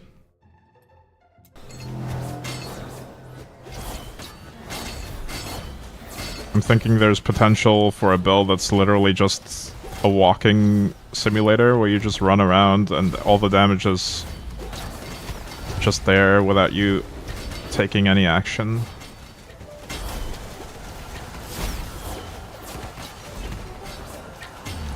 That could be fun. Relentless Transference. Okay. Don't know if I have that one yet on the mage, but I have everything on the bow. I have all the bows. Relentless.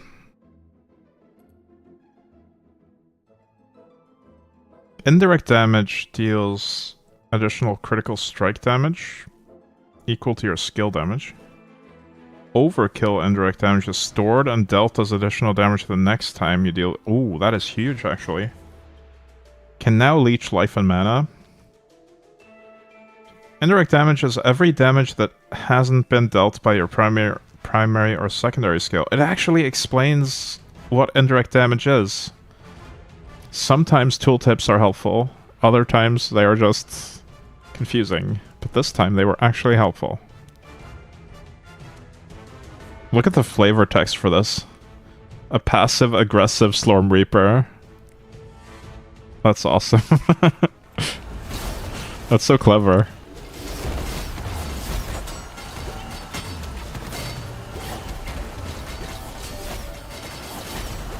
Now I want to build around that. I hope it's good as well. Like, I hope it gets enough damage from that.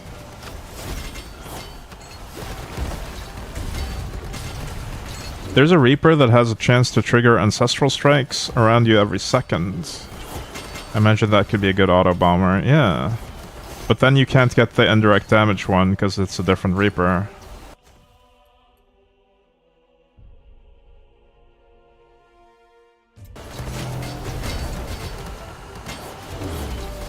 But that also does sound interesting.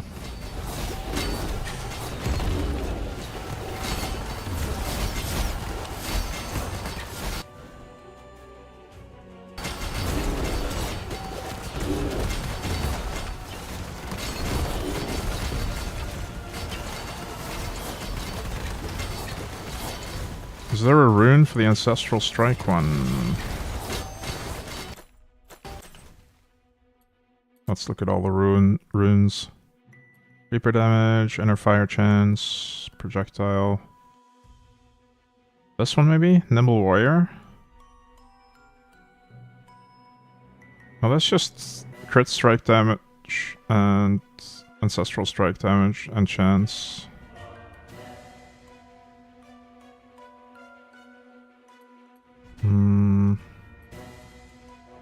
Unrelenting, Thornbite. Ferocious Affinity. That's the Afflict one. We talked about this earlier. It's the mana stacking one. Ultima Momentum? No. Alpha and Omega. This one triggers something that is also on a Reaper. But not all Ancestral Strikes. Ultra Cannon, that's from the fish item. Prime Totem.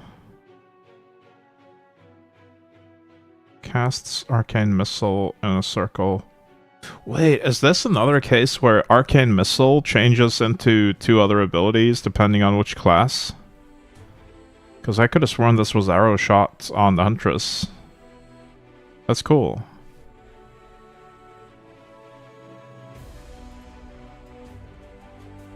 Mana Harvest. Raw damage equal to 10 of the total mana. Oh, 10 of the total amount of mana leached. Not 10%, just 10 of it? What?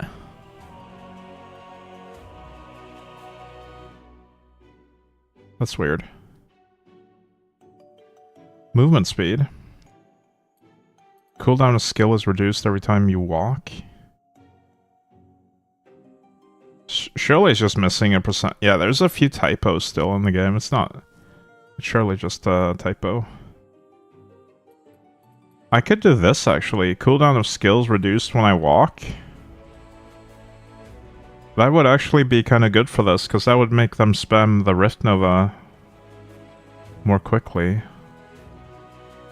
And this is a summoner one, yeah.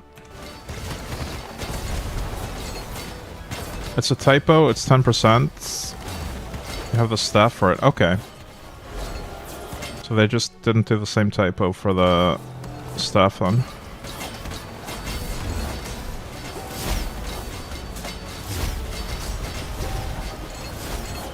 I wonder if I actually need the Thornbite rune or not.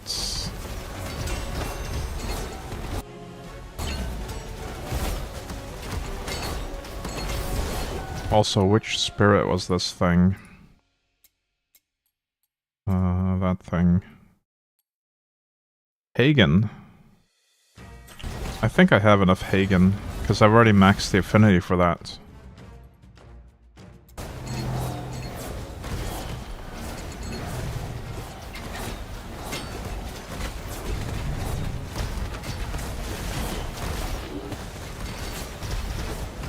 The Thornbite rune is really strong defensively. That's true, but at a certain point I'll have enough life that I don't think I'll need it anymore. Like my life will never take enough damage that it matters having that extra shield. I'm not there yet, not by a long shot, but with actual good gear on this character. Ooh. There's actually so many mods that... So many mobs now that it's lagging a bit whenever the rift goes off and hits all of them. Rift Nova.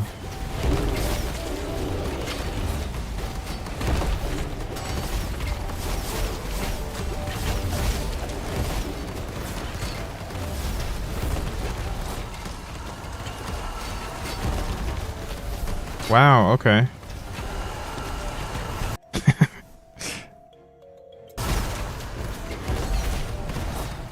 We have achieved lag.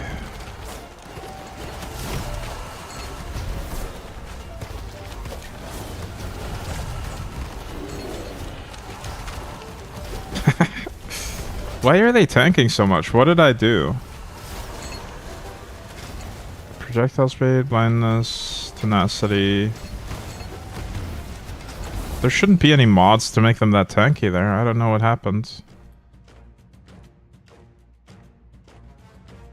Obelisk rewards are increased. Found out what the 40% elemental damage next to flashing dart meant. It actually is the base damage of the flashing darts, but the number shown in the tooltip just includes all your increases from other sources. So the number shown is much greater than 40% of LE damage. Okay. Well, it's good that you figured it out at least.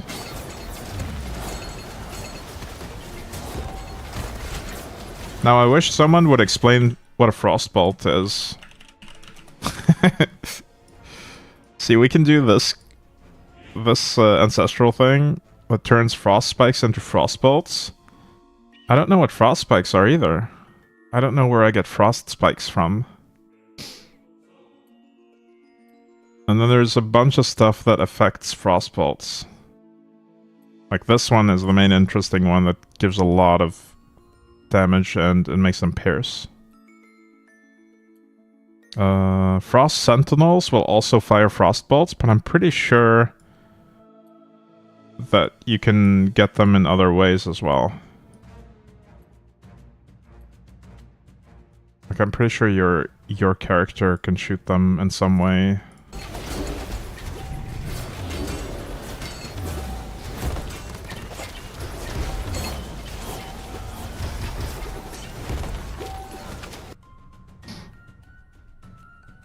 Like maybe it's that simple that if you're cold imbued, then your main shooting ability is considered a frostbolt. When you hit frozen enemies, when they shatter from this one over here, icicles burst out. See, I could buy that, except there's no mention of frost spikes or frost bolts in this tooltip at all. It says icicles burst out. It doesn't say frost spikes or frost bolts for that one. So I don't know about that.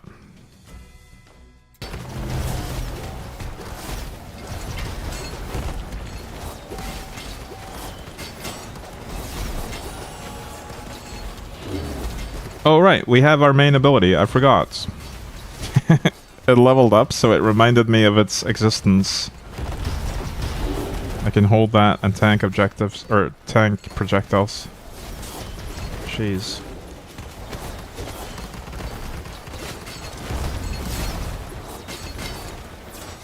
Oh, this was wave 100 though. We are done. Kind of a long forge run, because we don't really clear it very quickly yet.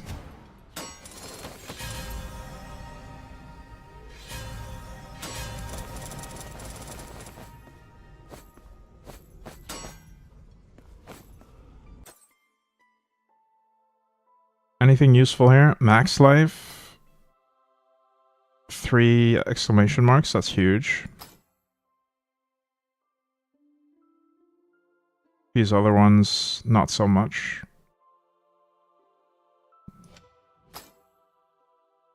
I'll probably craft on this ring. Maybe you can only get frostbolts on the couple nodes where it says it creates frostbolts. Maybe. Still haven't finished one. I've only gotten to wave 69 or 70. Yeah, there's a trial from Adam Nostris to do it on Wrath 5 to complete the whole thing. I'm guessing you're on that part of the progression.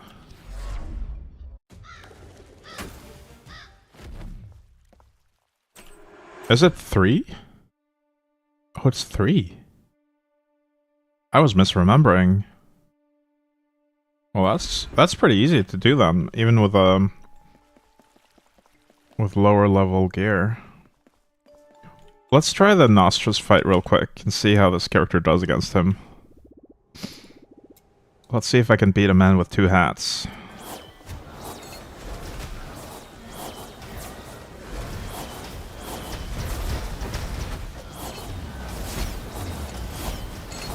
Right, he is definitely taking damage more quickly than he was the first time I finished him. But it does seem capped. Like, he should be dying much faster than this if it was uncapped. Can I hold these? I can.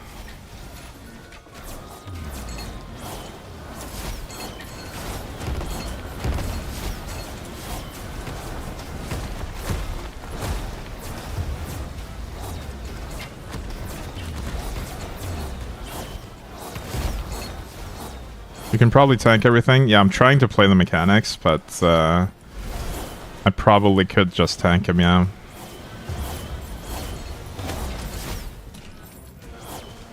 Nice, I just got that projectile grab in time.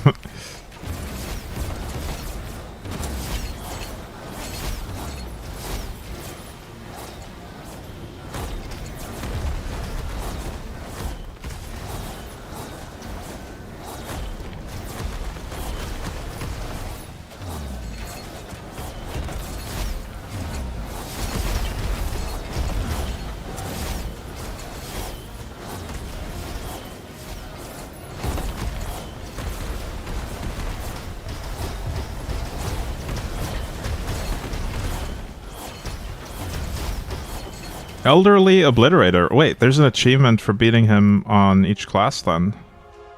Nice, I'm glad I did this. Elderly Obliterator, that's such a fun name for an achievement.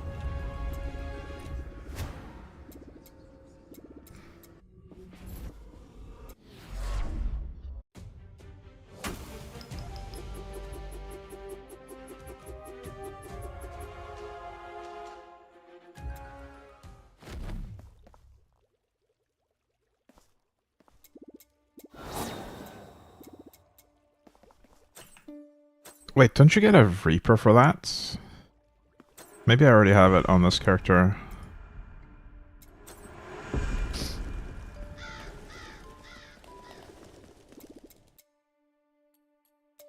Maybe he gave it to me when I talked to him the first time. I think he did give me something. Although I think that was the one for... I think that was that one. Hmm.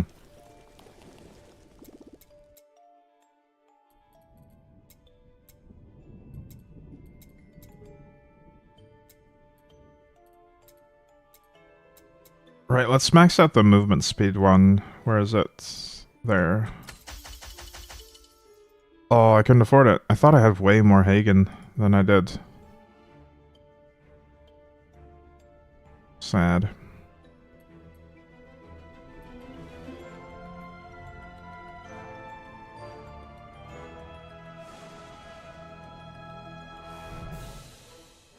Well, let's try to use it still. And see if it actually feels nice or not. I'll do the constraint reduction to just have it trigger more often. Because I don't think triggering this every 10 seconds would do it, or every second for 10 seconds would do anything useful.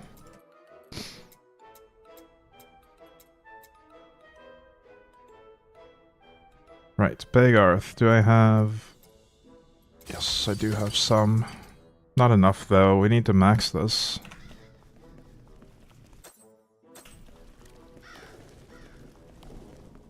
I should have enough potential to reinforce. Main thing I care about is this one. And I'll do the other ones that are 9, but I don't think we bother with going past 10 here. Because these items will be replaced, and it is getting expensive. How long did it take you to 100? On the mage, I played pretty casually yesterday. I think it took me 10 hours or so. But I wasn't really rushing it. I was figuring out the builds as I went.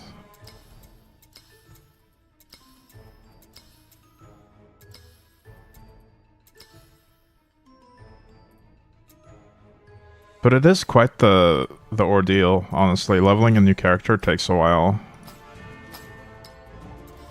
On the other hand, you only have to do it 3 times on the save. Because you don't have to start a new character to do a new build if it's on the same class. Once you've leveled all 3, you can infinitely try builds. And just use the wardrobe to save the gear and stuff.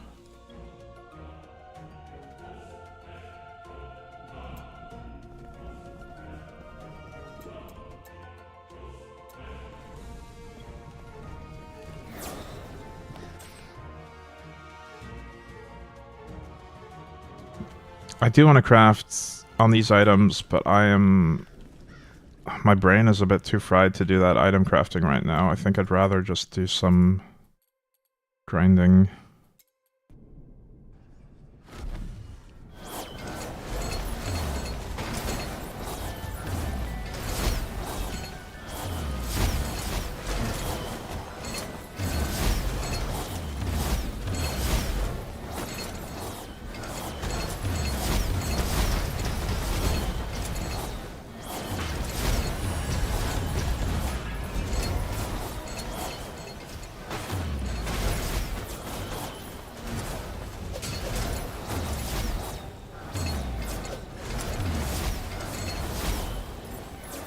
I might actually start leveling the knights as well.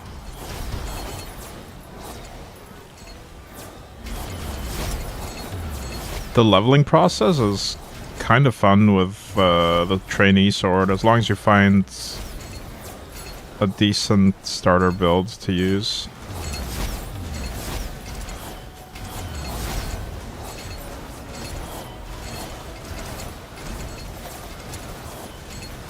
I think that the very earliest levels feel kind of slow and clunky. You don't really have a ton of options until you unlock some more skills. And you don't really want to craft gear for the very beginning of the game. That's just going to be replaced almost instantly.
Can't wait for my shift at work to be over so I can go to sleep. Man, that feeling of going to sleep when you're really exhausted is a pretty great feeling. Almost 4 AM, oof.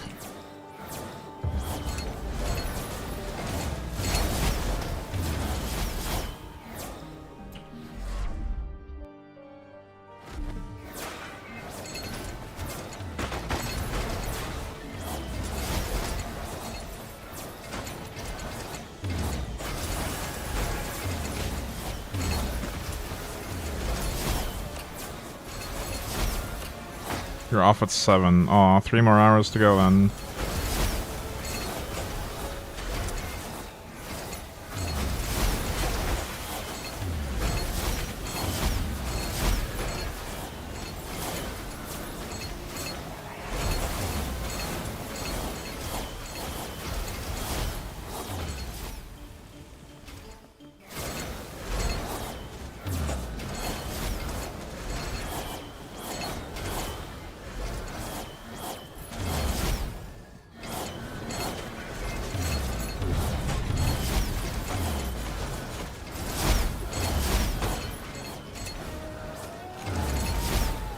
I could honestly go with a different ancestral setup, because I'm not actually taking advantage of these elemental damage nodes, I realized.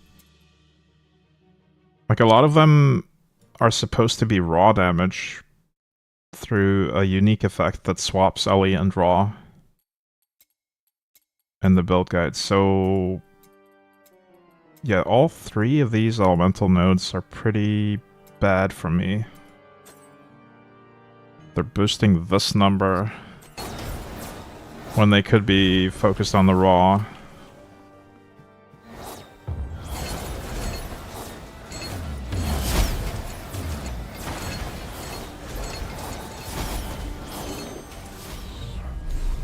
Retaliating Foresight.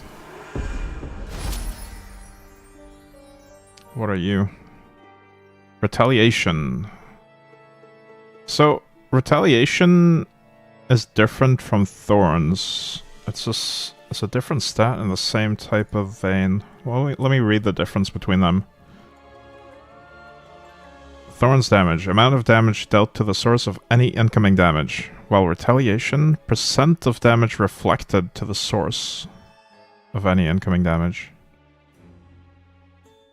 So, Thorns is a flat Thorns damage number.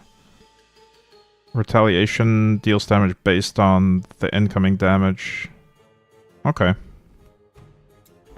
They're pretty much the same as Leech versus On Hit,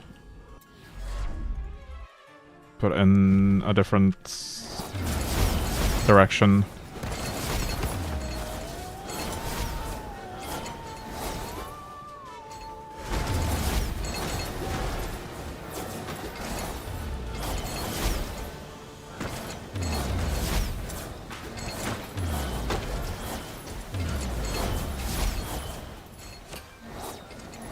Yeah, I didn't realize at first that Retaliation was its own stat until looking into it a bit more.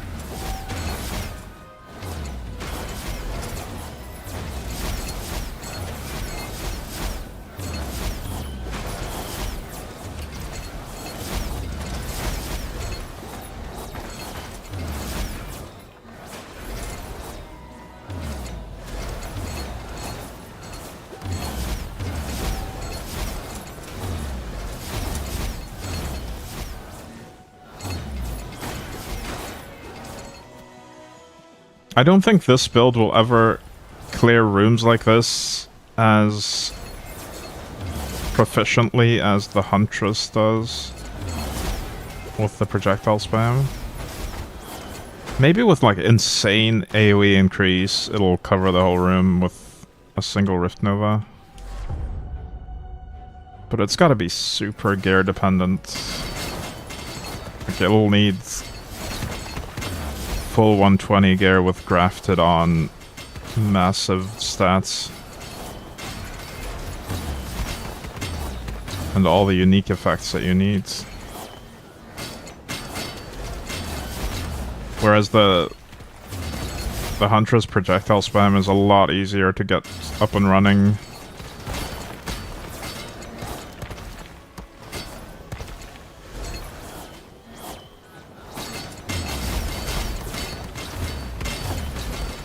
Just realized the indirect damage staff is Corey. Are you trying to max his affinity? Nice. Yeah, that's good for leveling as well. Corey affects the trainee staff too.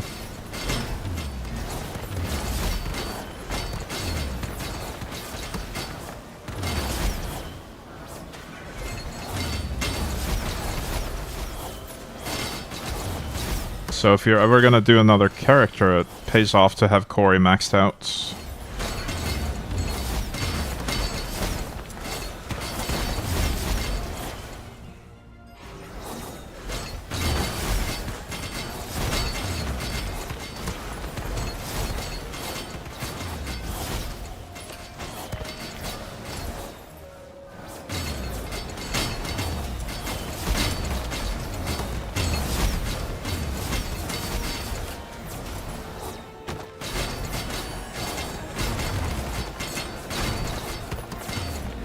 Actually, I got uncertain of whether or not I'm misremembering right now. I need to check it. Yeah, it's Corey. I was right. I actually got this staff to level 486. That's about the point where my mage got level 100. I think I was using this staff for the entire leveling process to 100.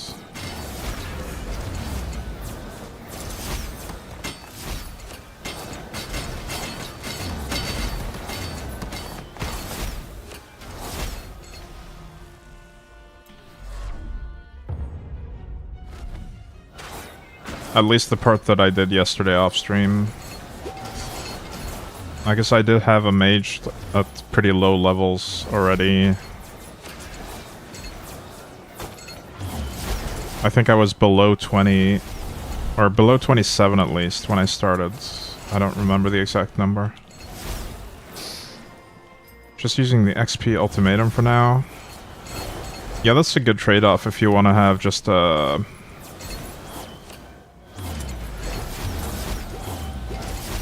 What's this? If you want to have just a... What am I trying to say here? Just an XP boost without being unable to do a primordial... Or do a Reaper build. If you need a specific build, I mean. It goes exponentially faster instead of slower. Wait, does it actually change? Experience gain multiplier. Oh. I didn't realize this. The normal one has experience gain. This one also has experience gain multiplier on the benediction. I actually wasn't using it. I could have leveled much faster. I wasn't using it because I wanted to gain mastery while leveling. I could have leveled so much faster.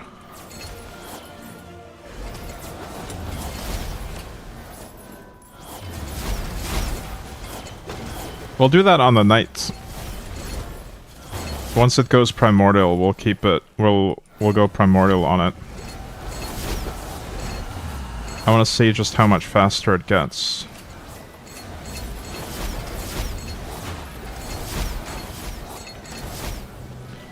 Sometimes it pays off to be able to read.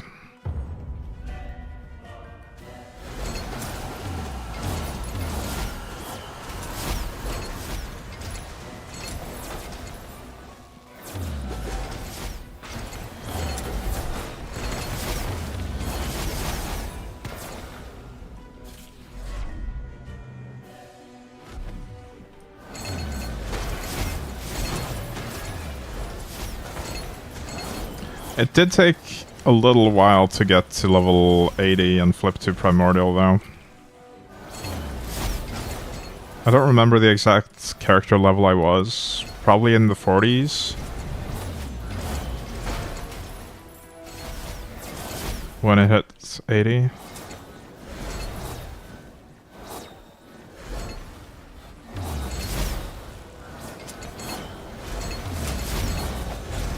But yeah, that'll be interesting to test on the knights.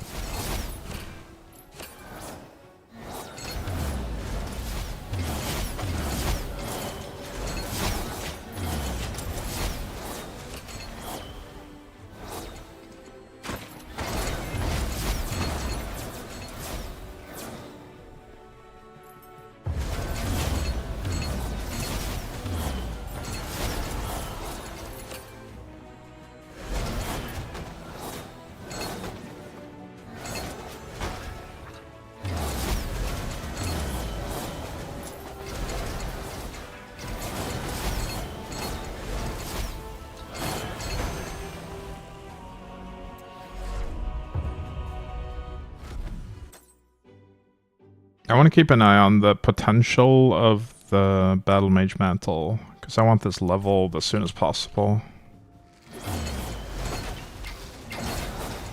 Reinforced, rather.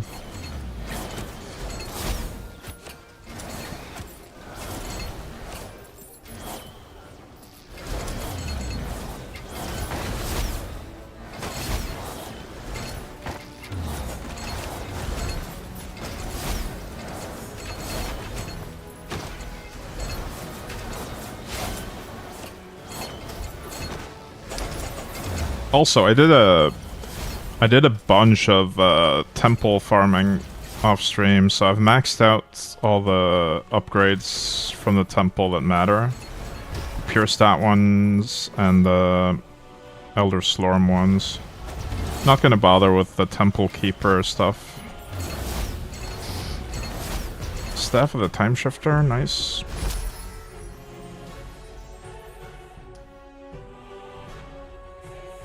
Where is it? Whenever you spend or lose mana, 100% of that is added to a time shift counter. Yeah, the temple is really boring. I did confirm one thing though.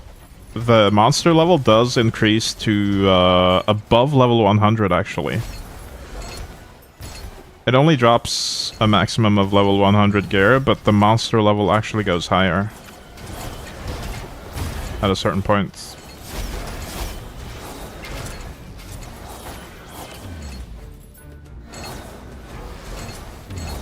And you get more pure Slorm the higher you go.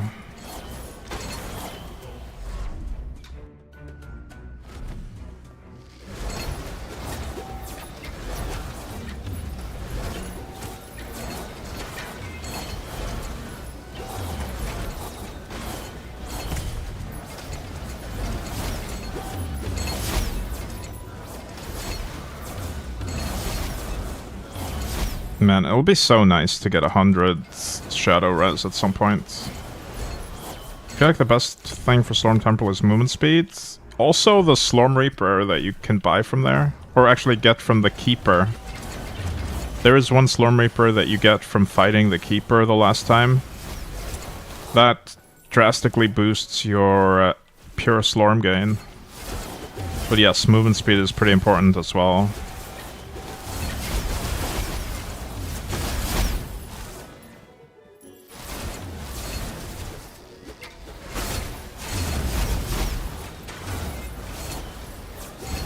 For just gaining the temple levels, like ascending the temple, movement speed is best, but when you're actually at the level you want to be at, I think you want to use the specific Slorm Reaper to get more pure Slorm per run.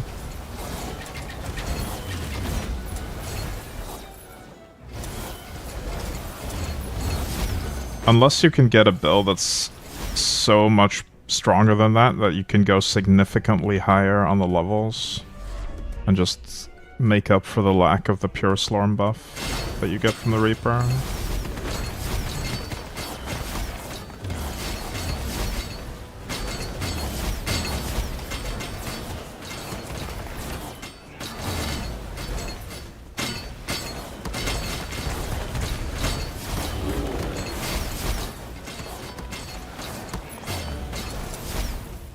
I was doing Slorm Temple while listening to a YouTube video or something. I wasn't really paying attention to my own Slorm Temple runs at all.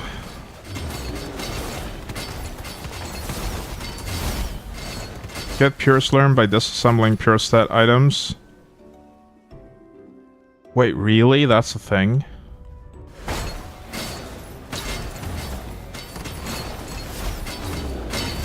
Do you need to do it at the blacksmith? Where do you do it? How do I do it?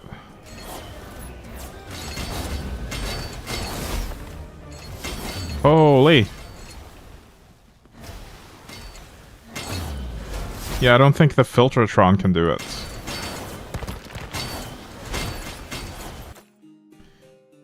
You're at 3.82 move speeds. For this character, I'm at 4.9.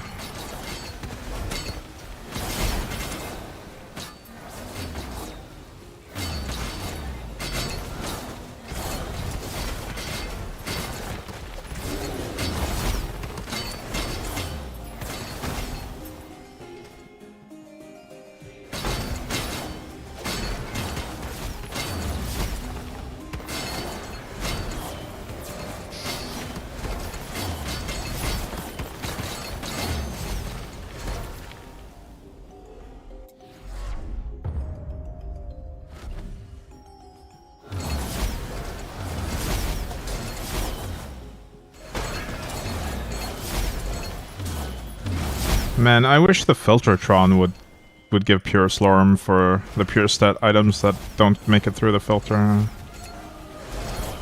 That would be such a boon. It could give less, and like it could give 75% of the pure slurm that I'm supposed to get. I wouldn't mind that.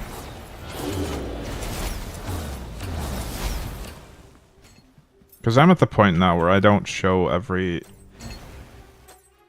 pure stat item. I'm only showing the highlighted ones with a perfect score. Everything else gets filtered out.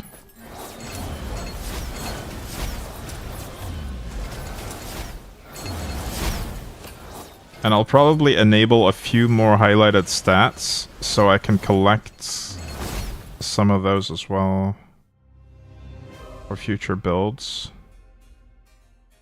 I'm just not entirely sure which one I want, though.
I really wonder what the area increased effect stat actually does. Is this like a damage multiplier that multiplies this number even further without adding to the current multipliers?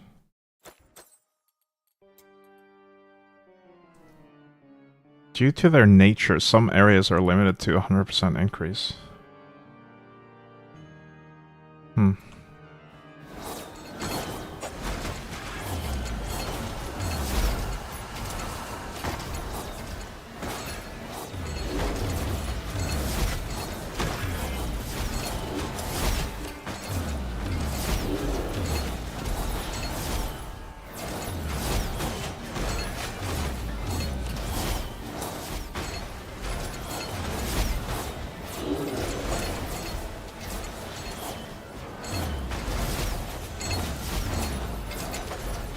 It doesn't specifically state damage, which is why it's confusing to me.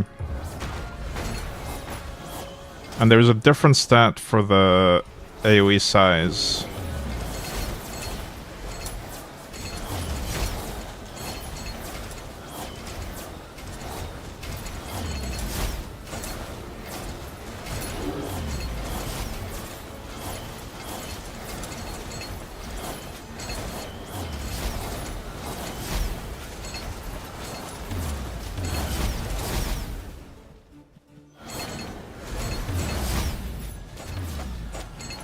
But I'm thinking it might be for damage, but it might also affect stuff like if you apply a debuff or something that does something, like a slow or something like that. But maybe it'll increase the effectiveness of that too. Staff of the Ungifted. Percent of mana locked. Life is overrated. Mana is overrated.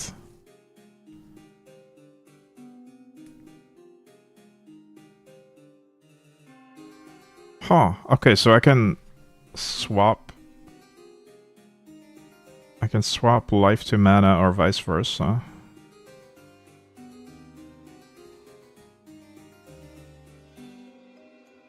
Wait, no. It gives max mana if I reserve life. If I reserve mana, it deals additional damage. Okay. I wonder what the primordial effect is on that one.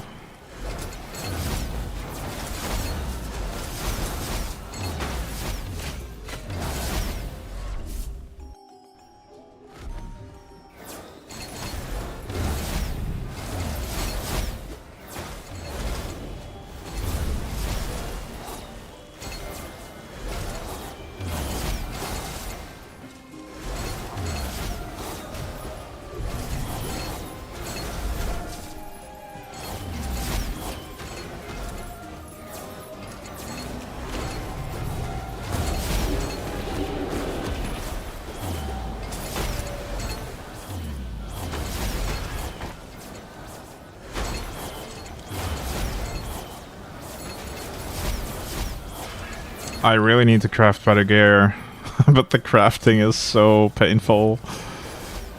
I mean, it is good crafting, but it is a lot less fun than just killing monsters, is the thing.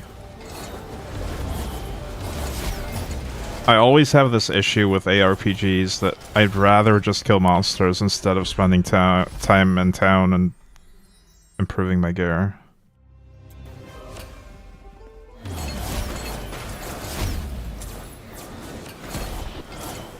This is why D2 was so good. I agree. It has a lot less time spent idle in town. And you can actually find gear pieces that are instantly equipable and upgrades to your gear just on the ground. Because there's very limited crafting options anyway.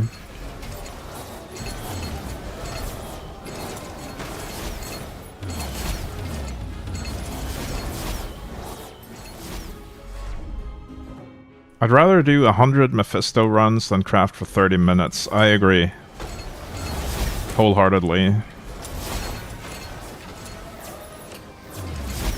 Now, if we're talking Chaos Sanctuary, I probably wouldn't agree. I don't really like that grind that much. Mephisto runs are fun, though. Baal runs as well, if you have a character with teleports. Either through Enigma or through being a sorceress.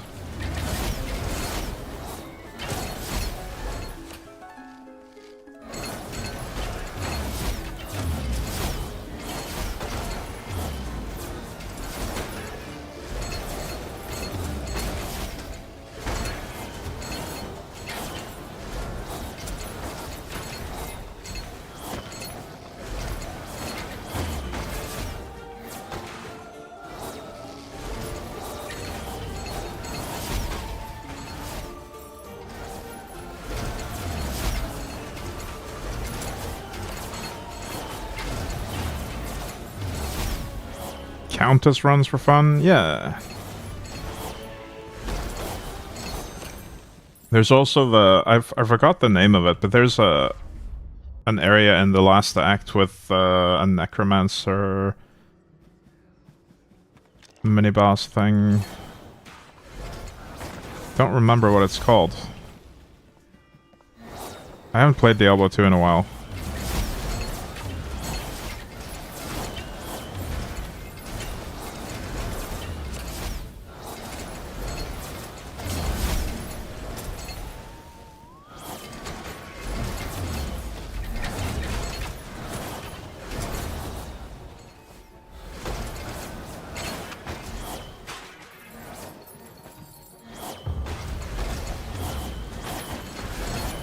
I do like high-level crafting in PoE, but it's totally different if you work towards one goal on one item instead of just doing chores for every item.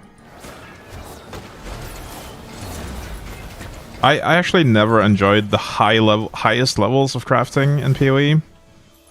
My favorite crafting meta in PoE was when the best way to craft an item was to get the multi-mod meta crafting mod and just put multiple crafting mods on it. I really don't like the advanced meta crafting where you need to use multiple different currencies and block certain things with meta modding, and it's just too confusing. And it also has a too high of a barrier to entry because you need so many resources to even start making your item. Because you need to have all the different crafting resources and then maybe do a specific type of content to get access to whatever modifier you need, etc. It just makes it so that crafting is reserved for only the elite players or the people that have grinded for a long time already.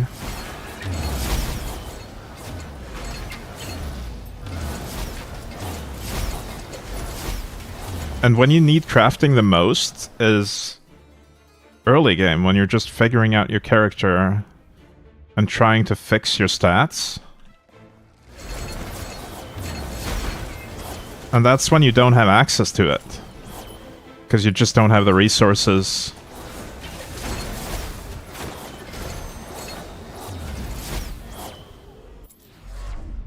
I feel like that's a big problem with PoE's systems. Hey Doom Knights, which one do I like the more, Mage or Huntress?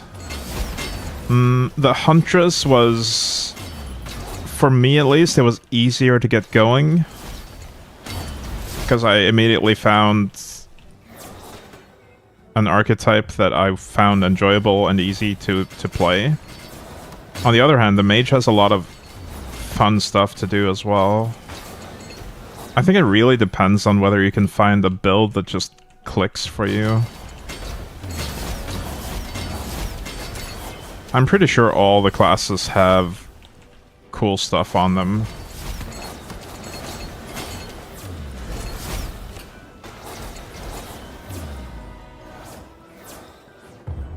I currently like the Mage more than the Huntress.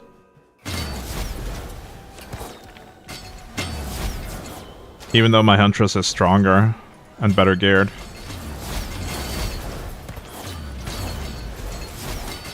Like this doesn't clear the maps nearly as quickly as my Huntress does, but it has a cool mechanic. I'm putting down clones that cast an AoE spell.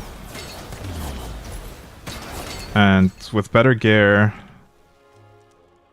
these will do a lot of damage and completely obliterate everything.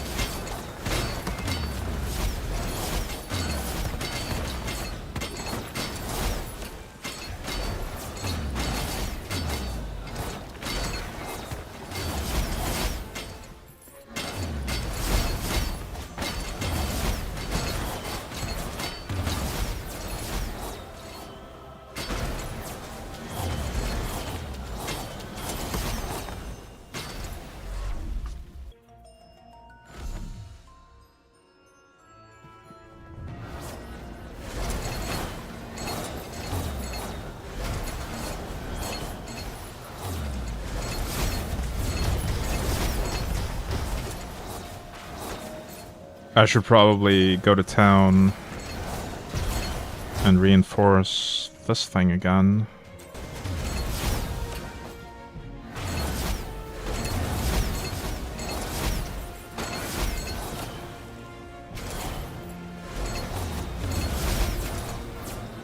Let's keep going until I find another Reaper. And then go to town.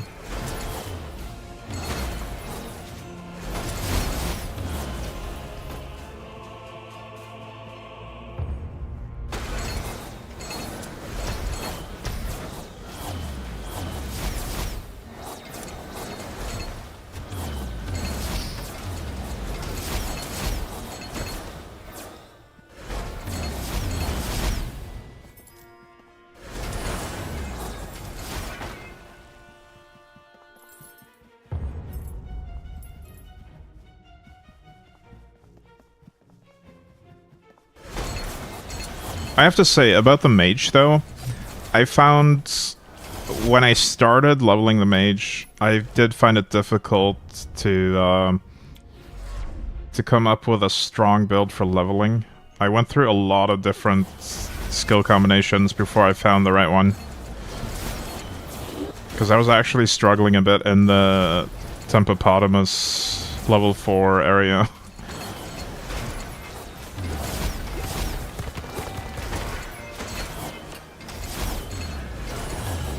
But once I found the right combination, it was pretty strong. The Huntress was way easier to get started with, I feel like. Because you basically just pick the fork passives on the arrow shot, and that's it. You're good to go.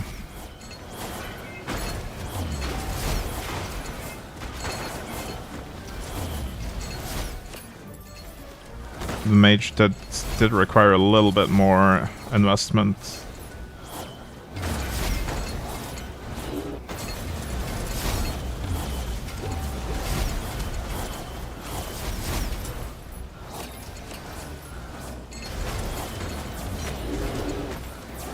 Arrow shot with fork is easy mode, yeah.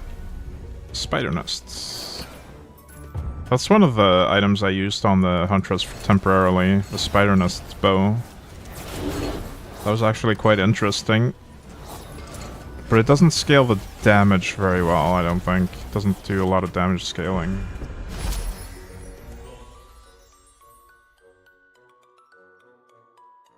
It gives a lot of rebound chance, that's true, okay.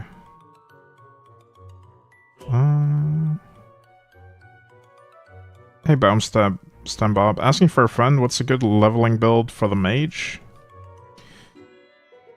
Let me find you one, actually. Hang on. I looked at this yesterday. On the Discord, the official Discord server for the game. Where is it? Mage, mid-game build, low investment. What's the one? Oh, the link is way too big, so I'm gonna have to tiny URL this one as well.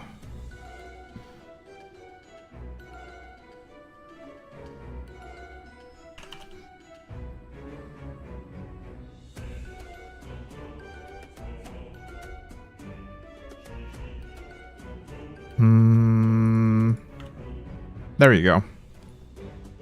That's a good way to level the mage.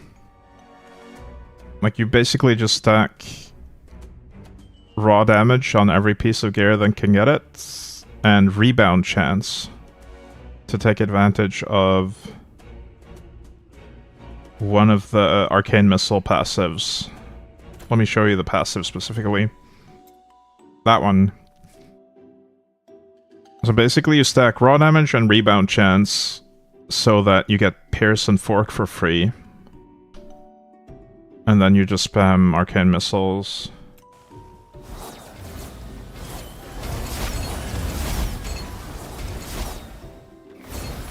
And then the rest of the stats can be defensive stats.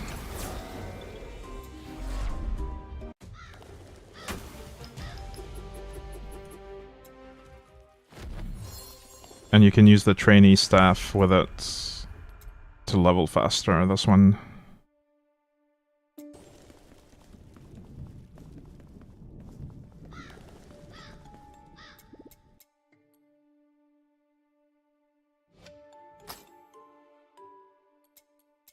Why is there Slormite in my main inventory? That goes in the crafting mats tab. Oh, I just hit sort. That was unintentional. Max life, max life. I had another item that I wanted to keep, I think.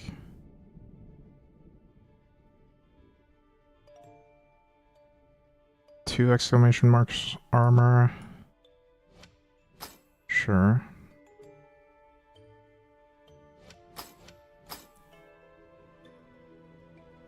Yeah, I think I'll ditch these things soon. It looks a lot better. I was stacking mana, but didn't get a good clear speed. Yeah, I think keeping it simple is kind of good when you're just leveling the character. The more advanced builds require gear usually. And you won't have access to that gear while you're leveling.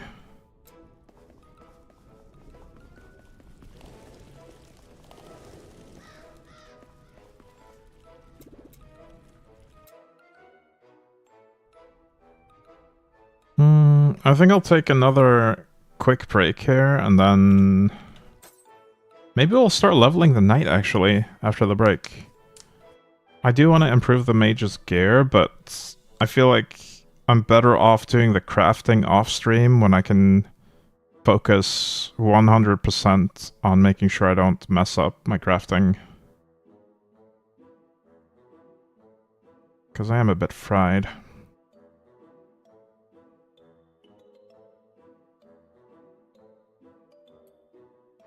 Yeah, let's take a quick break, and then I'll start leveling the knight. I'll see if I can find a nice leveling build for him. I'll be right back.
Alright, let's go talk to the knights. Hang on, first I want to clear my inventory though.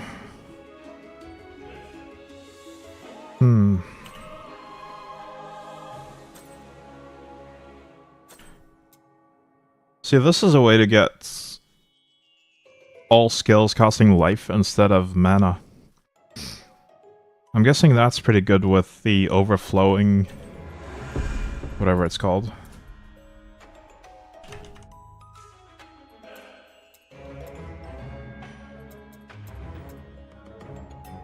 Energy overflowing. This sets your mana to... your max mana to 1 at Primordial.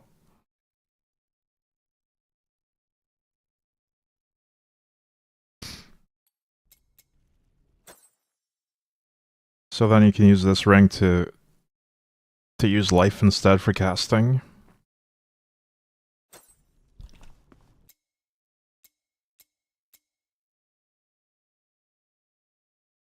I'm gonna put some interesting uniques in the stash tab. And then maybe craft on them at some point.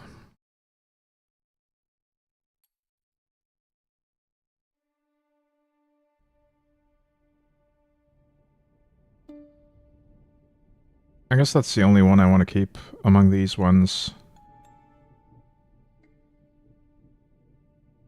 Yeah.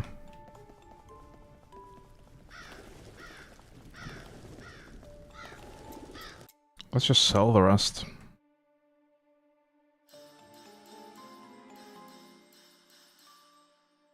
And these ones I was planning to craft for this character, although this one's pretty low level.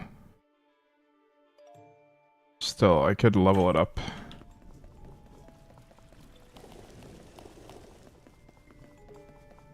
You can still lock life and mana while at a maximum of 1. Really? That's pretty crazy.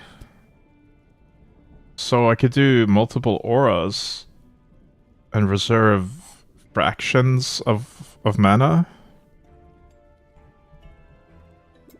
That's sick. Nope, not him. Let's go here and get all of these leveled up to 100. Even this one that needs 21 of them.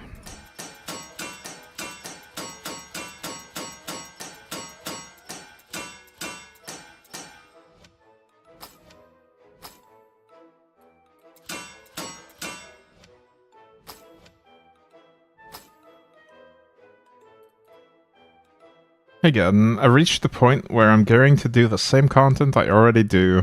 Min-maxing just for the sake of it, yeah. See, that's the point where I'm avoiding that point by not playing my Huntress, because I know that the Huntress can do all the content in the game right now, probably. So I'm switching characters. Right, I'll keep these in the inventory of the mage. But let's go find the knights.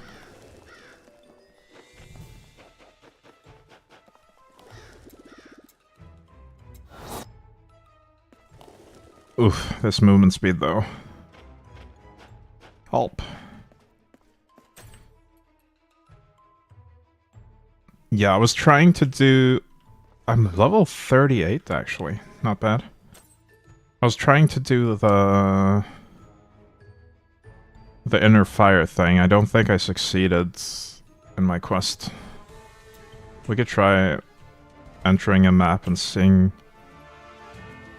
how this character plays right now, but I don't think it's very good. I don't think I have a good build on this.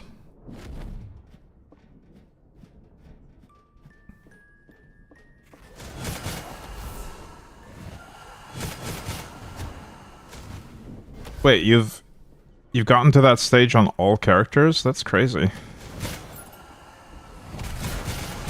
I mean, we have a whirlwind that feels nice, but it's got really low movement speeds. And I have no tenacity, so these bats with their push ability, they get really annoying.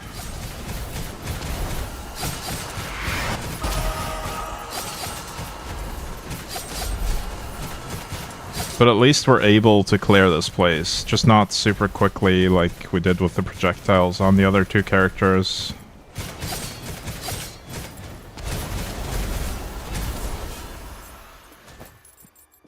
Big Fury Sword, ooh. Wait, that looks a little bit like the Buster Sword from Final Fantasy VII. Same kind of shape.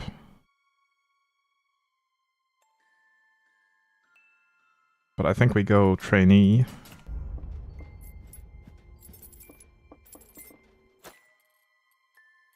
And I'm gonna keep doing toughness until... What's the point where I stop doing toughness? The all damage reductions are pretty big.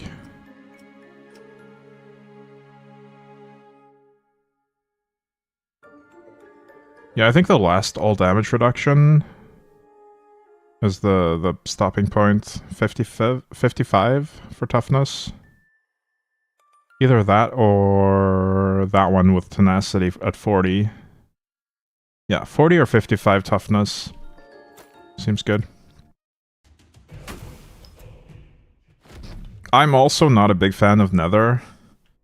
Mainly because it forces you to play a bunch of layouts that are difficult or tedious to navigate. Oh right, I had the grappling hook.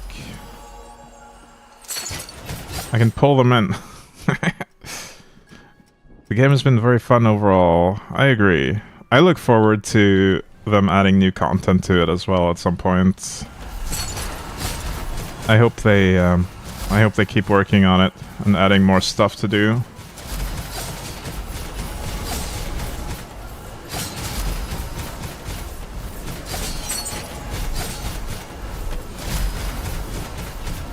I have one issue with this grappling hook though. The sound effect is way louder than anything else.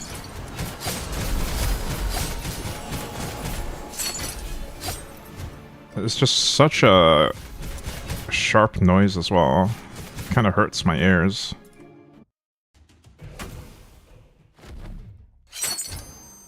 Ow.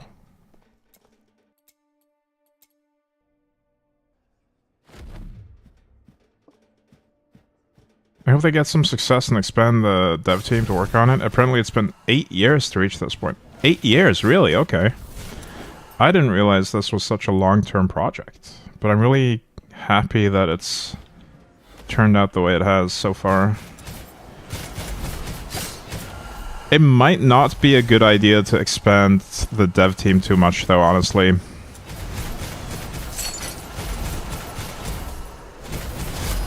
A lot of the time when small indie companies add a bunch of devs, they end up just changing the company too much, or changing the direction of the game too much, and struggling to, I mean, it's the many cooks problem. They end up working more slowly because they have to work with more different people, and the coordination ends up being an issue.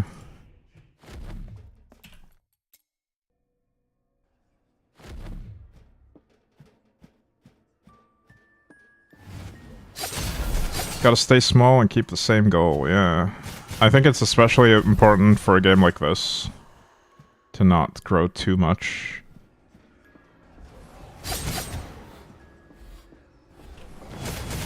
And keep the same direction going, because it's got such a good core concept. I wouldn't want to see it change too much.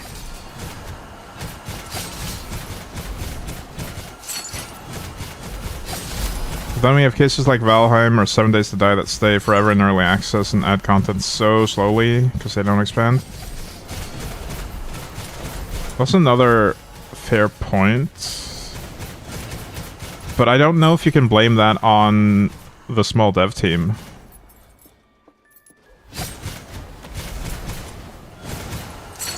I don't know if those games would have been faster to develop with bigger teams. I actually don't know the size of their teams either. I have not looked into this.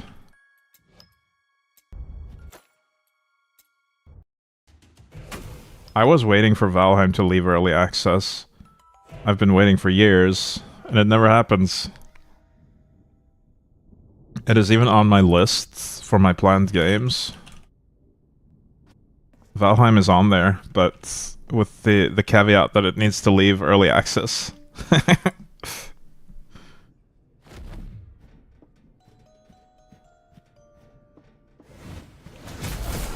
It was worth it to play from day one.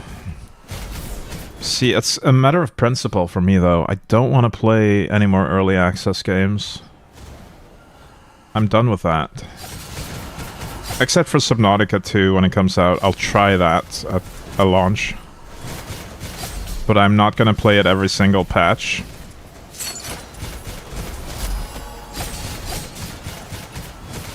They had so much hype for them to just kind of do nothing for years, yeah. I wonder if that's because they got their payday and then got lazy.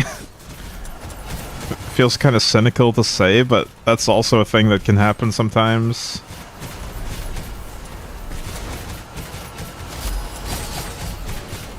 That development drastically slows down after they get their big payday. It's not that they do nothing, they just one big content patch a year. They added 3 new regions. Okay.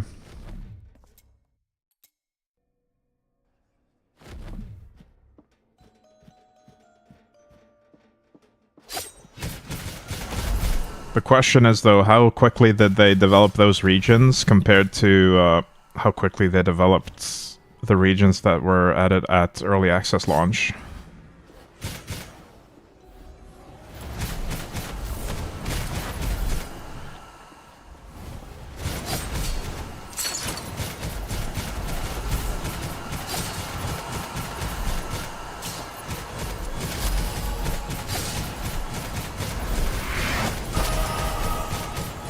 Whee! Man, I look forward to getting the Primordial trainee this time.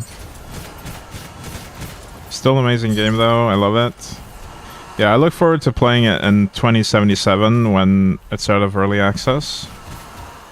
Alongside Hitman 4.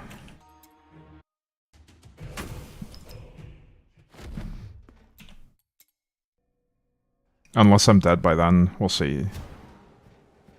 Valheim 2077, yeah. The great Hitman Valheim Cyberpunk crossover. All 3 games combined into one massive experience. I would play it. I have no idea how it will work, but it sounds pretty awesome.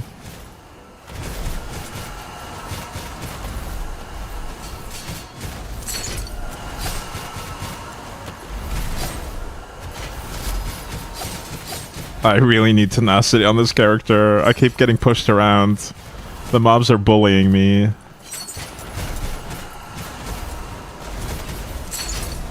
Stop bullying me.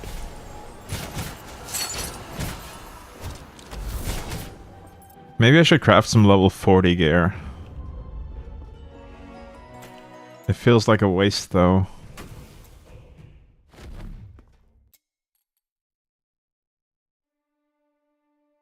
Yeah, I think I will spam tenacity until...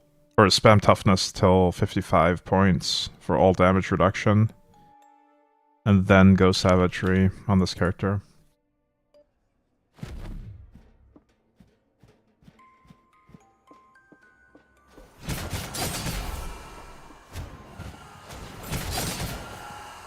Did I unlock anything new yet? I didn't spend my points on this tree, but pretty much. Inner fire max charges. Right, I was trying to do an inner fire build, but it never got off the ground. These banners feel pointless to me.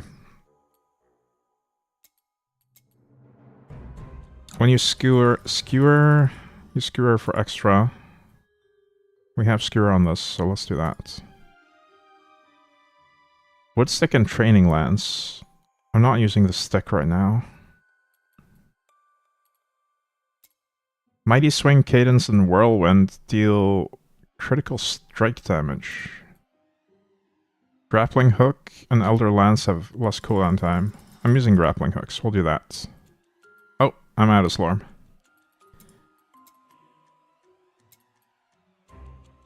Okay, let's readjust that because we need something on the bottom row.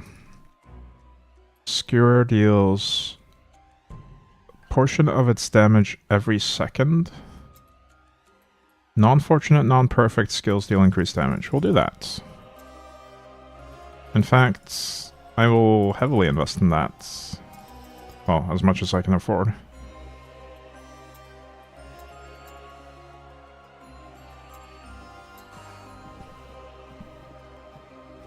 This part of the soundtrack reminds me of Westworld.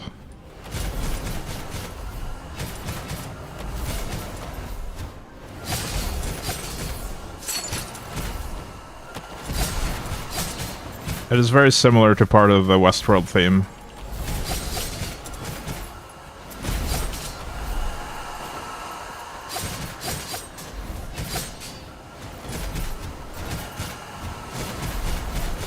Valheim has moved so slow that I don't think I'll even play it when they do get out of early access. Played through it 2 to 3 times. Never felt like anything new was added. Yeah, that's why I don't play early access games. Like, I want the full experience at release instead of getting a compromised experience multiple times in a row. Like, I'm gonna get the full Valheim experience sometime in the distant future, hopefully. But I don't want to check in every time there's a patch and they add almost nothing. Same thing with PoE 2, waiting for the full experience. Hopefully PoE 2 should come out sooner than Valheim, though. Out of early access, that is.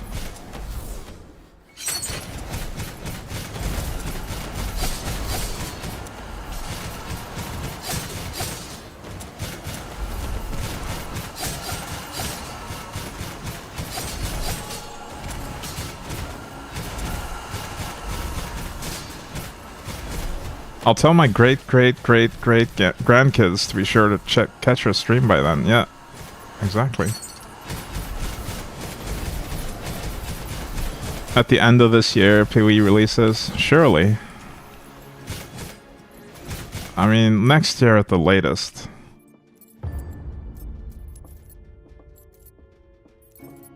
We'll see. I'm getting a lot of drops that I am too lazy to look at. How am I filtering on this character right now? Highlighted stats, that is pure. Okay, so I'm showing all highlighted stats on blue gear, that's okay. I am highlighting crit chance, armor pen, movement speed, all damage reduction, and all the inner fire stuff.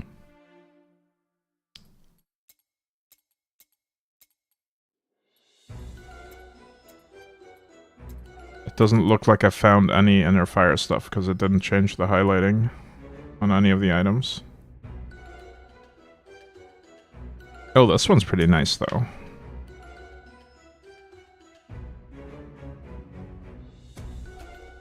Don't be fooled by the gold value. This helmet's probably better. It's mostly just different. It has armor and max life instead of elemental resistance and max life. Yeah. I cannot be bothered looking at gear right now. I switched to this character to not have to craft. I'll just use bad gear.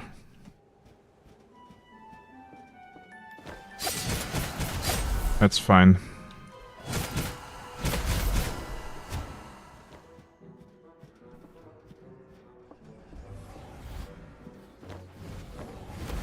I could really use some movement speed though.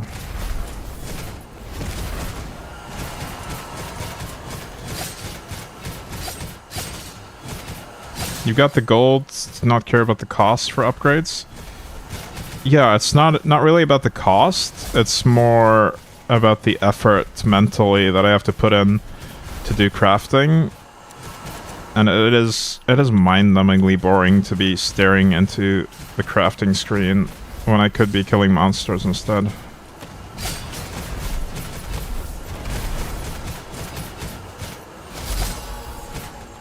Especially when I'm streaming, I feel like it's not very interesting content to watch me struggle to find the right stats on the items. I need max life, armor, and raw damage basically on every piece of gear that can get it, and some movement speed on some pieces. The build you sent me feels much better than before, thank you very much. You're welcome. Can't really take credit for it, because it was just in the official Discord. I highly recommend the official Slormancer Discord for builds. It has a lot of nice ones in there.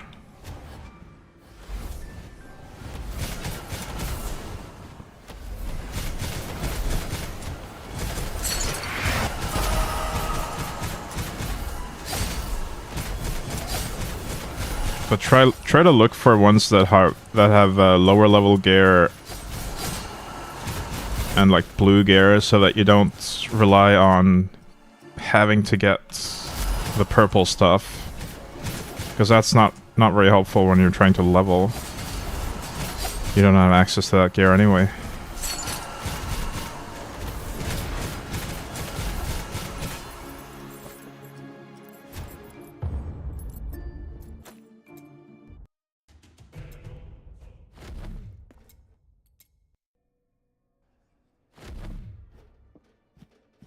How many breaches did I close on my Huntress? Let me see if I can find that stat.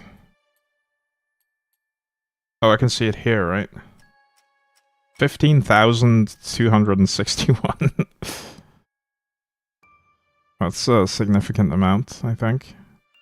Only slayed about 1.4 million enemies.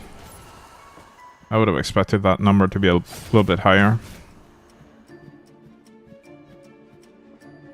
15,000 breaches.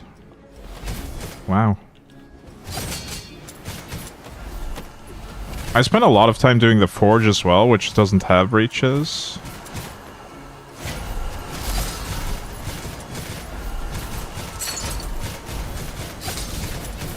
More than 3 times what I have on the Mage so far. Yeah, I mean, the Huntress was just plowing through Battlegrounds breaches in such a rapid pace. It was kind of crazy.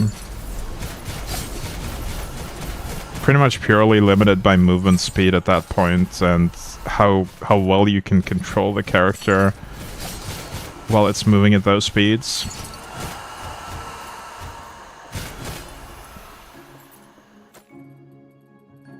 Because it was one-shotting Wrath 10 at the end. Let me have another look at my Whirlwind.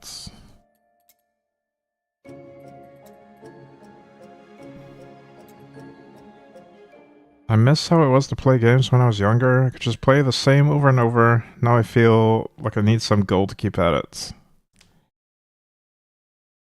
It sucks when you reach the min-maxing point. It's when I feel it's over and it's time to look for something else. Oh, I can get tenacity from Whirlwind. But only while channeling it.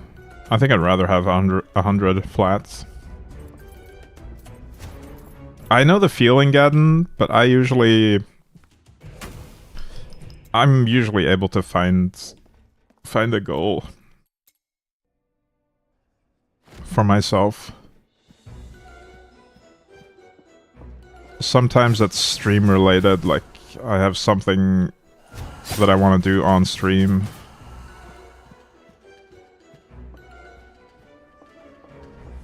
I mean, that's pretty much where I'm at with Hitman these days.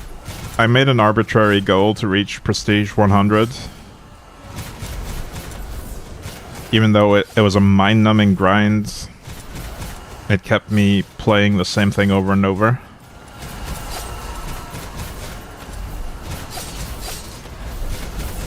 And now, as long as they don't add any new content to the game, I don't really see much need to play that game. If IO actually adds something to it, I will play through that. But I think I'm done trying to make up my own content for Hitman. They just announced 3 new maps.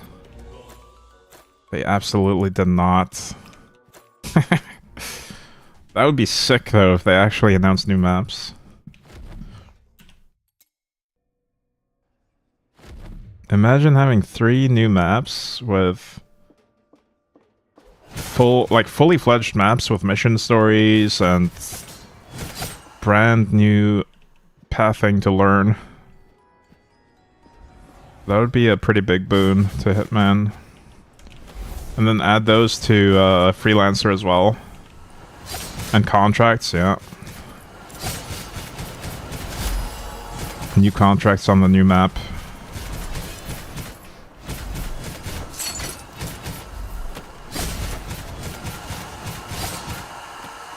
The same old map, but they changed the time of day. Like there wasn't a mod for it. Yeah.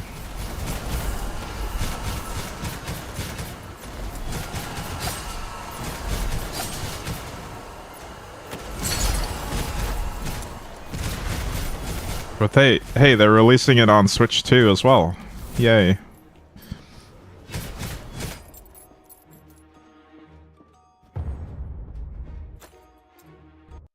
As if Hitman is playable with a controller. I've tried it. It didn't work.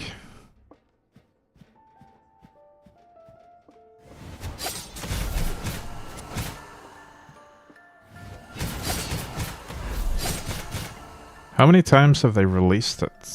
That's a good question. I have no idea.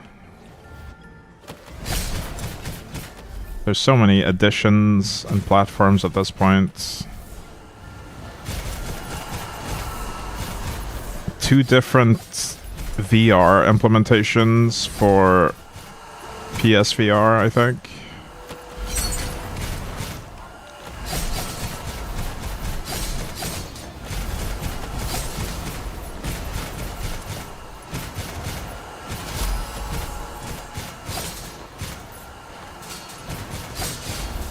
Yeah, they spend dev time on milking it for extra cash.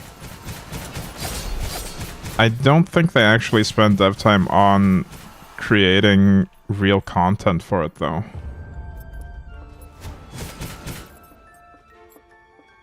I guess you could call the VR mode real content, but it's very niche content, only for PlayStation players that own a VR headset. That's a really small subset of gamers. Especially for a PC title that I think originally started on PC, at least. I guess it has a pretty big console following these days. There's a lot of PlayStation and Xbox Hitman players for Hitman 3.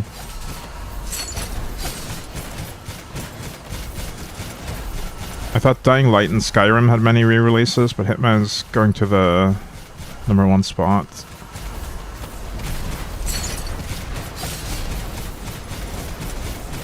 Wait, does Dying Light have a lot of re-releases? I recently tried that game.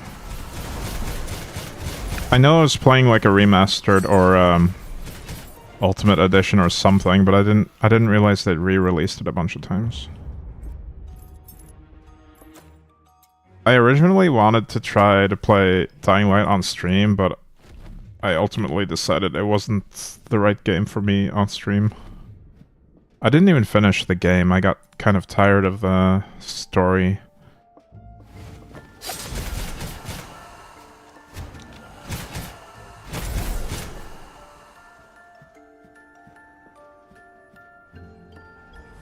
You prefer Dying Light 2 over the first one? A lot of people feel the opposite.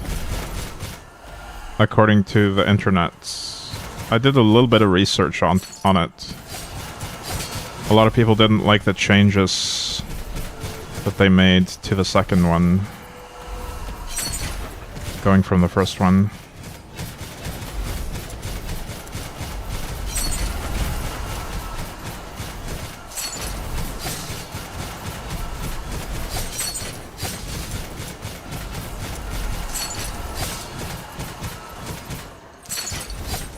But I'll probably never play the second one either, because I got sick of, or not sick of it, but I kind of just gave up on the first one. It was a glitchy mess for you? Okay.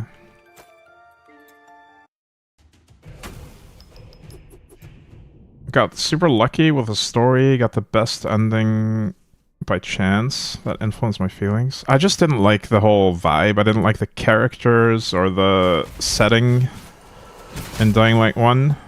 Never really appealed to me.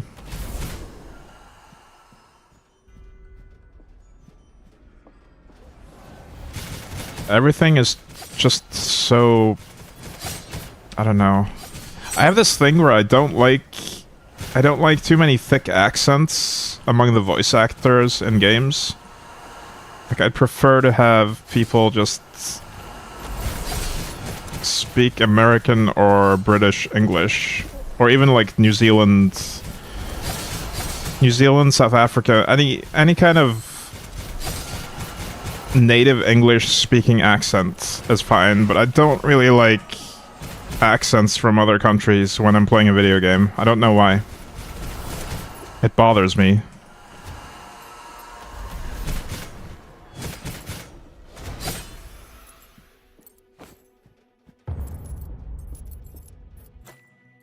And Dying Light has a lot of accents.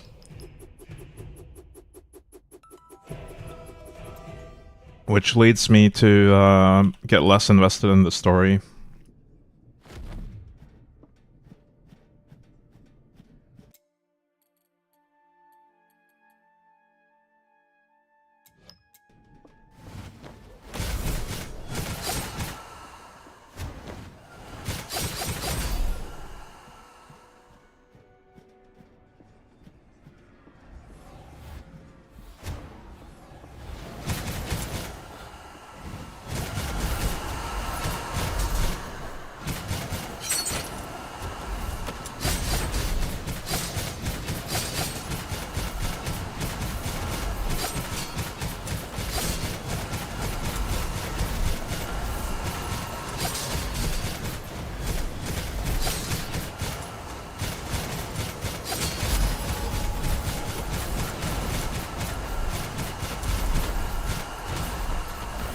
If it's natural and fits the character, I don't mind accents. Yeah, for me, it's pretty much universal. I just don't like it in general. I like for all the characters to speak in such a way that it's easy for me to tell what they're saying. It's not that I struggled to hear what they're saying too much in Dying Light, but it's so much less... It takes so much less effort for me if they're speaking in a native English-speaking accent. Like I said, New Zealand, South African, British, American.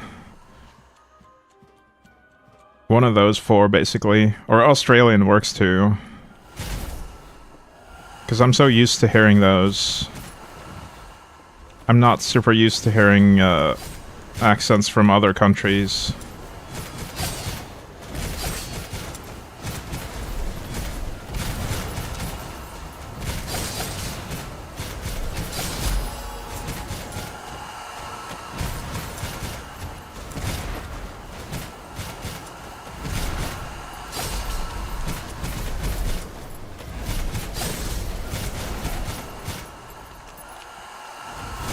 Another part of the setting of Dying Light that didn't really appeal to me was the whole town. It was very, I don't know. It all looked the same for the most part.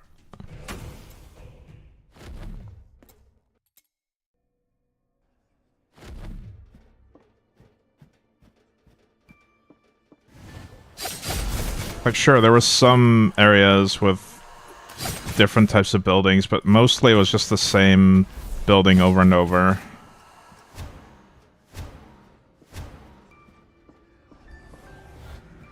He says while clearing Tempopotamus for the 1000th time.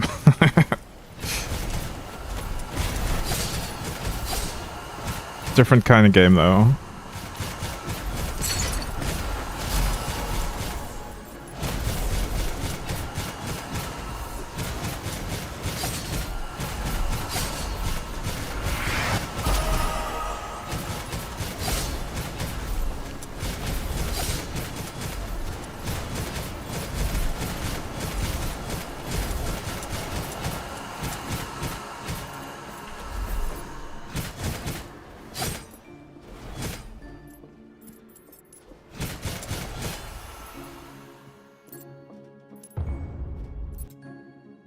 That's why I prefer the second one. Didn't all look so samey. But yeah, it's mostly large buildings. Hmm.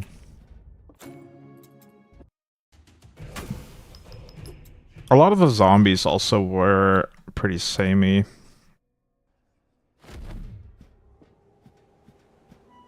I don't know. I also didn't really care for the weapon crafting system or like the item system in general. It felt like... I don't know how to explain it. I can't really quite put my finger on what I didn't like about the items. But I didn't. Like, they had pretty significant stat differences. But the way you obtained them was not very interesting. To me, anyway. It's like it tried to be an ARPG in some ways, but you didn't actually get the weapons in interesting ways, and it didn't feel like you got lucky if you found a good one.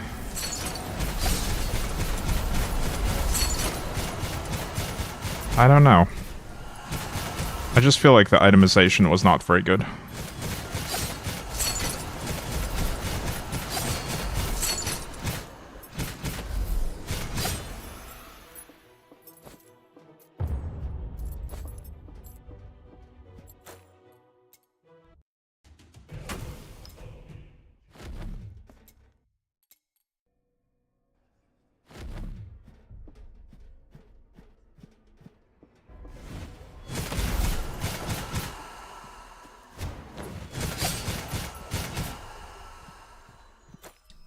Have I unlocked anything new that I can potentially get here? My whirlwind's already specialized. I do have the inner fire thing still, but I don't have inner fire chance. I was getting inner fire chance from the Reaper, but now we're using the leveling Reaper.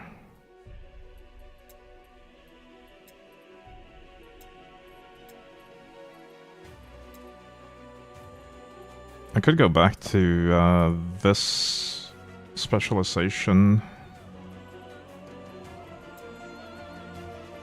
Like, what am I really missing out on there?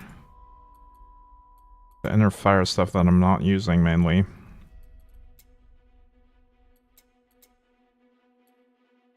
Let's try the haphazard champion.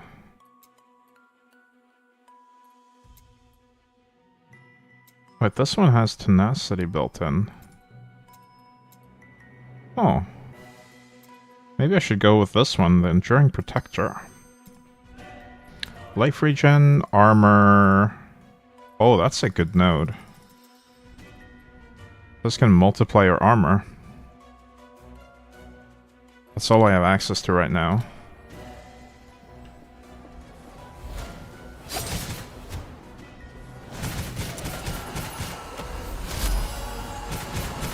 I guess that's the build we would go with if we go some kind of thorns build. Or that's the specialization, rather, probably.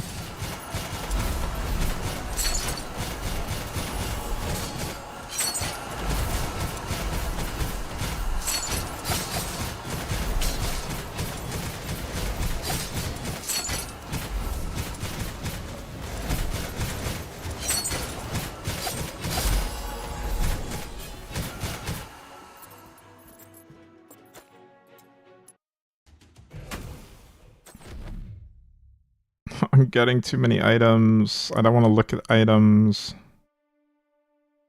Oh, I just want to blast. What if we just sell all these items?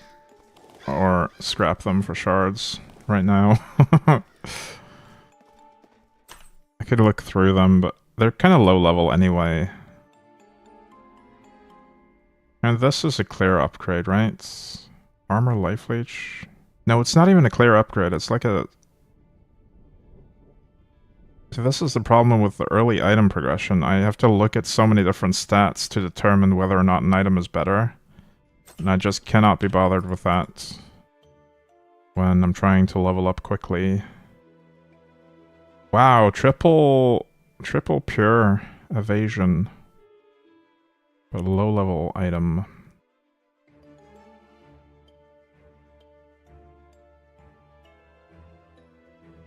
Okay, one thing I will do. Bracers? I will craft the bracers actually. Because I want that legendary effect. That gives gold find or gold pickup radius. I don't care how much it costs. I will get it. Because I can't play without that anymore.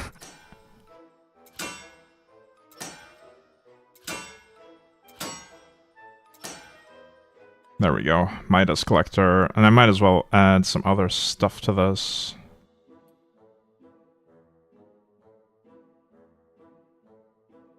Maybe not mastery and reaper stuff, but I'll add magic stats. Reforge them into something maybe. Rare stats.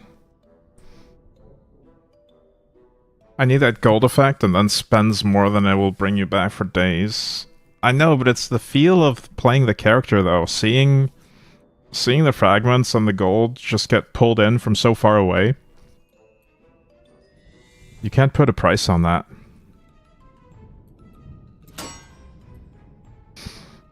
Inner fire duration. Yeah, it is funny when you put it like that. That's true. Overdrive fork? Whatever. We don't care about the epic scores on this. Or the epic stats, rather. What we do want is max life on any slot that can get it. Is there any slot that can get it on this? Can bracers not have life? Bracers do not appear to have life anywhere. Okay. That's unfortunate. We have raw damage here. I'll keep that. Reforge scores. Actually, normal scores.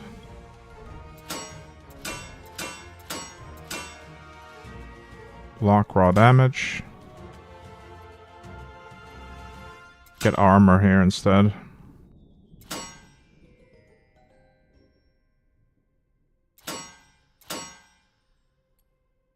I don't care about maxing the score on this armor. Defense stats. Oh shit, I should have gotten armor there. Because now I have no place, nothing to put on the defense stat. Okay. I'll get the crit chance instead then.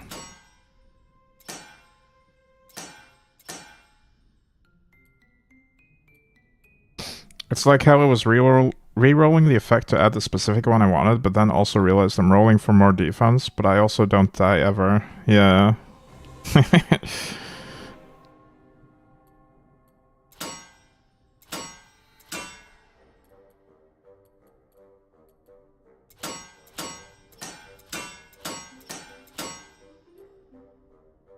Magic stats, attack speed. What can I get here?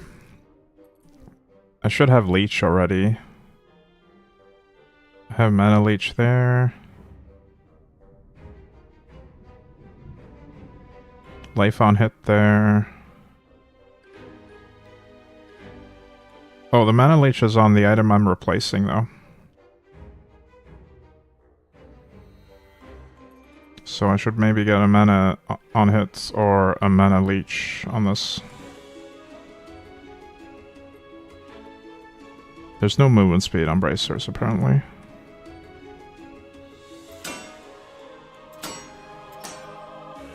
Mana on hit, we'll do that. Honestly, I don't care about the epic stats.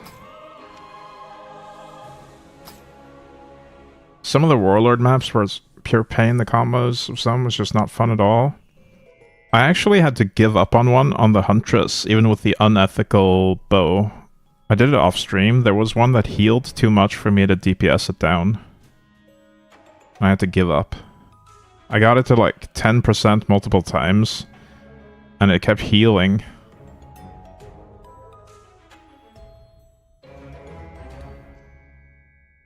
I wonder if you can use Shadow Confusion on the enemies and prevent them from healing. That might have saved me if that's the case. But yeah, I agree. The Primordial Nether has some really obnoxious modifiers. Is the only way to get legendaries just RNG closing breaches, or trying to reroll it on an item? Hey, a wet puddle, welcome. I think the best way to get legendary effects is to re-roll. Like, you get a legendary with the right base type. Like, if you want a chest legendary, you'll re-roll one that you have. Just reforge legendary effects. Once you get to the end game, you'll have access to more legendaries in general, because you can then do the Nether to farm specific ones. But before the end game, you don't really have that option, so reforging is the best way then.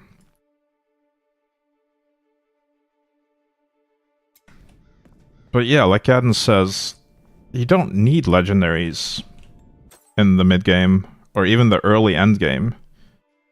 You can be using all blue gear until you kill the Slormancer himself. One thing you do want, though, is to reinforce your items to get them stronger. The reinforcements really do make a big difference.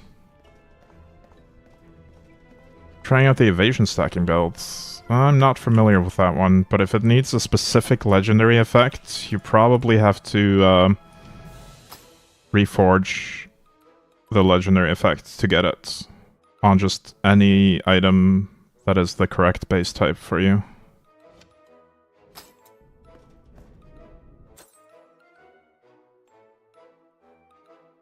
Was I gonna craft anything else? I don't know. I might just settle for those right now, and then keep grinding. Don't even know if I was done crafting this, but I don't care.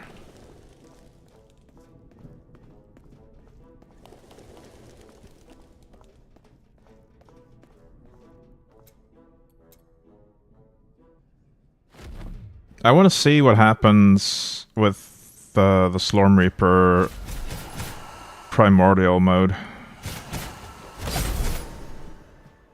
I worded that strangely because I was reading chat at the same time. I want to see what happens when my trainee sword goes primordial and I just get the exponential boost for leveling. Because I didn't realize it turned into a multiplier. So I never used it on the other characters. Since I wanted to keep gaining mastery.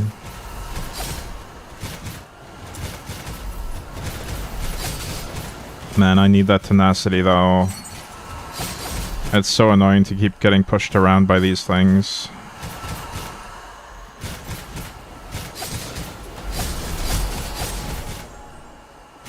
I also wonder if there's a way to get Whirlwind to let me run at full speed. And not just reduced speed. Where is it? Yeah, you can...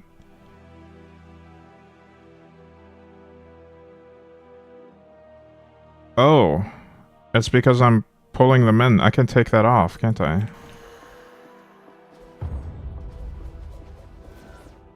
Maybe I shouldn't pull them in with that then. I don't know.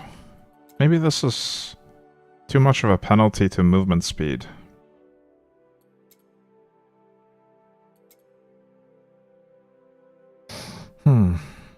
We could do skewing instead. We'll try that for a bit and see if they still get close enough to me.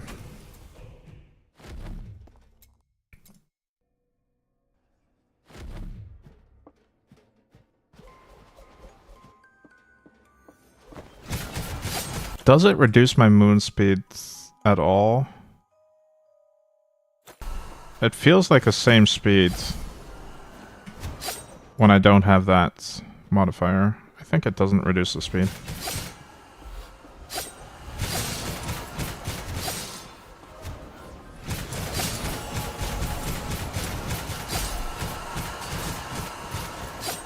I hope I managed to get my deflect ability to 10 before the Reaper turns 80.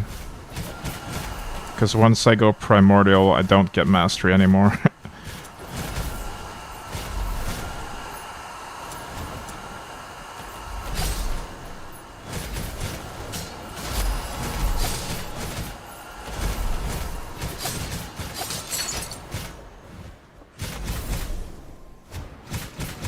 Is there anywhere to spend Pure Slurm outside the temple? Yes, in the end game, grafting to purple items costs some Pure Slurm as well.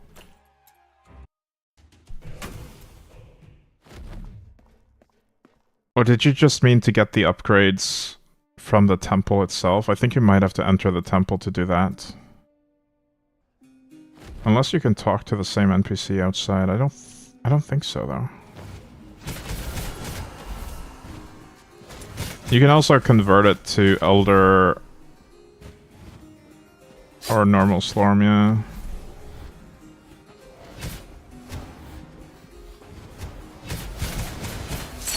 Wait, can I just talk to him there outside the Tempopotamus? Can you spend it there as well? I never tried it actually. Okay.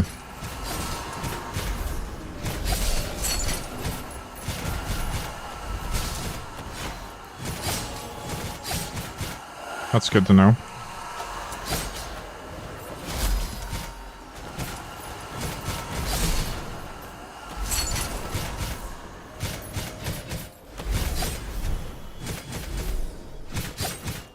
I'm gonna save myself some crafting by just leveling to 63 without doing any more crafting. And then using the gear I used on the mage.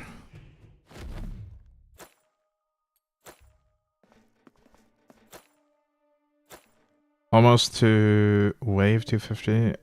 I guess you mean level 250 on the Slorm Temple.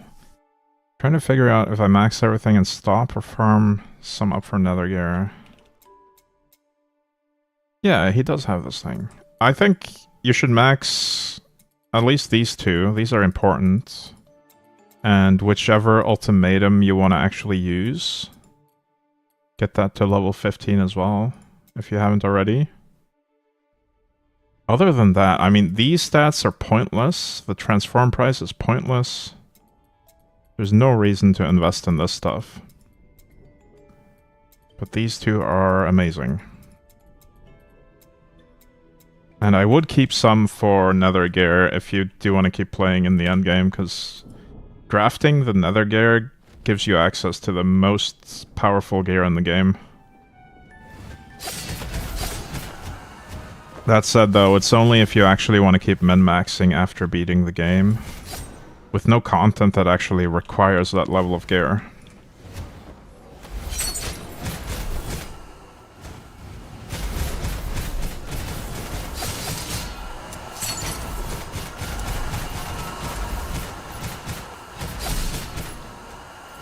So it's just progression for the sake of progression with no actual end goal.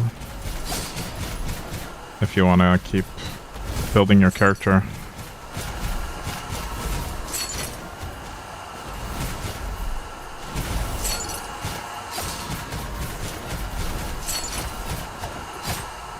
The Slorm Temple, I think, actually does scale infinitely. It certainly scales to the level past 100.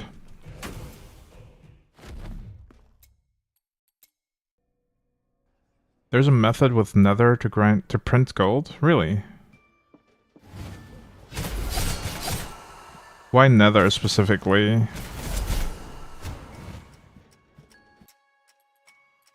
Oh, I guess maybe to sell the reinforced Nether items for like several millions.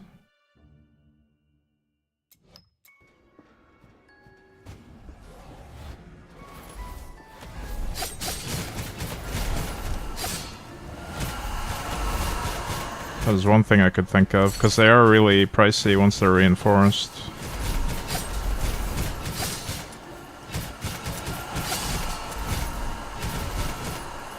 I feel like you can get enough gold from playing in a normal manner, though. As long as you grind some forge. I guess it depends on how much advanced crafting you actually want to do.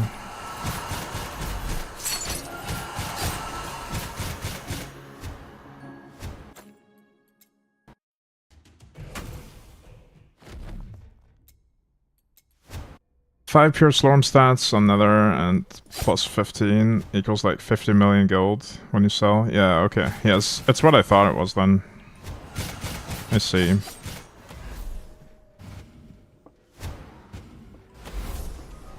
The question then is, what do you do with 50 million gold? If you're at the point where you can grind Nether for 5 pure stat items, what do you need the gold for? Because a lot of the crafts in this game are so easy to hit. I think all the crafts are easy to hit with very little RNG other than just going through every stat once. Like, the worst possible RNG you could get is to hit the stat you need last, having to go through all the other stats once, but then you're guaranteed to hit it.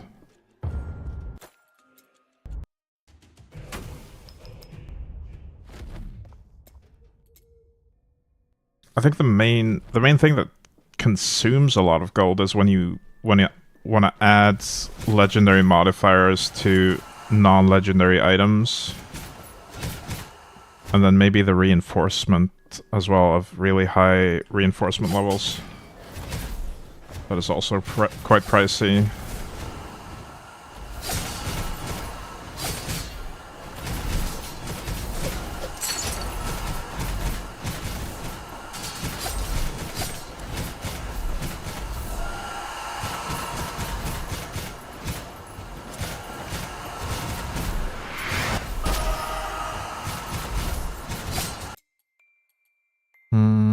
Alright, we're not there yet. 5 more levels to get the last toughness points.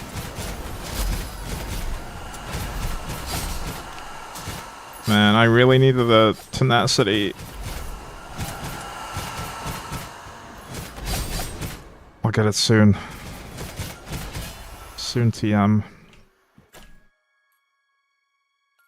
Alright, we've unlocked a bunch of stuff on this tree to look at. While in combat, you gain 1 block stack every second. You have max life. Ooh, yeah, let's do that. After blocking, gain block stacks. I guess block is a mechanic specific to the knight. Reduces incoming damage by 90% and destroys half your block stacks. Cool. Oh, there's free tenacity here. I'll take that.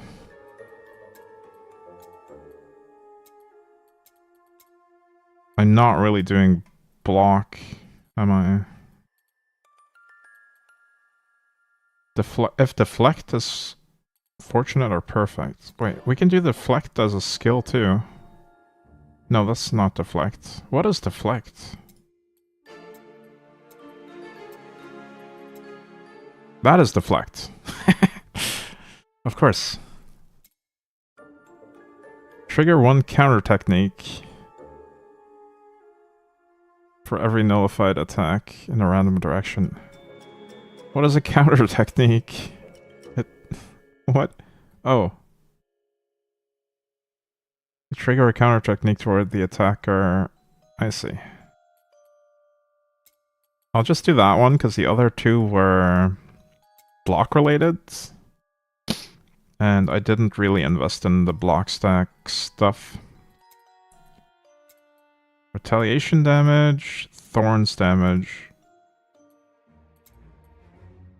Whenever an enemy deals damage to you, he's skewered by his attack. Huh. I can get a bunch of free retaliation, and it turns into a dot. Interesting. I'll just do the skewer.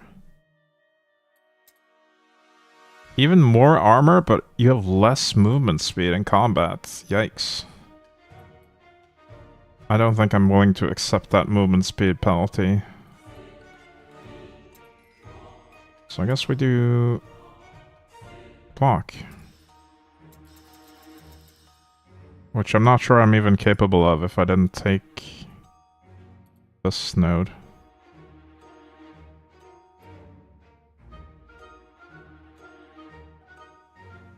Like, am I getting block stacks at all if I didn't take this? I don't know.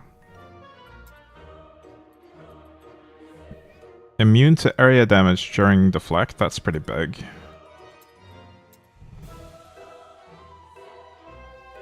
This is just a bunch of these stats. Block reduces incoming damage by 100%. Damage received after mitigation is added to retaliation damage. I'll do the immune to area because that might actually work on the annoying bats. Let's see if this helps. If I just use the deflectability when I run into the bats.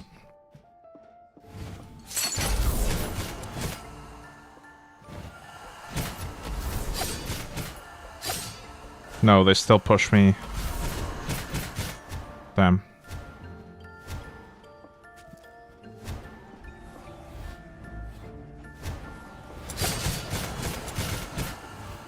They push me a lot less now that I have some tenacity, though.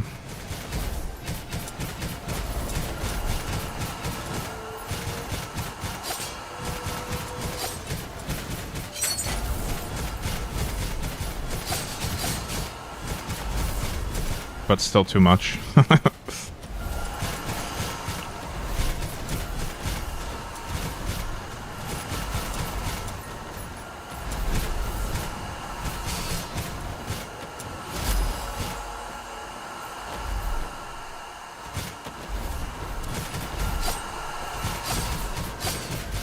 Yeah, I need that 100 tenacity. Oh, my inventory is actually full.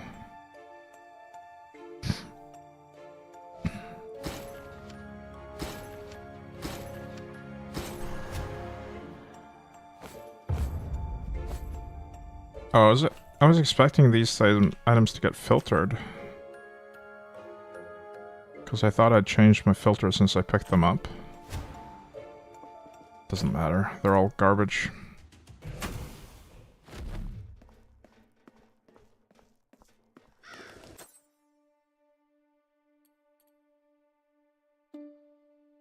Yeah, I don't have the mental fortitude to look at all those items, so we're gonna mass scrap them.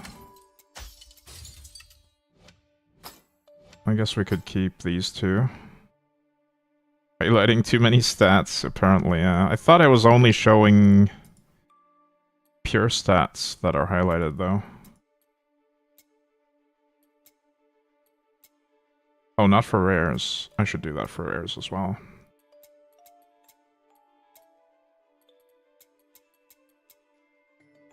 So pure highlighted.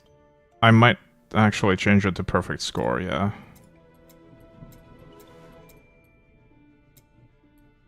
And then even for this. Yeah, even for epics, honestly. I don't want to loot so many items. I have enough gear to craft on anyway. I'll even scrap these things.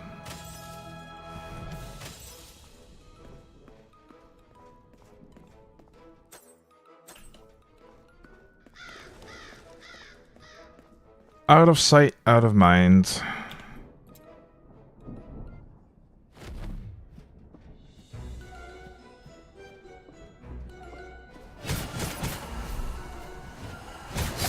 Let's do another test. Yeah, it is definitely pushing me with deflect up.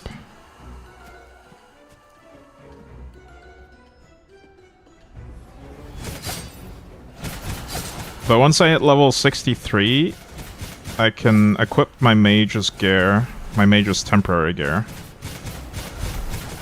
And then we can go from there.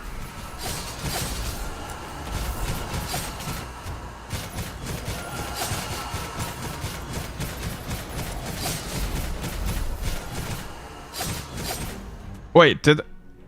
I don't think I replaced the entirety of the mage's temporary gear yet.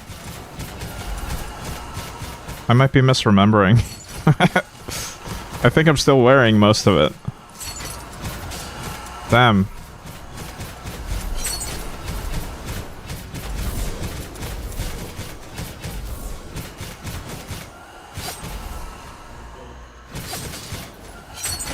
Oh, I didn't activate this yet.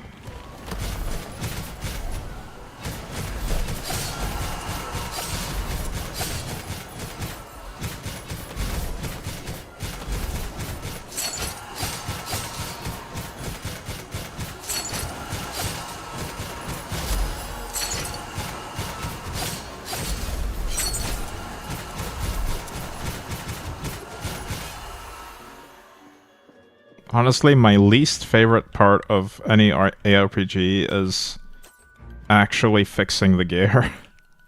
It is so mentally exhausting. Even if the crafting is super easy and powerful, it's still mentally exhausting to do it. I just want to kill monsters, dude.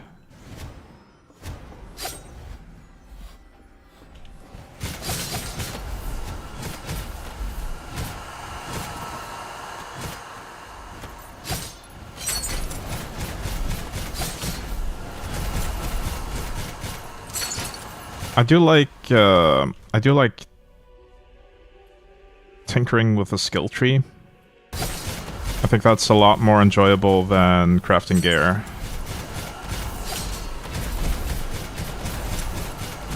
Mainly because it's less permanent. I can change things around whenever I like.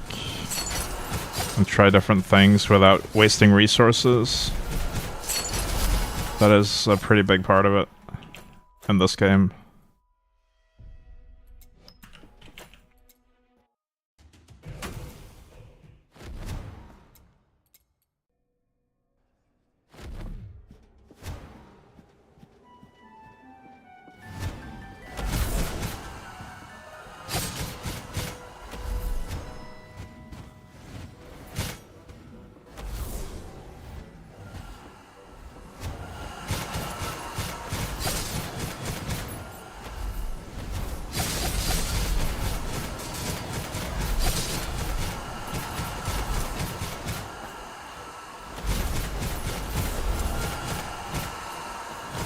Hey Beowulf, I feel you. At least this game doesn't have food and fishing.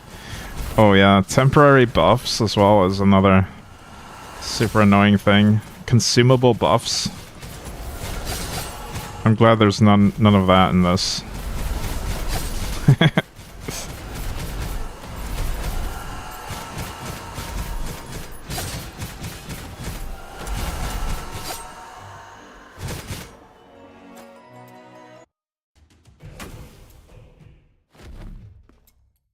Honestly, this has This has the most powerful crafting I've ever seen in an ARPG with the least amount of effort to get into it, but it's still exhausting to me. The only thing that was easier at one point was Path of Exile when they had multi-mods, the multi-mod meta, where you just multi-modded every item and put the stats you wanted on them. That was the dream. I miss that.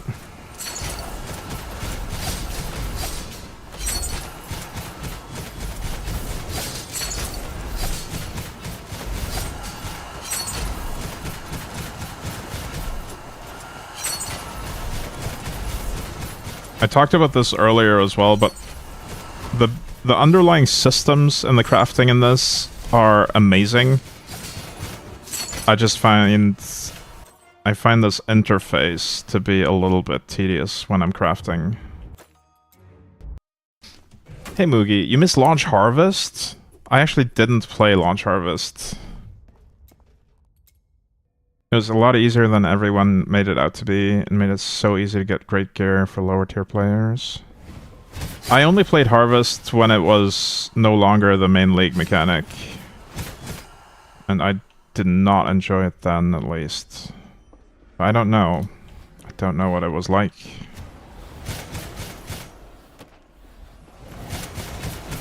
I honestly feel like the multi-mod meta was the pinnacle of PoE crafting, though. It was so nice. In terms of quality of life, at least. It did require a few exalts to get the multi-mod on there, but once you had that, you could just craft whatever stat you wanted. And I feel like the game at that time had a lot less gear requirement in general. You could build a more powerful character with weaker gear. I got a new Reaper, wow.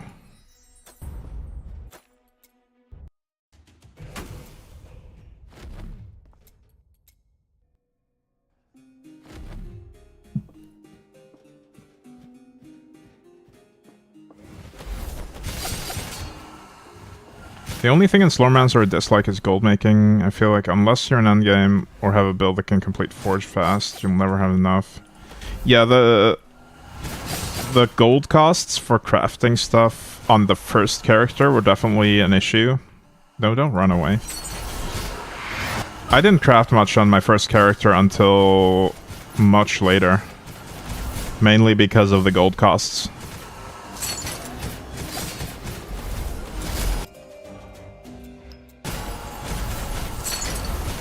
But also because I didn't I mean, I didn't know exactly what I should and shouldn't craft at that point, so I had to play the game more to learn.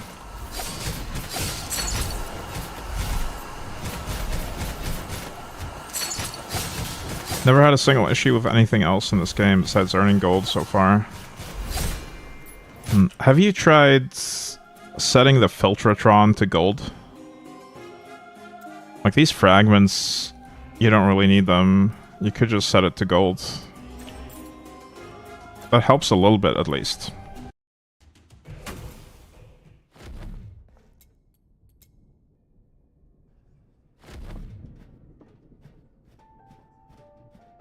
If you're mainly bottlenecked by gold anyway, I mean.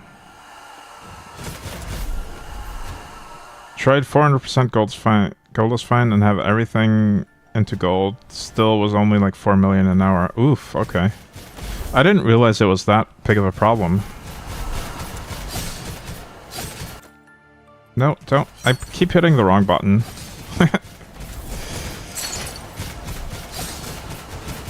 But I guess I don't really craft enough items to run out of gold.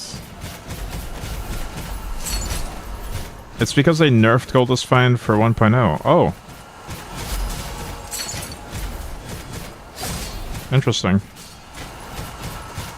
I did not realize that they nerfed fun stuff in this game.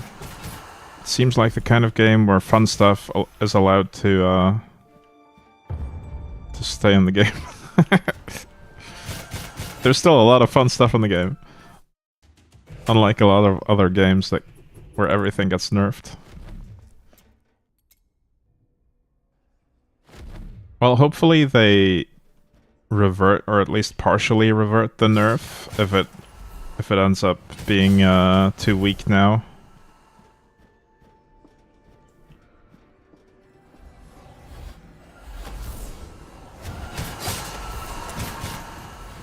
I've probably gotten most of my gold from forge farming.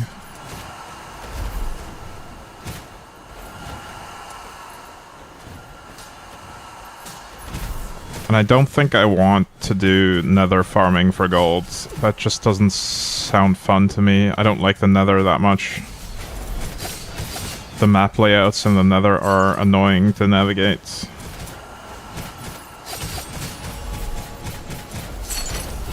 I'd much rather just do forge. Even if it is less gold per hour.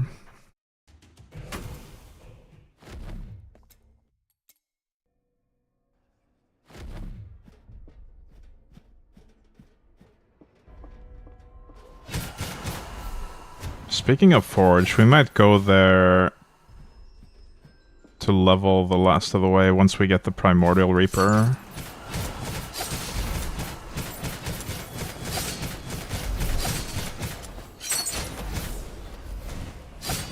I should probably replace some of the gear at least, maybe all of it,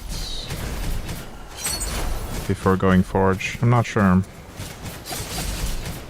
I need that tenacity. Otherwise I'm just gonna get stun locked and killed in forge.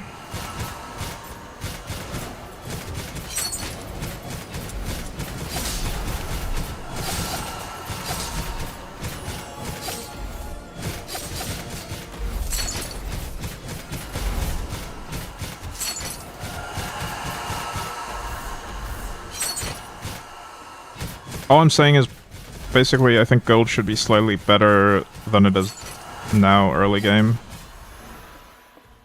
Or maybe a way to trade other resources into gold. Yeah. I haven't personally run into that much of an issue with it, but I did notice that I definitely didn't craft as much at first because of the gold restrictions. So I wouldn't mind seeing the gold gains early on be buffed a bit. That would be nice.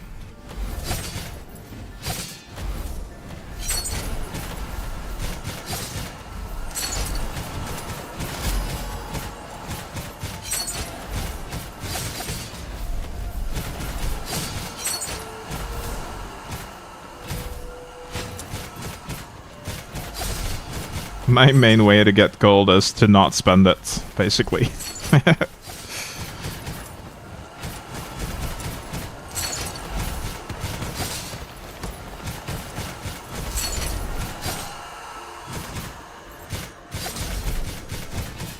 Pro tip, if you want to get rich, don't spend money on anything ever. Not actually a pro tip. I pick up all the epics and sell them directly.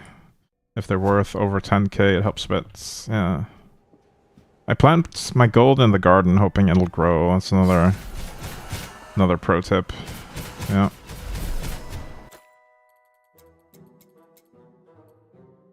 Your chest's item stats are added twice. Cool.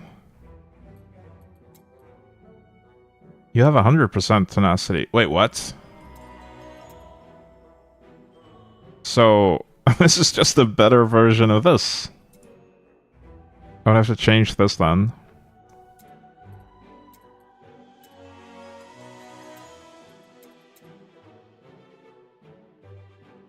That's so silly. Why would they do that? Then I don't need any tenacity on gear, though. That's pretty chill.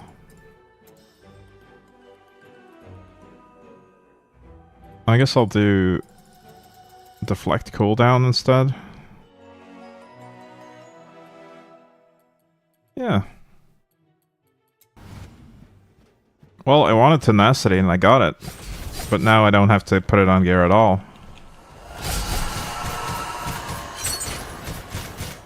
Guess it's an opportunity cost. Yeah, it's just a bit weird to have the exact same stats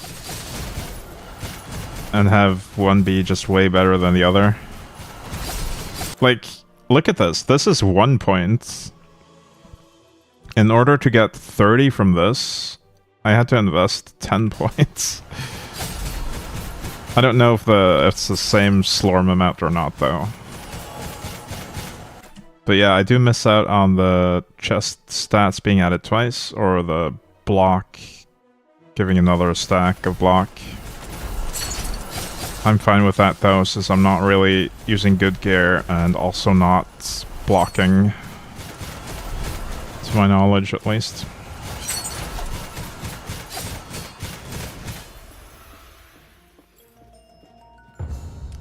I guess this is one way where the knight is significantly different from the other classes. That it has a lot of really strong defensive perks in this tree. Like the whole block mechanic and the big boosts to both armor and max life. Seems like you can build this guy to be even more tanky than the tankiest of other characters.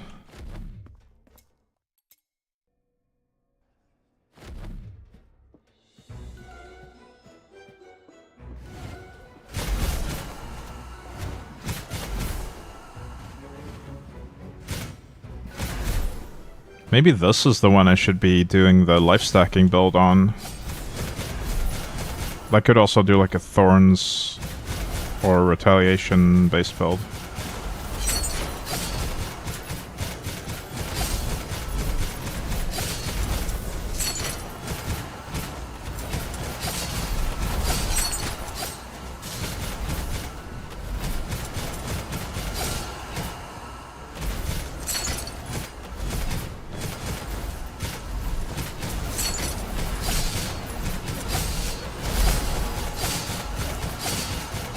Alright, my Reaper is about to become Primordial on the next run.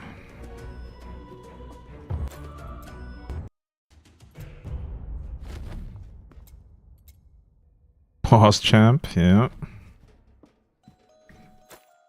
I got this to level 10 at least, so I don't care that much about gaining mastery until we reach 100 anyway.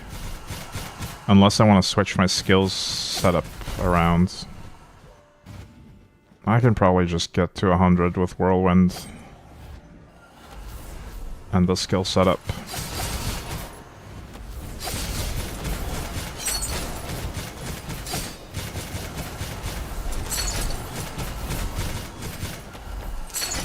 One thing that's missing right now is movement speed. I could really use more movement speed.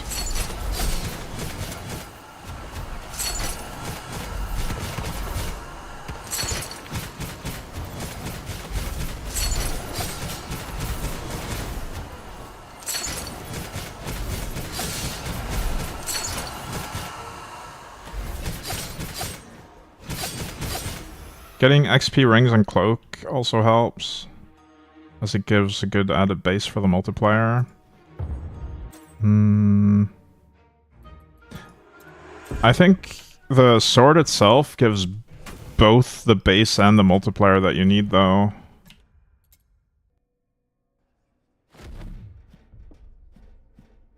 Because I believe it keeps the same flat bonus, but also adds the multiplier when it goes primordial, right?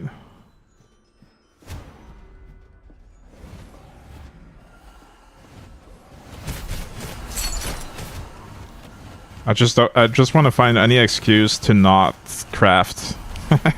I don't want to craft. Alright, here we go. Yeah, you still get the flats plus 120. 1.5 per level, but then you also get the same amount as a multiplier.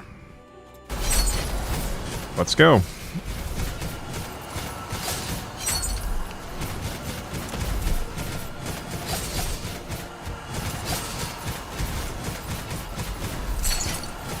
I'm seeing the bar move at least. That's a good sign.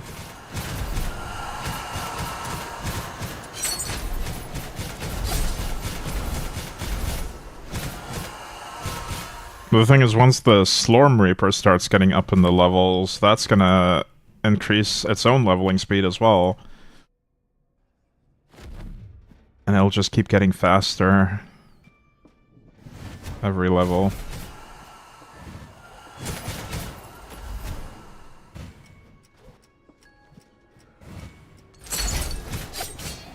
You're probably right, though. I should get XP rings and cloak.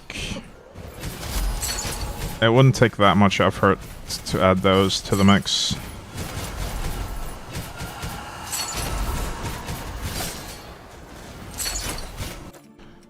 What kind of ultimatum am I using? Area damage reduction, that's fine.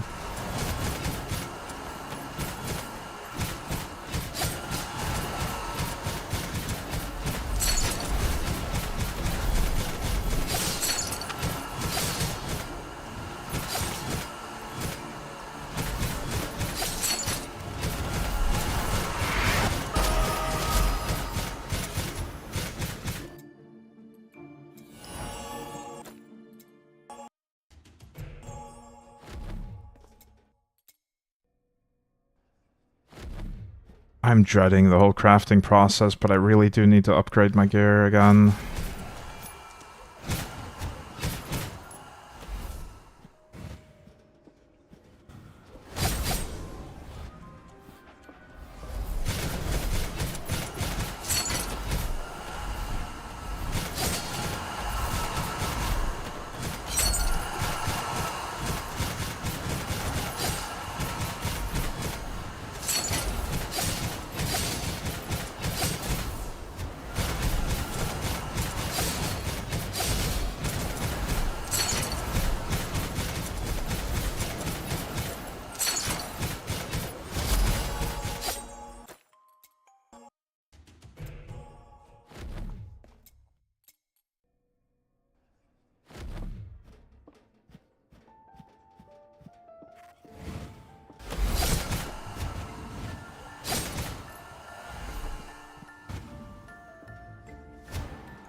Oh, the deflect has a really short duration, I just noticed.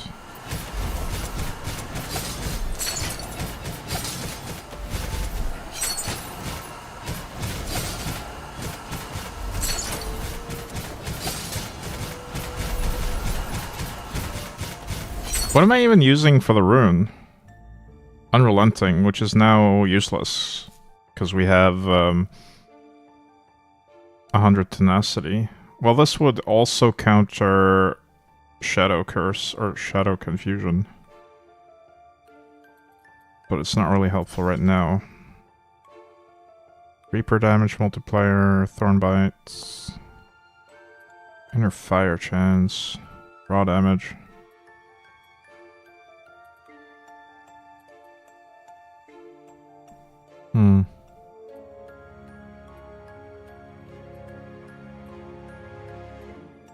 Movement speed. Let's do that.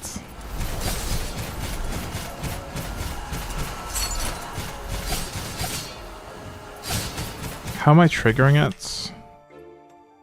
Mana cost. Let's do kills. And with constraint reduction.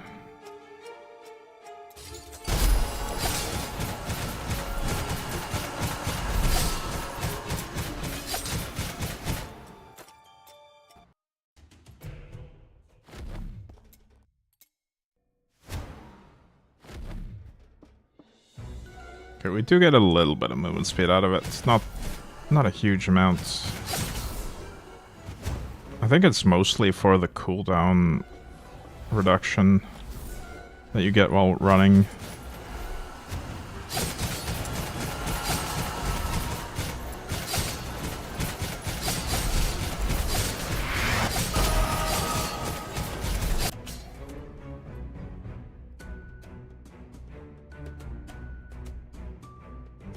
Okay, that's the point where I wanted to stop toughness. Let's do savagery now.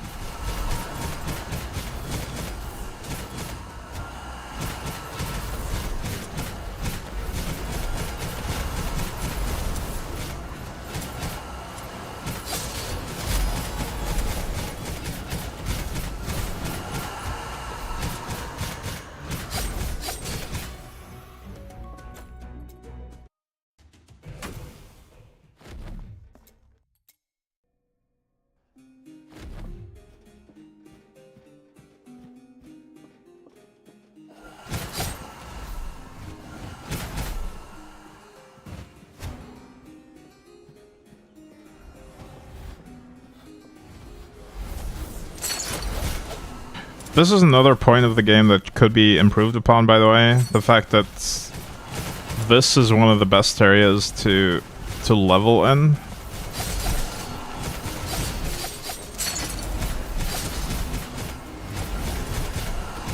It does get a little bit repetitive. I don't think they should specifically nerf this, but provide other alternatives that are also good.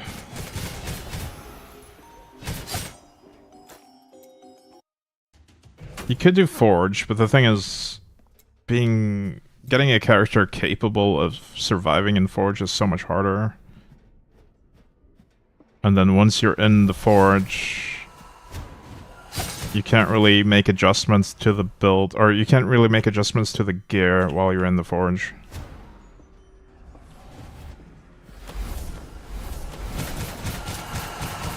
So like shorter Forge runs feel kind of like a waste, because you get a lot less from the chest if you're doing a shorter run.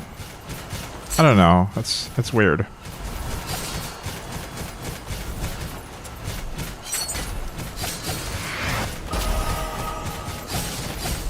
Maybe I'm overthinking it, and I could just do Forge runs and end them early if I wanted to go out and do something with my gear and my Slorm.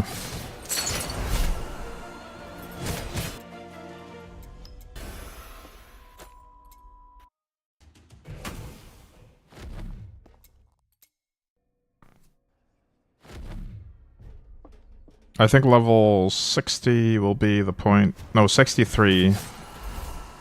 No, let's do 60. Because I realize most of the gear is still on the mage, so I can't really just grab that gear after all. I'll have to craft some new gear at 60.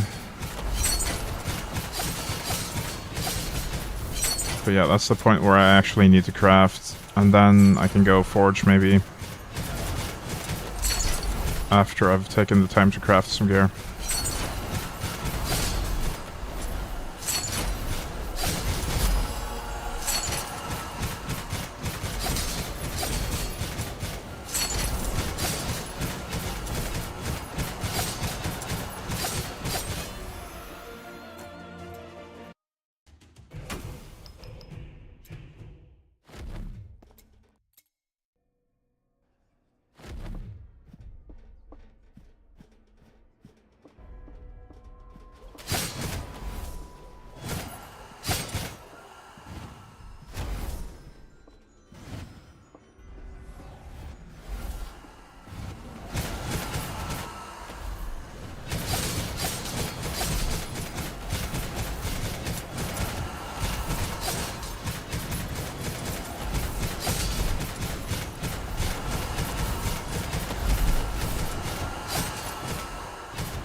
Playing the knight, much like the mage, was a bit of a struggle bus at the start. Like I just could barely kill these monsters early on, and then now that I have Whirlwind and max tenacity, it does feel a lot smoother. I wonder if I missed some other really good leveling skills on the knights, but it just felt like I didn't have a lot of AoE clear with any of the skills early on. I was basically just hitting 2 to 3 enemies at a time.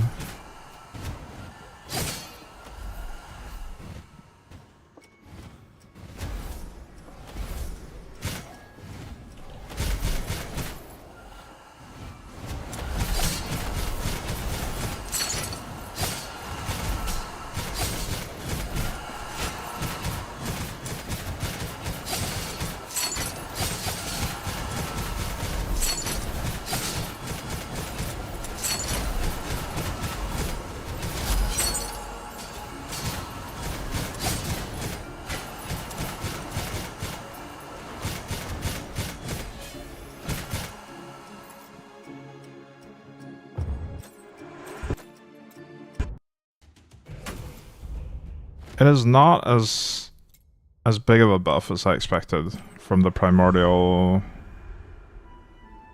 sword multiplier.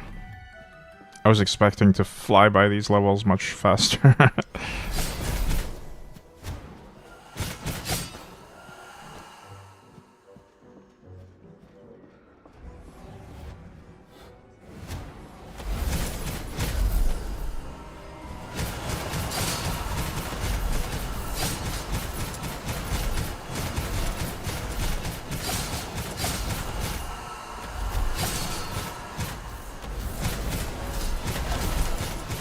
It does get faster the higher the Reaper gets, yeah. It's just I was expecting it to have taken off by now, but it still doesn't feel like it's taken off fully.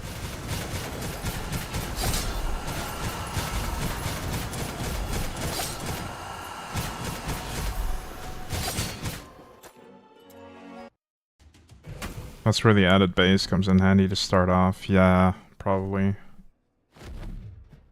No, I'm not using the XP ultimatum. I know that would completely gimp it. Also, hi Panheimer. All the ultimatums just set a stat to a certain value and disallow anything else to modify those values, so that's why we're not using that. We're using area damage reduction instead, because that's a stat I don't really put on my gear.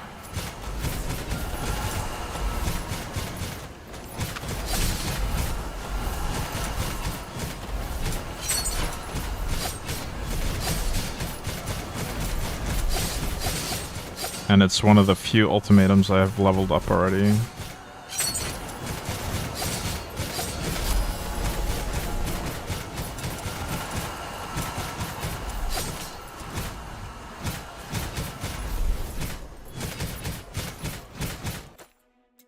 Alright, let's do one more Tempopotamus run, and then craft a little bit of gear. I'm not gonna do everything, but do a few items.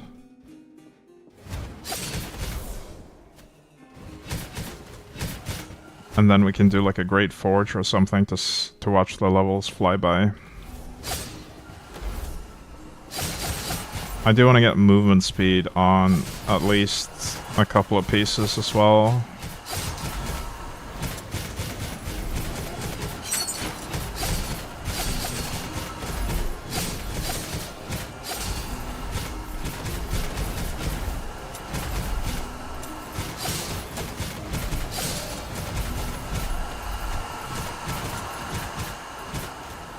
Oh, I was expecting to hit 60 on this run. Maybe we'll have to do another.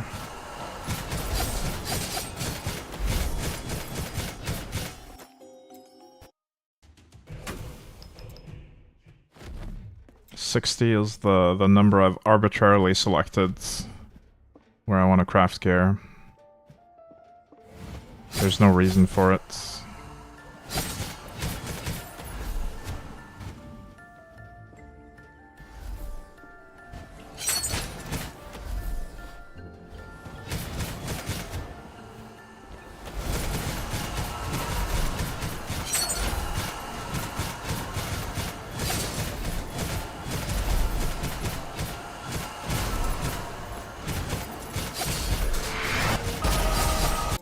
There we go.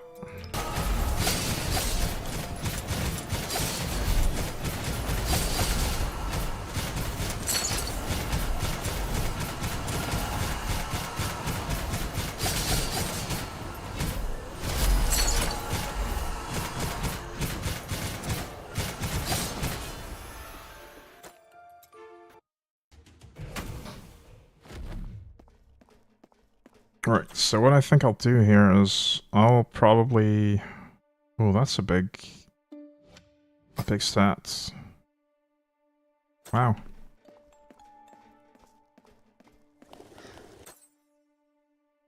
All damage reduction. I'll use this. I'll craft that, I think. As for other items, anything that doesn't have a pure stat, I'll just throw away here. Actually, anything with a pure stat as well. I don't care, because it's low level. I'll keep these bracers because I'm just not going to bother crafting that slot yet. And we'll just sell this stuff. And we're going to buy heroic containers to get our crafting bases.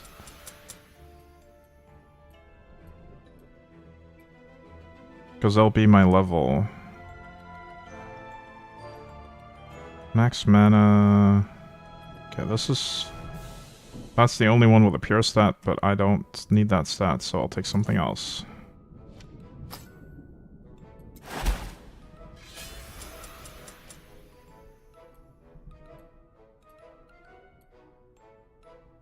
That's a pair of bracers, we're not doing that. I'll do this helmet.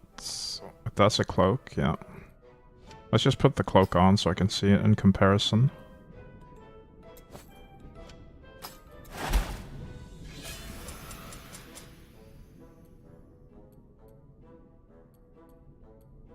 A ring with max life, I'll take that.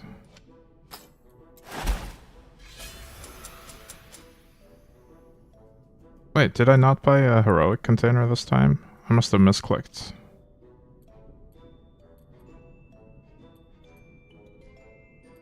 It doesn't really matter, I can just upgrade it to a rare item.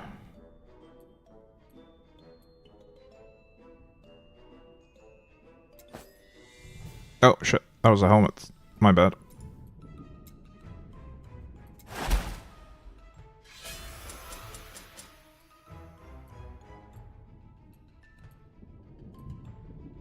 I wonder if the heroic containers can also sometimes just give you a blue item, or red. No, green item. I'm struggling. Yeah, we are definitely on heroic. Oh, I'm getting epics as well from this. Okay.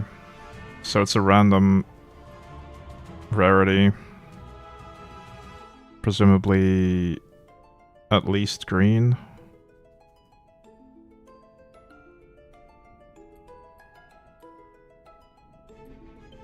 Wow, look at these inner fire gloves. 2 epic inner fire stats. Wow. I'm probably not even going to change the epic stats. I'll craft on the other stats. Because what we're trying to achieve here is just having the base, defense, magic, and rare stats be actual useful stats for us, for our build. The epics are just a bonus on top of that. Which we don't care about optimizing that much. Oh, none of these are new slots.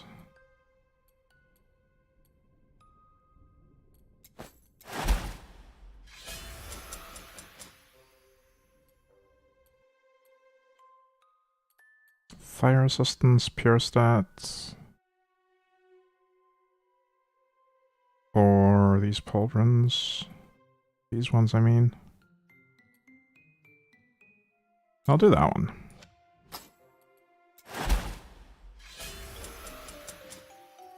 I need pauldrons and one more ring.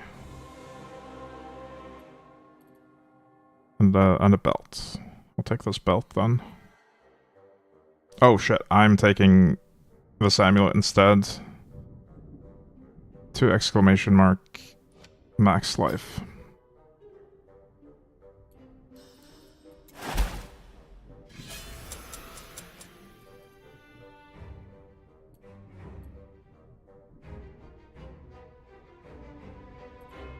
What is that? Bone cape? No. Okay, pauldrons. I'll probably re-roll the evasion, I don't care about it. The goal is just to get bases for level 60 crafting.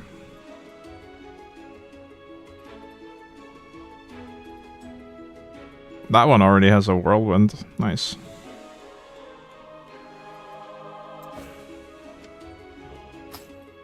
Belt as the final item I need. There we go.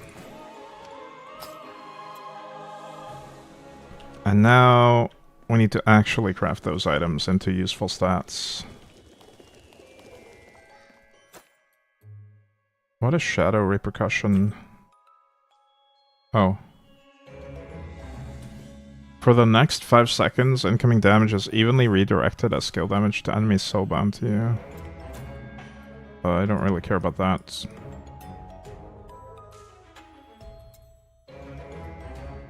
Oh right, I didn't even look at the ancestral tree. I should probably just respec into something more... how do I put it? More standard.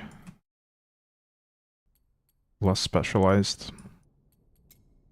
Generic, that's the word. More generic. I might do shadow again. Just like we did on the mage. But light is right here, and I like some of these nodes. Like this life on hit node is really good. And I can get to that without giving this up, which gives raw damage. I think we do that.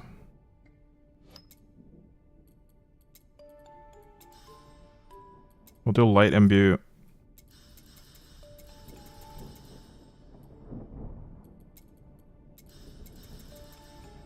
Might as well do some magic finds.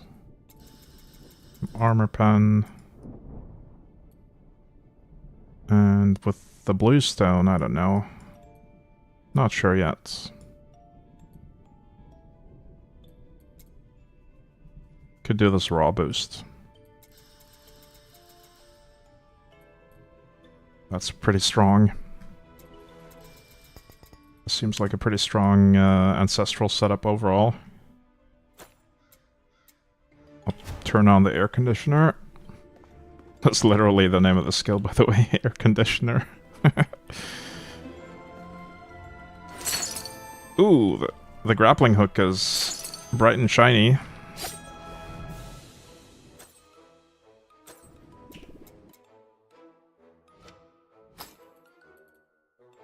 Alright, this has cooldown reduction, retaliation. We will reforge those stats into something useful. Raw damage is fine. Let's reforge the scores. I don't care about the purity on the evasion. We're not keeping it. Hey Petro, how's the warrior build going? We are just about to craft the first basic raw damage and life stacking set of gear for getting to the... or for grinding to 100s from 60. I'm just crafting some basic gear to get me started. And then it should be smooth sailing from there.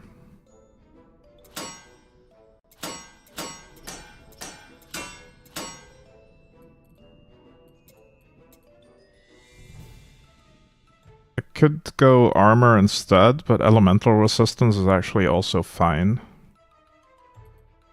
And we can get max life on the defense.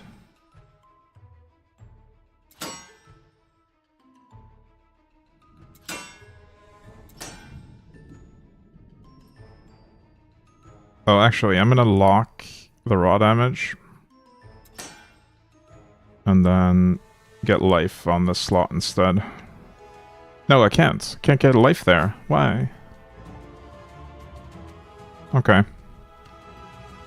That's fine. Maybe the magic stat will be life.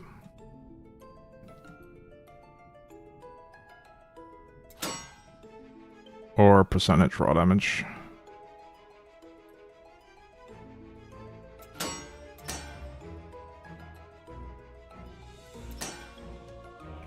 Rare stat can be... that can be max life. There we go. And since it already has an attribute stat, I will get the score to 3.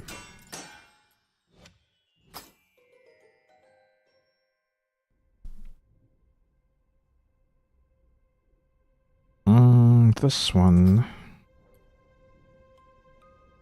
Max life, elemental. You know what? I actually don't feel like crafting all these items right now. But let me explain my thought process here at least before I go. I'm basically just gonna try to get max life and raw damage on every slot that can roll it for every piece of gear. And then movement speed on some pieces. XP for some pieces. Yeah, good call, Sully. I am gonna do it, but I'm not gonna do it now. I just don't have the mental energy to do this crafting right now. And I've been live for 7 hours, so I think I'm gonna end the stream here. But before I go, I just wanted to explain what I'm going for on this character. It's gonna be just lots of raw damage, maximum life, armor, and movement speed, basically. With a little bit of XP until we get to 100. XP gain. Let me just see about the XP gain right now. Where is it? Normal stats can roll it. I'm guessing magic stats can also roll it. Yes.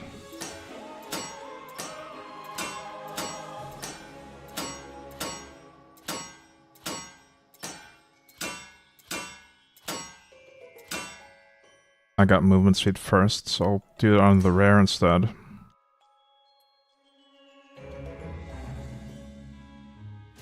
This should be experience gain.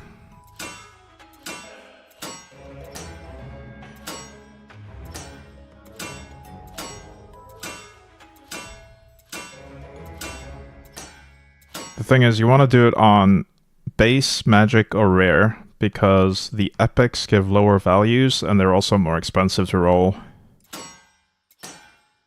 So all the important stats should go on base, magic, or rare.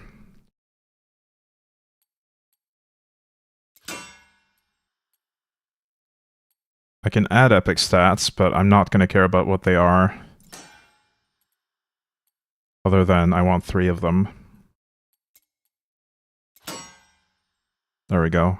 Good job. What were the other items that could roll XP? Was it rings? Is it only cape and rings, like you said, Sully? Or are there other slots as well that can roll those? Magic stat can reforge to XP. Bring an amulet?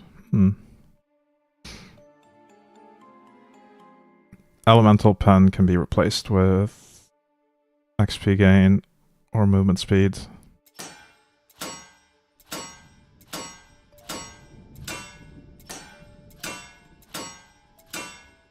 Whichever hits first. There we go.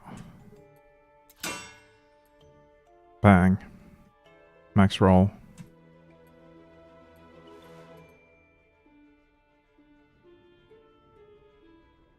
And then movement speed. Yeah, I'll do the movement speed as well before I go. Oh, nice. Another max roll. We'll add epic stats and make sure there's 3 of them. There we go. Don't care what they are yet. This normal stat can be XP or movement. Wait, no, it can't be movement, but it can be XP.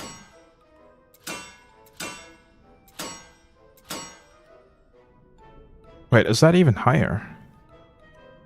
Ooh, the base stat is even higher than the magic stat. I didn't know that. So basically anything that can roll on the base stat, anything important that can roll on the base stat should be on the base stat. Because it's the highest stats.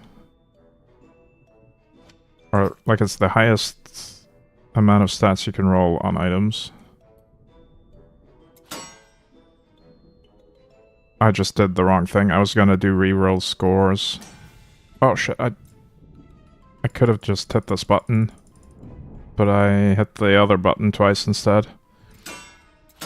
I'm way too fried for crafting. Oh, there we go. Successfully did the undo button.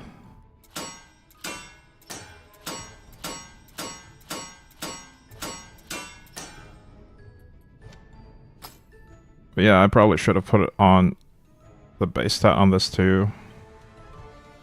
But this one has a triple exclamation point exclamation mark in that slot. We'll keep that there.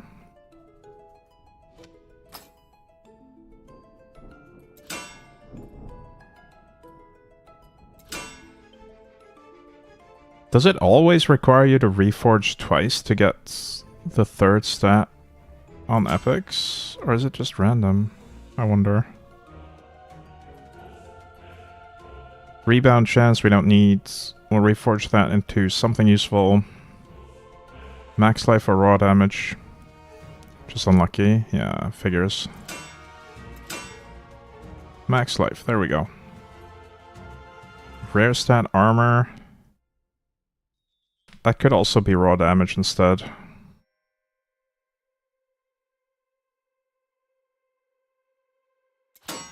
Yeah, let's do raw damage.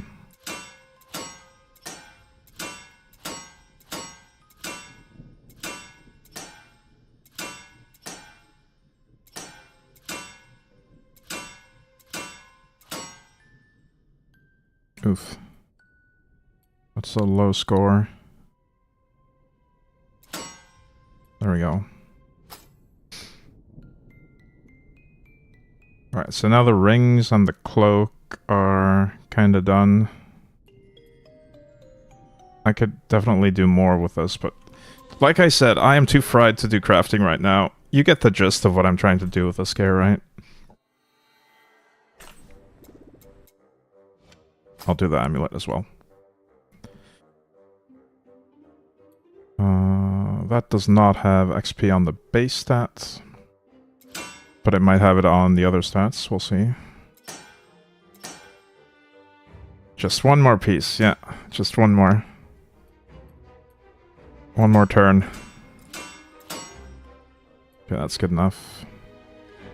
No XP on amulets, it seems.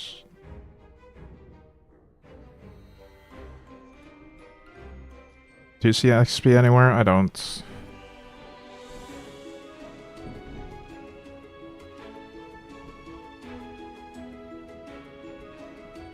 There is movement speed, though.